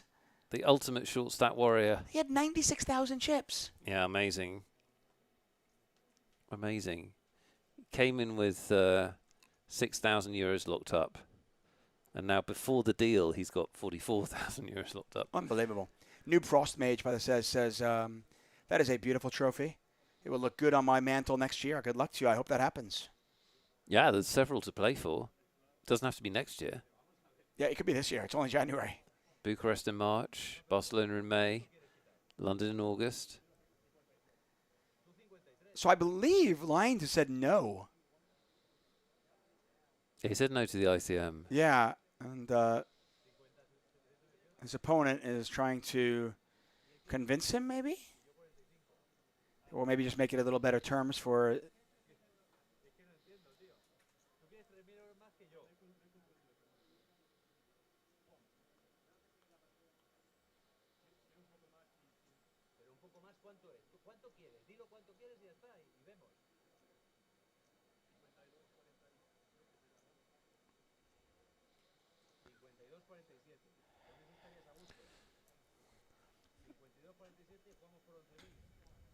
So this would be, if they didn't make a deal, this would be a heads-up match for 22,000 euros. That's what it would be. Right. If they make a no deal. If they make a deal, it'll be a heads-up match for 11,000. Indeed. I got to tell you, if I was Ledesma, too, though, I wouldn't take less. Because keep in mind, I'm already guaranteed 44. Why would I take, like, 47? Right, exactly. That's the thing. Like, oh, look. They made a deal.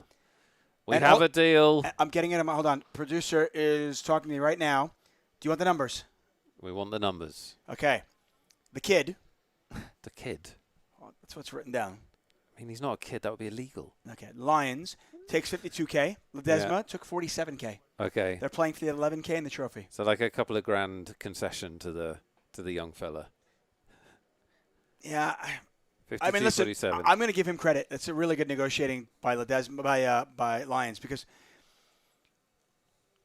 You've effectively... It's a little bit more than ICM Enhanced has, a little bit more. It's pretty close. Ledesma only locked up 47. He already had 44 locked up.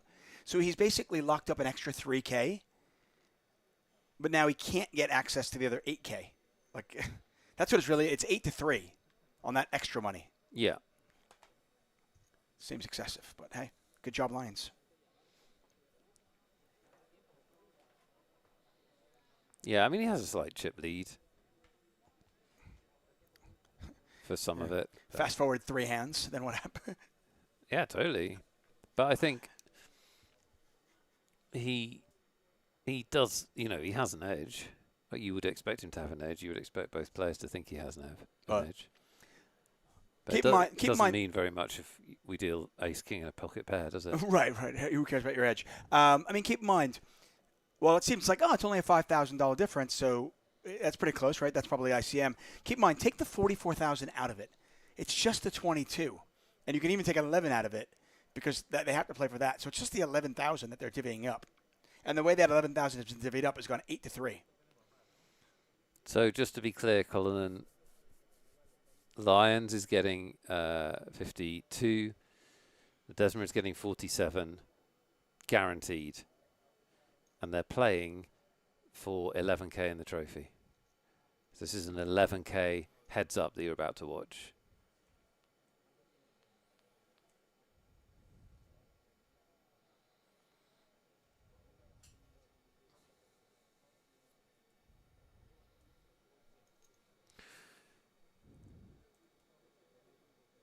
You see, and if the Desmond just keeps winning in the flopping contest, he'll be your champion. Yeah. As I mentioned earlier, though, I do think it's an art and a skill to negotiate these final table deals as well.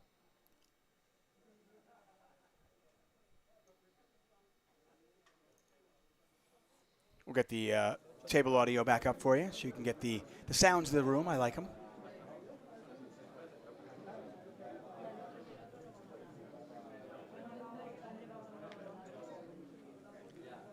Night VSP asking for the free roll password. It is "you're too late."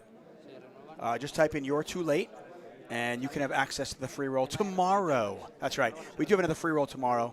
It'll be here on our 888 Poker TV channel. Just watch the final table of the 1 million guarantee XL Winter main event. ¿Tienes algo? Mucho. Tenía ahí un cañón. Vamos sin antes ya, ¿no? Con antes, no sé. ¿Con antes?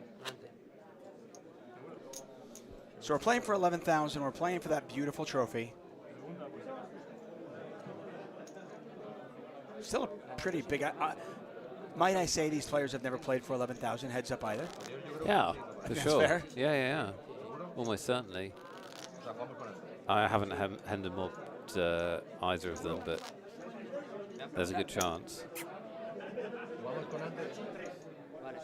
Players trying to figure out who's in the small blind, the big blind. The button is always the small blind and heads up.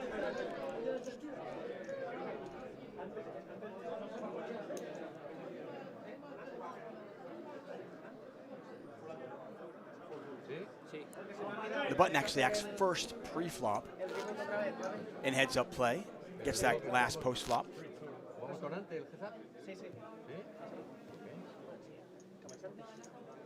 Es que no queremos acabar antes.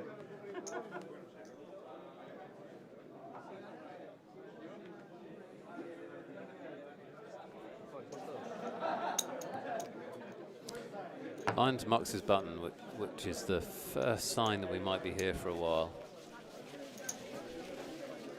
Yeah, and it's also the first sign that maybe my guess that he has a lot of heads-up experience is wrong. He might never have played heads up. Yeah, that's a good point. Who knows? Or maybe he played once or twice when he was online and he, played in a tournament. Yeah. But you don't usually want to fold your button in a game with a big blind ante simply because there's 2.5 big blinds in there. You're already in for half a big blind. You are getting 5-1 in position. Nick? Sean Munn is saying that Lyons is the heads-up specialist, so that gives the lie to that. Well, And NG Hoops is saying he's a PLO player, so that's something else again. so we're getting a lot of different words here. A lot of different intelligence. Regardless of what we know or don't know about this gentleman right here, I'm going to throw this at you. If you're getting 5-1 and you're in position, how many hands are you folding? I mean, I guess against an average opponent, none. That's my answer. If I was like, felt like I was playing someone who was outplaying me, then I might fold the bottom, 10-15%, just because I'm gonna try and play less pots and make bigger bets and stuff. But Fair enough. in general, yeah. But against an average opponent who's not abusing you pre-flop? Now the other question is, have they clocked the amount of money in the pot? Because if you've played online, like heads up cash, like let's say he plays heads up cash, he won't be getting 5-1 on the button because there's no ante. Right, but here the big blind ante still exists. I know, I'm saying. Oh, does he know? I said, has he clocked that? Has he realised Oh, that? does he realize? Maybe not. That's certainly Because it is very different. You are getting an unbelievable price to call on the button. And he's playing 9-3 offsuit, so, take back all of that. Oh, wow, look at this. Well, it's been a great tournament, everybody. That was fun. Ledesma is your champion. Does Ledesma have him covered? No, No, but he almost. doesn't. No, he doesn't have It's him super covered. close, though. What is happening? They went check. Nobody's betting. They're all slow playing. Oh, come on. Oh, dear. Give me a moment. I'm just going to go bang my head against the wall. I mean, you think it's going in. Chat thinks it's going in, but Watch the river be like the 6 of clubs, though, and it doesn't go in. yeah, exactly. Oh, this is insane. Like, slow playing this is insane. Oh, okay, he's raised. raised, Okay, God. Thank God. Thank God.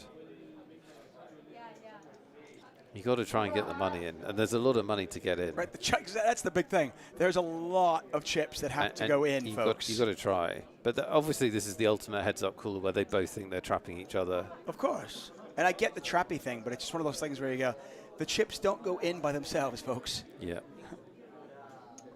And if the pot is 300,000, it's really hard to get 10 million in on the river. Jack plays, by the way, everybody. The Jack plays. Deuce 4 got there. I mean, if you think your opponent was bluffing with like Deuce 4 clubs. That's true. I mean, I'm trying to come up with the hands. Yeah.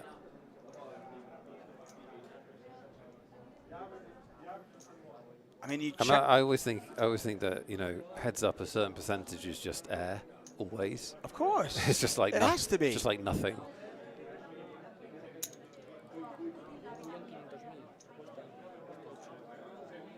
Okay, he goes 1.5 million. Lions might just call this. Really? Yeah, he might. I mean, Really? yeah, he might just call. Why? I don't believe you. Okay. I don't believe there's any world in which he just calls this. Would you like to double or nothing on the euro? Yeah. Okay. I think he just calls. There's no reason. There's been no aggression in this hand. I'm going to win 2 euros now. You're not. Already up a euro. You're not. He's going to raise. Can we agree he's not going to fold? Wait. Who owes who the euro? I can't remember. You owe me the euro. Oh, do I? So I'm trying to get out the hole here. Yeah. Oh, what a shock. He raised. That's the worst call you've ever made. I didn't want the euro. Trust me, this is a win-win. That's for why me. you did it. This is a That's why win-win you for did me. it. Are you kidding me? Absolutely a win-win. Okay, now the money should go in. I just emotionally hedged. The okay? money should go in. Is Ledesma going to be our champion? I mean, By the way, if Ledesma ends up winning, the only way he'll win 58,000. I mean, here I'm not so sure. He might just call.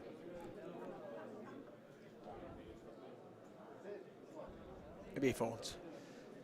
He's not folding.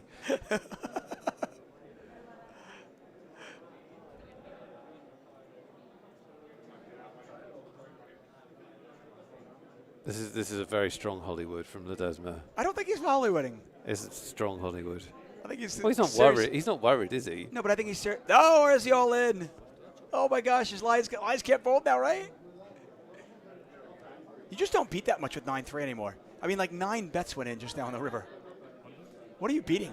You beat 4-3, 6-3, 7-3, Yeah. deuce 3. Yeah. That's it. You don't beat much. Doesn't matter. What does it matter? Well, I mean, you don't beat anything. Yeah, As but tres tienes. As tres, ¿no? 5-3. Lions is probably thinking that I wish David Tuckman won that extra euro when I just called.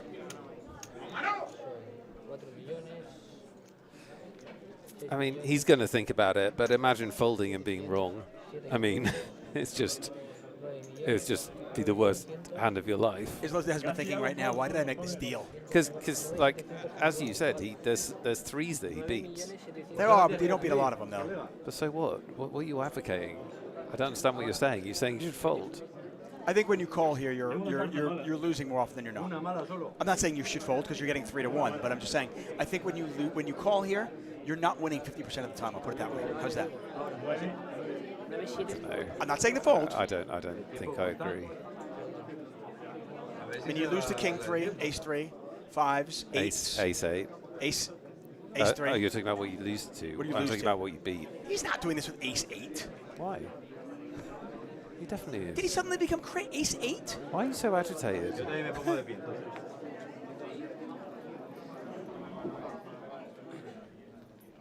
Pago. Ledesma 100% always has a minimum of 3. Now, he might have 3-4, and he might be overplaying it. Absolutely. Merezco ganar la mano. No sé si se me paga, gano la mano. Look at this tabletop. And Ledesma's like ridiculously comfortable right now. It doesn't matter though, does it? Because he'd be exactly the same with 3-4 as he is Yes, with Jack yes, 3. 100%. So I'll stand by what I said. I think you have to call this, but I also think that when you call, you're going to be winning it less than 50% of the time. As 5. As 5. As 8. it's so hard for this hand to exist. Ace 8, yeah? You have ace 8. 5-8. 5-8. Wow. Yeah, but fun times. No one thinks. I don't think anyone thinks he's bluffing. The thing is not my cards, it's your cards. No te puede pagar, creo, ¿eh? Muy bien, yo me alegro. ¿Vas a pagar o no? I would definitely advise the Desmond not to talk. He should not talk. Because you're Does he right. wanna win? You're right. Fun times. He is very, very relaxed.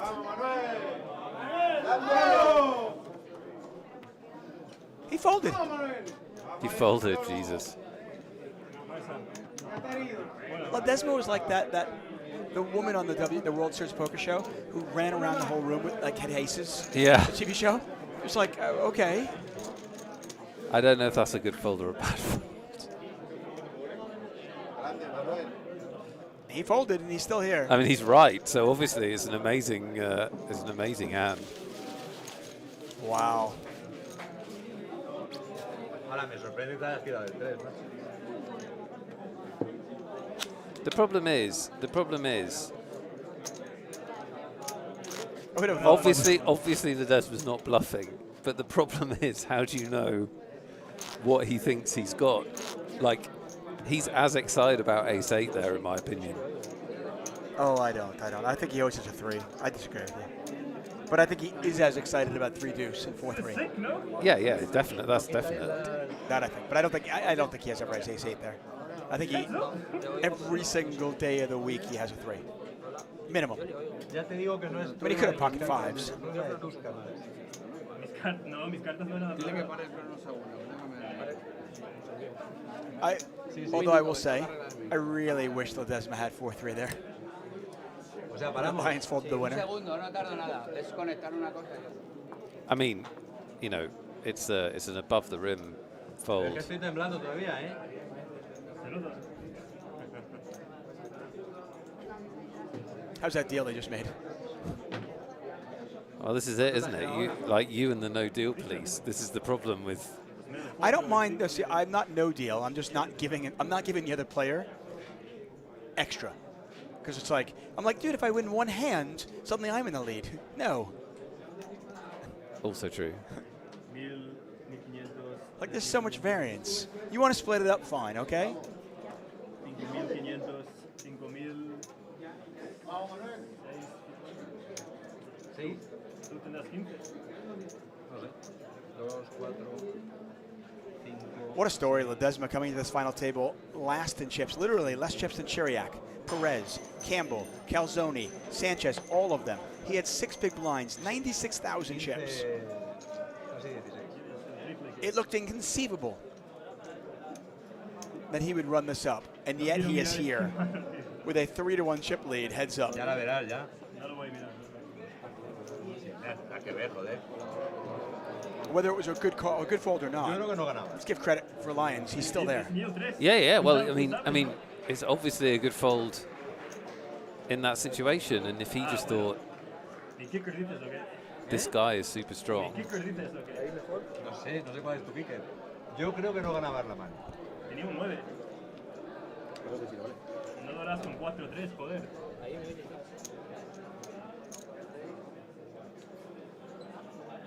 Es una bestia. everybody be nice in the chat, please. Perdón. Otherwise, Lime will get the banhammer out. Play nicely. I know it's tense.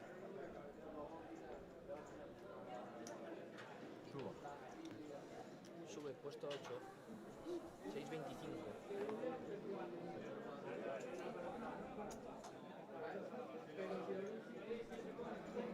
We do still have $109 ticket to give away, I believe. Yes, we do. True story. When are we going to do that? We could do it at any moment. Like, we could do it right now. Well, I'm worried because this is, it's explosive, isn't it? The action. We're here for 2 more hours. You know that, right? Who knows? Who knows? I mean, Lyons is going to, like, triple up. I'm just not convinced Ledesma is going to put any chips in the pot. How is there 1.5 million in there already?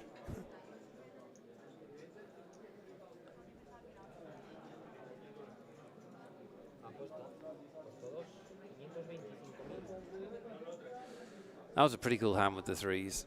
Really cool. There was a moment there. I was like, are they just waiting for the river to get it all in? They kind of did a bit. I mean, I think they went 6 bets in the river, right? Bet, raise, 3. Like, I mean, it was insane. No, it's just bet, raise, jam, fold. Okay. Yeah. Seemed like more. Super Zero, yeah, I don't think he's bluffing on the river.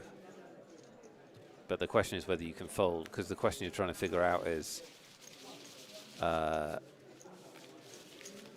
like how low a hand does he think he should be shoving there is the question. And then you've also got put odds as well. Yeah. So you've got to be right every time. It's also a matter of, it's heads up. I've got trip 3s. Yeah. For fuck's sake, I'm not folding this. Sorry. Oof. You got me beat. You got me beat. Aggressive. I know, but you know what I mean, though? It's just like you look at it and go, I got trip 3s here. And yet, you want me to fold this hand? And yet he was right. He was. So what can Give you him credit. say? What can you say? Give him credit.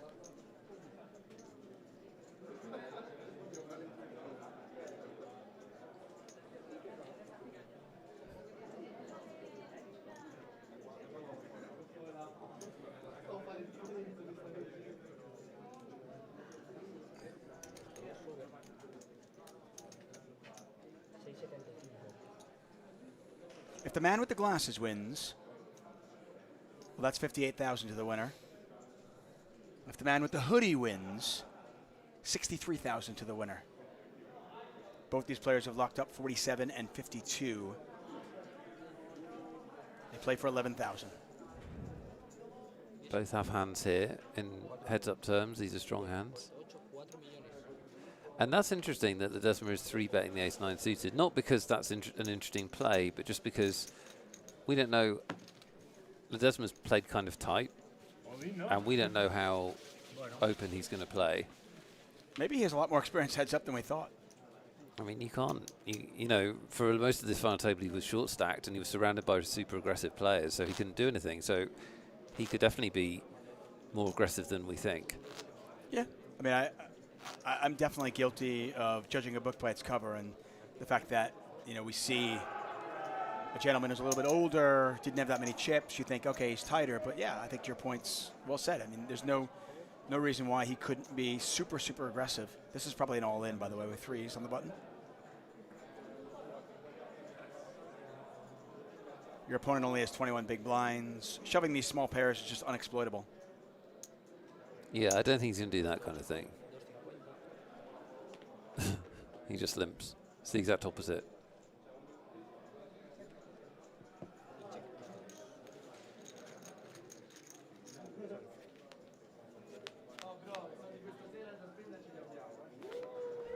Threes are good. That's actually, I mean, if you're not going to flop a set, that's not a bad flop for 3s, huh?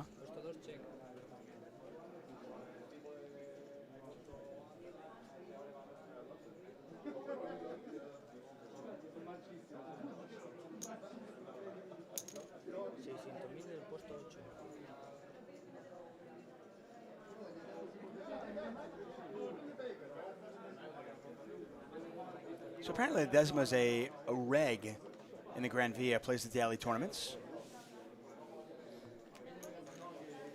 which is awesome. Yeah, definitely. What an accomplishment today, this week. So would you be more comfortable if we gave away our last giveaway now, or should we wait? I don't mind. I'm comfortable, full stop. I'm a comfortable guy. I mean, do you want to do it with a lot of things or a keyword? We need to do a lot of things. We haven't done one today. No.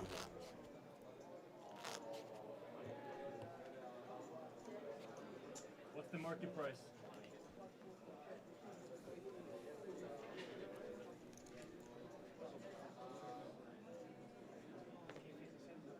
The game is very simple. We're going to play a lot of things. We're not sure if it's Nick thinks or Dave thinks, but you have to crawl inside our head and figure out what we're thinking. The rules, of course. Google doesn't matter. The actual answer doesn't matter. Only what we think is what matters, and only answer once. Don't spam the chat. If you answer more than once, you can't win. Also, whoever's the first person to answer correctly or closest wins. Really a simple game. As we look at an 8-high flop. No spam. We're going to give away a ticket right here, folks. Lime has connection problems. We have technical issues. Well, then let's wait until she's back.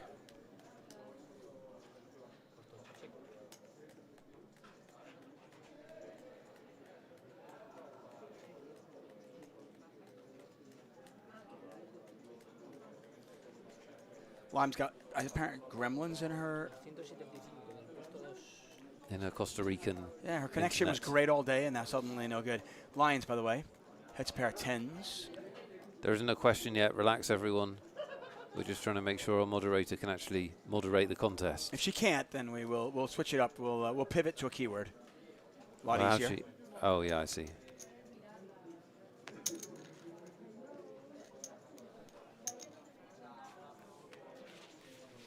Do you have a question for me, or would you like me to have a question for you? I was trying to think of a question. A really boring question popped into my head, but it is usable. You sell it so well. Yeah, thank you. Since the big hand, by the way, nothing has happened. We're still at 63-23 big blinds, 15.8 to 5.8 million chips. We can go with your boring question. Okay, so my question is slightly rewarding to people that have watched the streams. There you go. But only slightly. I like that. And celebrates the fact we're coming to the end of our coverage after 4, I think we can agree, BAFTA award-worthy streaming days. Yes. Here on stream. Absolutely. So you're trying to figure out what David Tuckman thinks the answer to the question is. The question is, David, how many hands have we streamed? How many hands have we streamed? Over the 4 days. How many hands have we streamed over the 4 days? You can only guess once. If you're closest, you win a $109 ticket. How many hands have we streamed over the 4 days? Up till now. Yes. Okay. Up till exactly I'm not this predicting. point. Am I including the Queen 4 6-5 hands? That's the last hand you're including. Okay. Thank So you. that's 1. And then you remember the big 3's cooler. That's 2. I'll give you that for nothing. There we go. Look at that. Okay. So we've streamed for 4 days. I'll give you the free info, everyone in chat, that we streamed for 5 hours on day 1, 5 hours on day 2, 7 hours on day 3, and 42 hours today. No, wait, 9.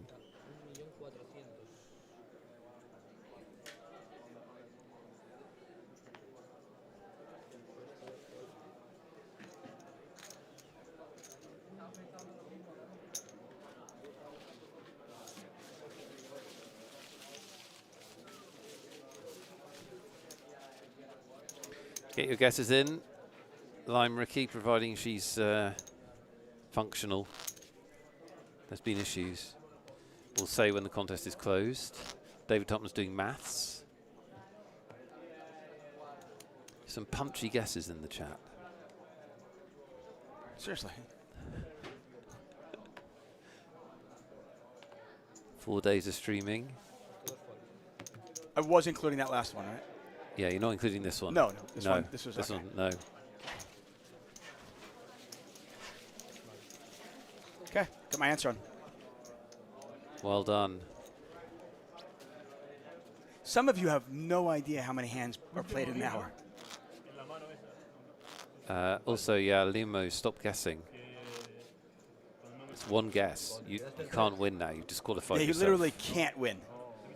No matter, even you could have guessed the exact right number, and you can't win. Self-disqualified yourself. Yes, just sabotaged. Like it's so silly. It's such a silly game where you could have no idea about anything and just mindlessly put a number in there, and you might win. The only way you can't win is if you guess twice. How is that silly? That's genius. No, it is genius. Rigged. Yes, it is rigged. Specifically against you. It's rigged against people that don't listen to the rules. Right. Like all the other games in your life.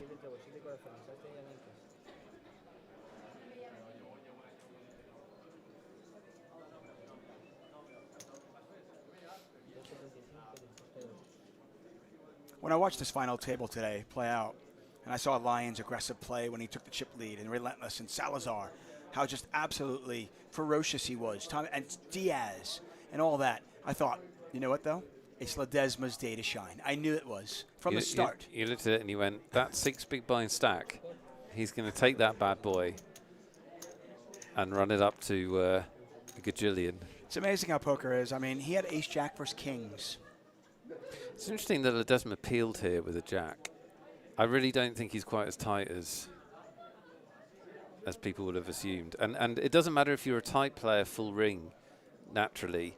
Everybody knows that heads up is different. Yeah, of If course. you've got some poker competency, you know it's different. You know you have to play differently. Love to see him raise this. Lyons is going to bet, and I would love, love, love to see a raise. Well, depend on the sizing.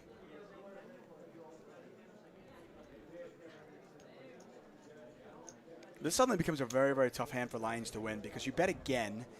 Ledesma predictably will not fold here. So then it's a question of, can Lyons really fire another bullet?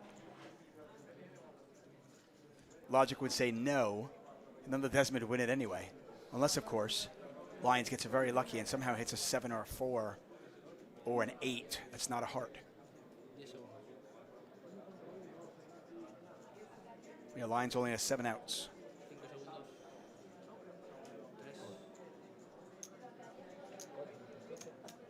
He just calls. Lyons is very invested in this pot. He's got a pot-sized bet left on this river. Well, he has missed. Yeah, he has to fire. Well, this is really scary, though. I mean, you just bet and got called. What?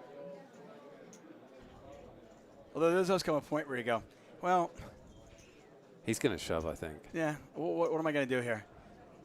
Am I going to milk this 3 million chip stack or just go for it? Yep, all in. Yeah. Look at that play. This is totally premeditated, no matter what game. Oh wow, he did a big mouth tell then. That was a big mouth tell. Yeah. He did the lick lips and the tuck the lips and the swallow. Does that mean he's strong or weak? What does that mean? That is not strength. Give him an Oreo. Give that man an Oreo. what? So it's a lick the lips, lip tongue, lip tuck. That's weakness. Lip tuck and a little swallow as well. Oh. Is that like unconsciously, almost subconsciously trying to like keep everything inside and not let anything out? It's actually submissive, is what it is. So it's the same thing that makes you do that weird mouth thing when you walk past another person that you don't know that well to show you're not a threat.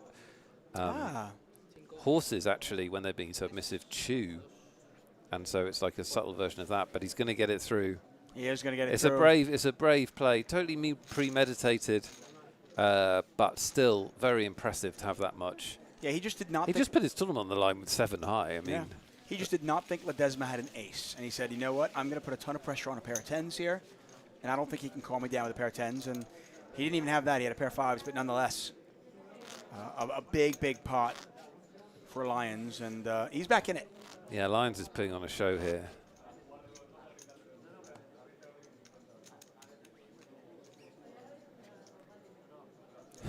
Neat Frost Mage says, agreed, this is an unintentional tell. Need to read that book from 1979.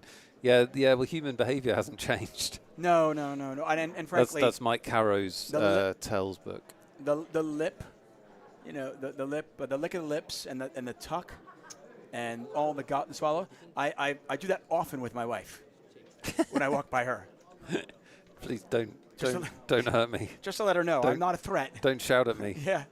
Fun Times Poker says Lion has the heart of a lion. Yeah, he absolutely does. I mean, it's one thing to sit here and go, you know, oh, it's premeditated and he was always going to bluff it. It's another thing to put your tournament on the line with 7 high. He could have looked really silly in that hand. Well, listen, I mean, this is a guy. No fear. He folded trip 3s correctly. Yep. Okay. Saving his last 23 big blinds. And then he just put his tournament life on the line with 7 high. Now, I tell you what I think will happen at some point. At some point, if this goes for another half an hour, I bet you Ledesma makes a really random, oversized bet bluff. I pretty much guarantee he'll do that at some point. I mean, do you still think Lyons is like 45% to win? No, less. Look at the chip stacks. I know, but that's why I'm asking you, though. Yeah, less. Do you think that Lyons is going to come back and win it, though? Chip stacks, everything? No, probably not. I'd rather have the person with the chips. Yeah. Raise here from Ledesma, so all that hard work from Lyons could go right here. Yeah, people overrate just like heads-up ability. Yeah, you just want the chips. Because if 2 players get hands, it's going in, so you want to be the one that can't go broke. Yeah, for sure. Contest is closed, by the way. We'll award a winner momentarily, so don't go anywhere. So this is an interesting peel from Lyons. He knows he's live to a jack, obviously, and he can Live also to an jack, ace. live to an ace, and also some percentage of the time can take the pot away. Some percentage of the time Ledesma has Nothing. Nothing, or jack 10 or something.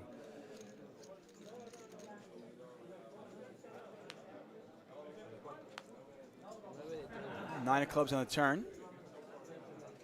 Jack 10 got there, by the way. Ledesma just thought about it with a Jack 5. I don't think he's folding King 5. But, I mean, this pot's $4 million. Lyons only has $4.4 million behind. What do you do here? I mean, is there a thought up for Ledesma just moving all in right now? Yeah, definitely. Yeah? Just go, hands over. You got me beat. Yeah. I don't want to play any of your games. I don't want to get... Yeah. Look at that. What does he do? 4 million, yeah. You just put him in. I like it. Well, the one draw you could beat was Jack 10. You can't beat that anymore. So we've talked about this before, but one of the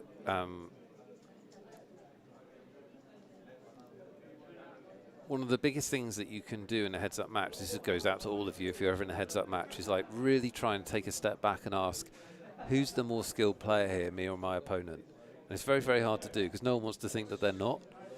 But if you think you're the less skilled of the two, like say you suddenly find yourself in a heads-up match with Phil Galfond or something, just to make it easy, you should make bigger bets and play bigger pots. You want to increase the variance. It's so hard. You want to so hard to be honest with yourself. increase the variance. Right, yeah. If you're in a situation where you're playing Phil Galfond, probably not as easy. Probably very easy. Well, that's why I used it, just Yeah. to give you an easy example. Yeah, you want to increase the variance, increase the luck.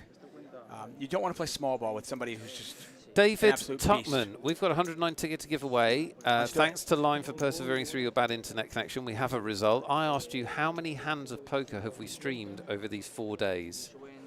Well, I added it up. Good. That was the way to go. 5 hours on day 1, 5 hours on day 2, Yeah. 7 on day 3, and Yeah. 9 on day 4. Yeah. But I factored in breaks. Well done. I factored in dinners. That could have caught you out. Well done. And then I averaged about 22 hands per hour. Yeah. Because it's a little bit slower. I averaged 22 hands per hour. And then I added one more hand per hour because we've been playing shorthanded a little bit. And the play has been a little faster. Okay. than it might normally be. This is very in-depth So I and went with analytical. 23 hands per hour, Okay. and I came up with 505 hands, and then I added that last one. The Hot queen, damn. The queen 4. 506. Yes. You've smashed it. That Thank is you. exactly what David thinks the answer to that question was. Thank you very much for playing, everyone. Our last giveaway of this stint in Madrid, and it is won by Super Zero. Super Zero, you guessed 512. You are the closest. Very, very well done. Not sure why you were all guessing like 3,000 and 4,000 and stuff like that. That was weird. I don't know how many hands you think there are per hour. It doesn't matter. Super Zero, you smashed it. You win. Well done, all of our winners over the 4 days. As ever on this channel, there'll be lots more giveaways in the future. Tomorrow, you're watching the final table at 8 o'clock GMT of the massive $1 million XL Winter Series main event, and there'll be giveaways during that. So if you didn't win today, don't be too sad. But thank you for playing, everybody. We appreciate it. Yeah, congratulations, Super Zero. Well done. I hope you turn that $109 ticket into thousands. Yeah, I mean, Nick even told you how many hours we streamed for. So I was trying to help. Right, you said, okay, how many hours? Because you saw me working it out on paper.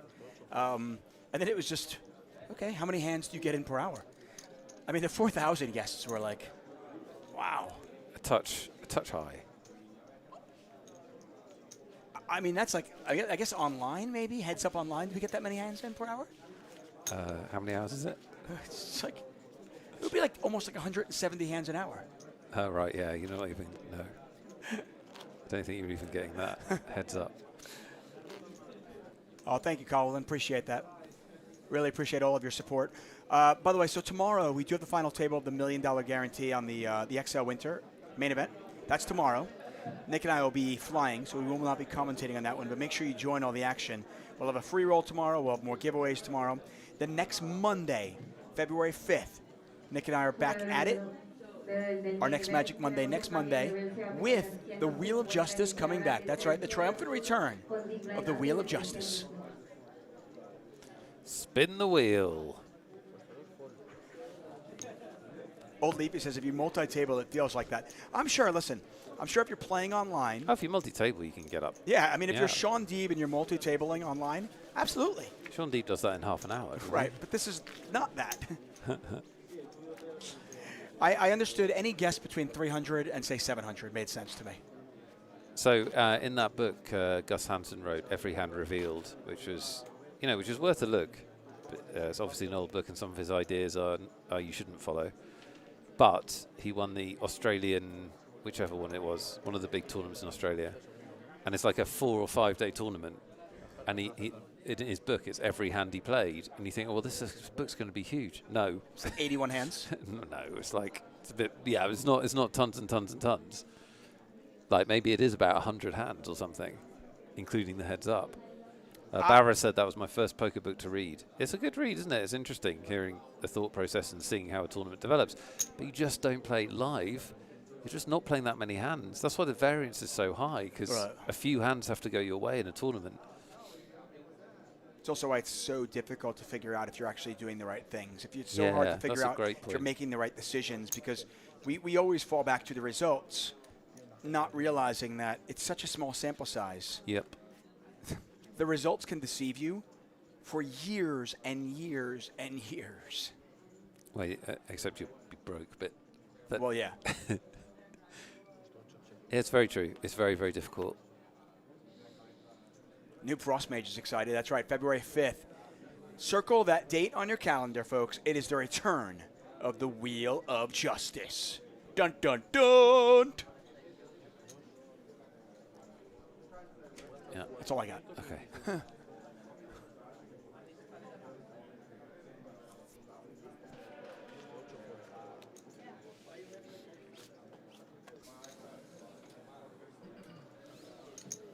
I thought my guess was pretty good. I said like 23 hands per hour. 22, 23 hands per hour. Yeah, I think that's probably in the ballpark, definitely. Like most tournaments are less than that, but this tournament has been playing pretty fast. Well, there's no shuffle machine. Right.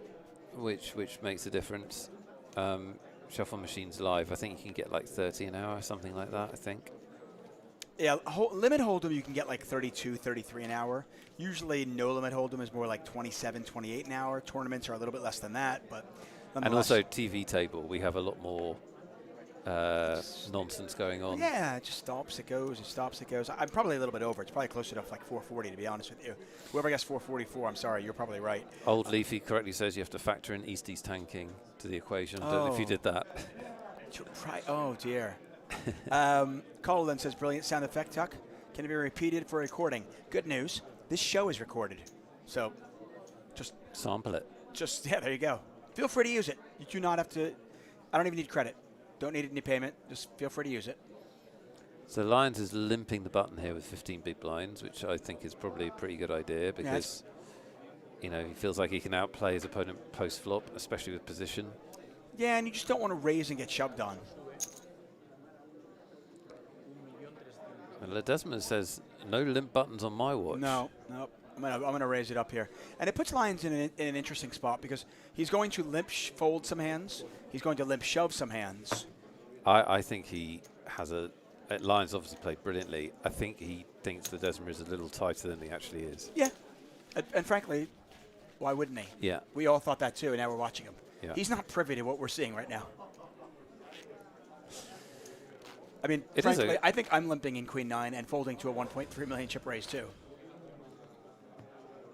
Am I really putting in? I don't think you should fold though, should you?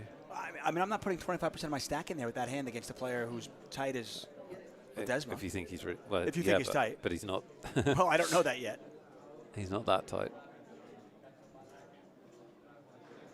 Ivana Perkale says, I wanted to guess 444. Yeah, you probably are closer, to be honest with you. You just don't get as many hands in as you expect. How many hands have we seen at the final table? Do we know? Do we know how many final hands we've seen at the final table? Sometimes we actually have a tracker. Yeah, today. How many hands have we had today? Do you know?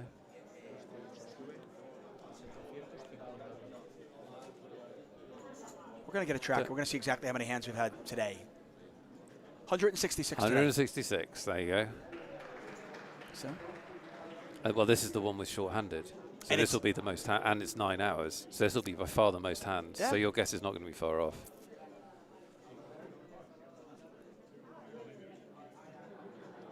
Lime says, I just heard Ian Simpson laughing. He has a very gregarious, contagious laugh. Lion shoves. We can see that this one will get through. Keep in mind, but Ledesma is not that deep. He's got a huge chip advantage. Ledesma, just fold. He's pretty deep. I'm saying he's only got 54 bigs. If he doubles up his opponent once, it's a game. Yeah, but this is unnecessary Hollywood. I mean, come on. Yeah, I love Ledesma, but please. Because the thing is, you don't. There's no value in Hollywooding here because everybody knows in heads up. You don't have much of a hand most of the time, so you're not increasing your image or anything like that. He's not going to think next time you raise, you've got it. Do you know what I mean? You're raising 90% of the time. Jamie says called it. Yeah, that would have been funnier. Let's gamble. Let's do this. Aquí no puedo pensar. Tengo 30. Este juego no es bueno para mí. El cash es mejor así. Puedo hacer todo el tiempo que pueda. Hasta que me pidan tiempo. Nadie me pidió tiempo en este torneo. Esto manda. No te pueden pedir el tiempo porque tienes esto. Es que son 30 segundos o te las tiran. Ledesma's got 10s. This could be trouble for lines. Queen 10, probably too strong a hand to limp fold to a raise. Queen 10 is actually a pretty strong hand as well. He should only lose one raise, though, right? I don't. Yeah, but I mean, depends. I don't know. You've only got 17 bigs. Queen 10 is not a bad hand. Yeah. I mean, I don't feel comfortable limp folding. I'll put it that way.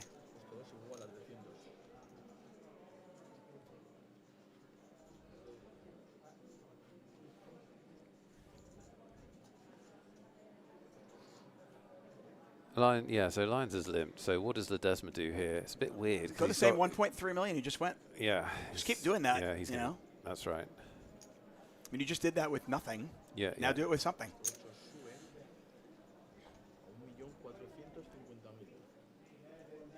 Oh, he goes even bigger, 1.45 million. This is tough. That's a large chunk of Lions chips. but just doesn't feel right folding queen 10 offsuit. Yeah, he's going to call and commit if he hits a pair, basically. I mean, the good news for him is if he hits a pair, he's likely ahead because there's only 110 left in the deck.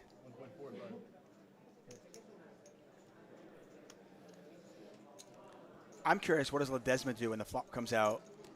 Ace. Yeah. Ace, king, 2. Yeah, exactly. Oh, wow. Wow. How about ace 10-3? Jeez. Jeez Louise. I tell you what you want in the heads up. You want the deck to smash you in the head. This is an incredible story. This guy had 6 big blinds. It's unbelievable. He had 6 big blinds. And not only that, he was up against, and I'm not saying anything about his poker credentials, but he was up against some really tough players. No, this was a tough, I mean. Tough final table. 888 main events are always a mixed bag. We get recreationals, we get business players, businessmen, women. You get some pros in the mix as well. This final table was a very tough one when you compare it to the other. Yeah, it was, yeah. The other Definitely. main events we've seen through the years. Smart check back from lines. He realizes he has showdown value. Ledesma would be smart to kind of bet small here. You don't need to bet large. I mean, Lyons may get away from this one. He definitely may. Ledesma raised pre-flop. Is he checking again? Or just tapping? No, he's tapping. That's dangerously a check. Yeah, you'll be careful with that. Poker is very sketchy on that stuff, by the way. No, I mean, I would. In terms of rules. I would think that's a check.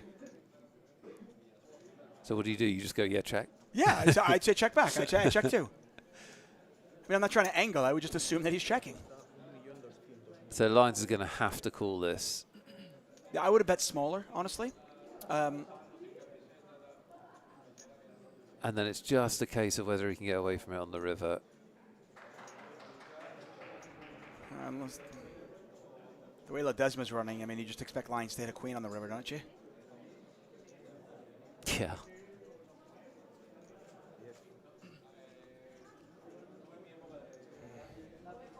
No value in raising this. He's got showdown value. He's not going to get I mean, it. I know you wanted a smaller bet, but I think the sizing's pretty big. It does pretty good. It makes it. It's going to make it very hard to fold this river. Listen, he got called. It's a great bet. Yeah, but plus also. I probably bet the flop. Plus also, it's going to be very hard to fold this river because he's got 8 big blinds left. I mean, in all fairness, I probably bet smaller, but I bet smaller on the flop and then small on the turn and then build it up rather than check. But hey, this is fine. Lyons down to 8 big blinds, by the way. By the way, checking the flop and then betting and then going all in is really strong.